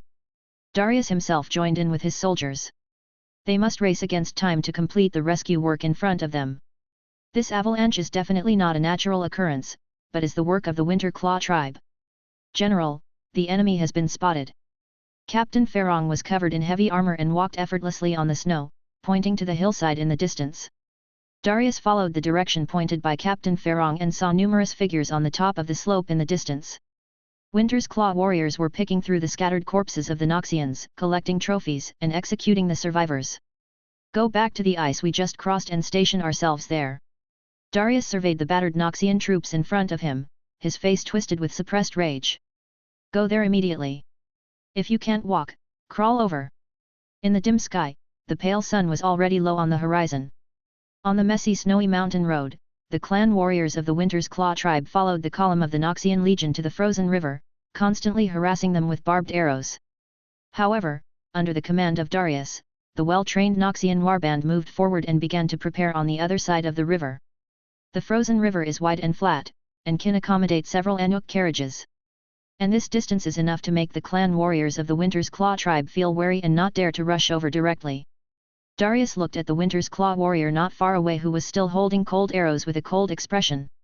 He knew that as long as he kept a close eye on the river bank, the only direction the enemy could attack was from the nearby mountains and forests, which would also be their opportunity. Then Darius ordered the soldiers to use shields as cover and forcibly dig 2 parallel trenches in the snow along the river bank. The tense and bloody atmosphere became more solemn under the icy cold wind. Or seeing that the trench was about to be dug, the Winter's Claw warriors following from a distance could no longer bear it. They began to disperse and go around, preparing to find a breakthrough. Just like Darius guessed. When the Winter's Claw warriors saw the mountains and forests on both sides of the frozen river, they began to quickly gather their men, preparing to rush into the Noxian array again and kill wantonly. Ready to fight. Darius's voice sounded like the clash of swords, and his dark eyes were filled with murderous intent. Ben, you lead the heavy infantry group to the mountains and forests to the west to prevent their approach. Captain Ferrong at his side received the order and immediately walked away. Following him was a heavy infantryman wrapped in heavy armor and holding a ferocious weapon. Oluo Shining Horn, lead the Tauren warriors to the east. Don't let them cross the defense line. Behind Darius, a tall figure standing like a mountain came over. He is a Tauren wearing golden armor, and the tops of his horns are also inlaid with ferocious golden steel points. Follow your will, General Darius.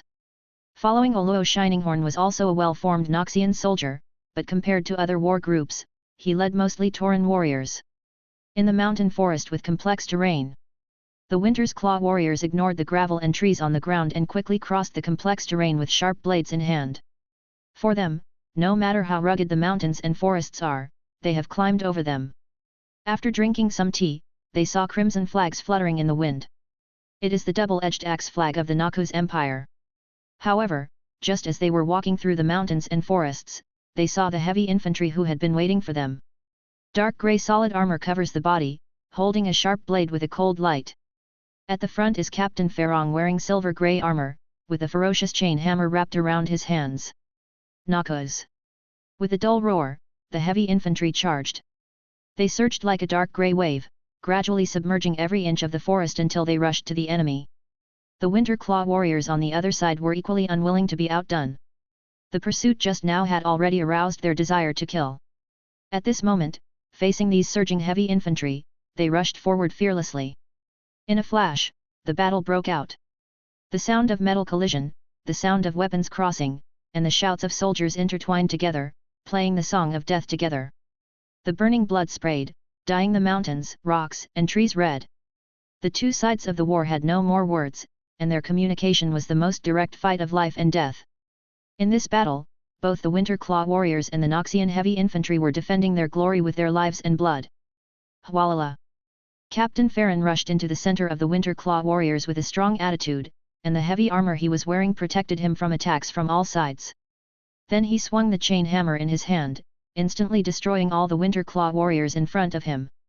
Broken bones and blood scattered all over the sky, scattered on the pale snow, and countless wailings resounded through the mountains and forests. Captain Farron bathed in blood and continued to move forward, attacking the formation of the Winter Claw warriors, forming a terrifying death storm. The battle was fierce and long, and every charge was carried out with determination and courage. The angry Noxian heavy infantry had no way to retreat in this battle, only to move forward. They used sharp blades and lives to weave bravery and tenacity, fighting for Noxus.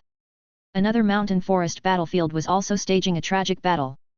The Shining Horn Olo led his war group and fought with the Winter Claw warriors all over the mountains in the forest. The blood and the flames of war seemed to drive away the cold wind of winter, making the originally quiet mountains and forests become particularly noisy. Listening carefully, it was the life and death roars of countless soldiers. The Winter Claw warriors were armed with bone weapons and moved quickly. In the familiar terrain, they rushed left and right, causing bloody storms. However, the experienced Noxus soldiers under the Horn Olo and his Noxus soldiers had fierce offensives. With the outstanding talents of the Tauren warriors, they once suppressed the Winter Claw warriors. I know your enemies, the bastards of the Winter Claw. With golden horns on his head, the Horn Olo swung a ferocious hammer and tore the clan warriors who blocked him. The strong smell of blood stimulated the nerves of the Horn Olo and the Tauren warriors under his command. They broke through the formation of the Winter Claw like crazy, trampling on the corpses under their feet. Wait until dusk. The many clan warriors attacked by the Winter Claw had been defeated and began to flee the mountains and forests, leaving broken corpses all over the snow. Pa! Sparkling Olo crushed the head on the ground, spat out a mouthful of blood, looked at the departing Winter Claw warriors, and waved to signal everyone to stop chasing. He never underestimated the enemy. These warriors in front of him were just the bastards of Winter Claw. When Sparkling Olo returned to the frozen river, they were greeted by cheers. Ha ha! Sparkling Olo laughed loudly, and at the same time he saw Captain Farron returning from a bloodbath. The two looked at each other and walked to the center of the position. Darius was waiting for them. Chapter 60. The Edge of the Frozen River. Led by the War Masons, the Noxian soldiers quickly built a series of military facilities with a solemn style based on trenches. Guard towers, ramparts, tents and other buildings rose from the ground and stood on the ice field. In the center of the camp, Darius stopped in front of the heavy fur tent and looked to the north. The dim starlight illuminated the high slope of the Winterthorn mountain road. He could see a bonfire burning above, and the smoke rose through the treetops. It was the advanced troops of the Winter Claw tribe. They were waiting. Darius smelled the strong smell of blood from his nose, turned his head and saw the returning Captain Farron and Shimmering Olo. General, what are you looking at? Shimmering Olo walked behind Darius. His tall body could bring a farther field of vision. He also saw the stationed Winter Claw tribe. Do you want me to lead my soldiers to deal with these bastards? The victory just now seemed to have aroused the desire of the Shining Horn Oro to fight. He looked at Darius eagerly, wanting to rush to the enemy again. No need. Darius shook his head and refused, looking at the world covered with ice and snow. The biting cold permeated the clouds. Isn't this mountain road after the avalanche the place for the decisive battle we long for? I don't think Sejuani will refuse. Darius thought of the failure of the first Fruljord campaign, and his expression became more solemn. He needed the victory of this war to restore the glory of the Empire and suppress the chaos within the Empire, especially the separatists, who couldn't wait to see the Empire fall apart. Pass my order down, all the war groups will assemble towards the Winterthorn Mountain Road. Yes, General. Behind Darius, the scout cavalry who heard the order replied respectfully and turned away immediately.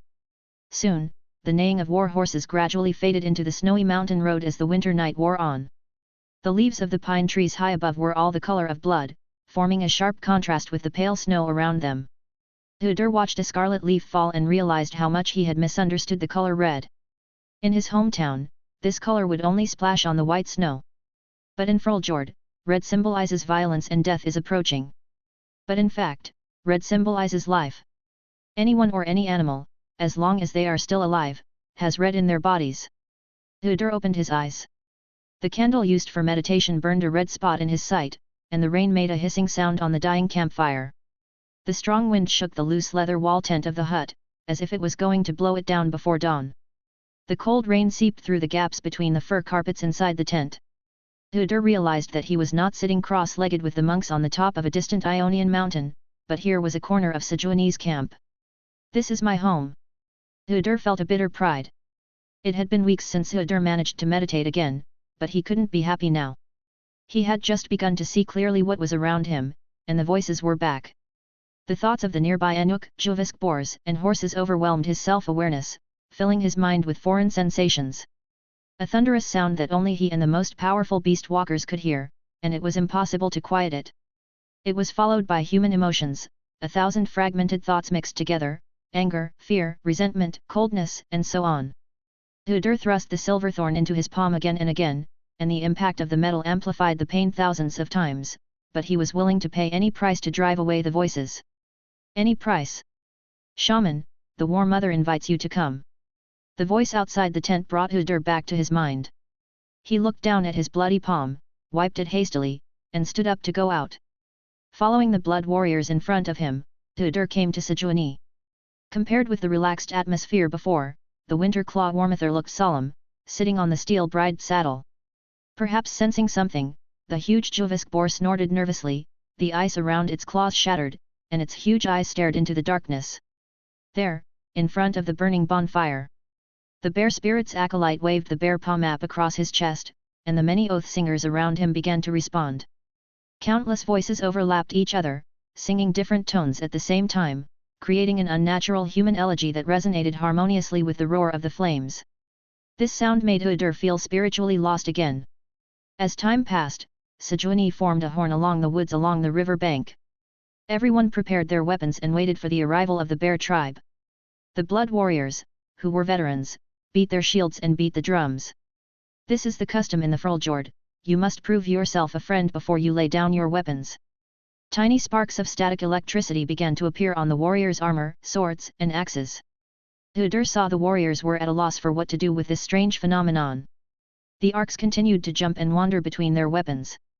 He could feel their fear. At the front of the army, Sejuani waved her cloak away. No doubt reminding their tribe that this War Mother is a true ice blood. The power of ice flows in her blood. Fighting is the only warmth she needs. Even the bear spirit cannot make her afraid. Udur followed Sejuani to the edge of the woods, his face stretching and deforming, his teeth stretching outward into huge fangs and then shrinking back to their original shape. The hair on his skin rippled and flowed all over his body, covering him, and then retreated like the tide in a small inlet, as if responding to some unknown wave. He growled and barked, and drool dripped from the corners of his mouth.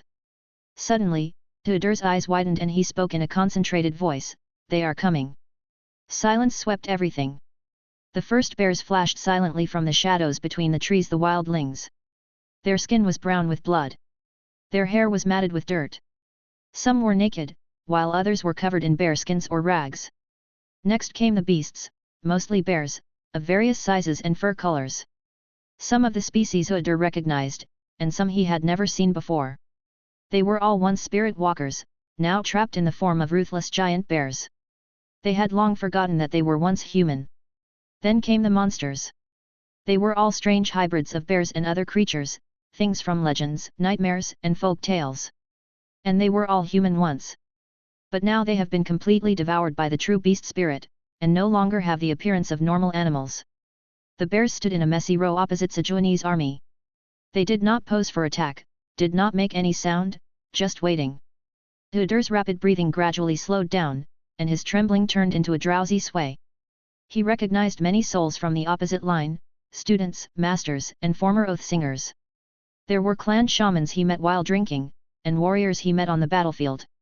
They had almost no self-awareness left, and most of them had forgotten that they were once human. Some people even had their souls torn apart, leaving only the only emotion of the unyielding bear spirit, a kind of infinite self-confidence close to rage. A man walked out of the woods, wearing only a huge crow feather hood and a bearskin cloak. The Lord of the Hunt. Why did you summon us, Winter's Claw? I ask for the power of the bear people. Sejuani took a deep breath and said word by word. I ask you to fight alongside my tribe, Lord of the Hunt. The Lord of the Hunt looked at Sejuani, his lifeless eyes motionless in his eye sockets, until he saw Hooder beside him, his eyes flashed with color. You asked the wrong person, I just conveyed the voice of Volibear on his behalf. As his representative, I can accept your promise. I can't represent him, I'm just his tool. The Lord of the Hunt interrupted her. He seemed to be staring at the distance behind Sejuani. Our Lord is with us. Compared to the others present, Hooder felt its power first. Those voices, those beast spirits in his mind, those lingering consciousness, all began to weaken. Even Sejuani, who was close at hand, could not sense it, and the anger and impatience around her disappeared. The sound of thunder sounded.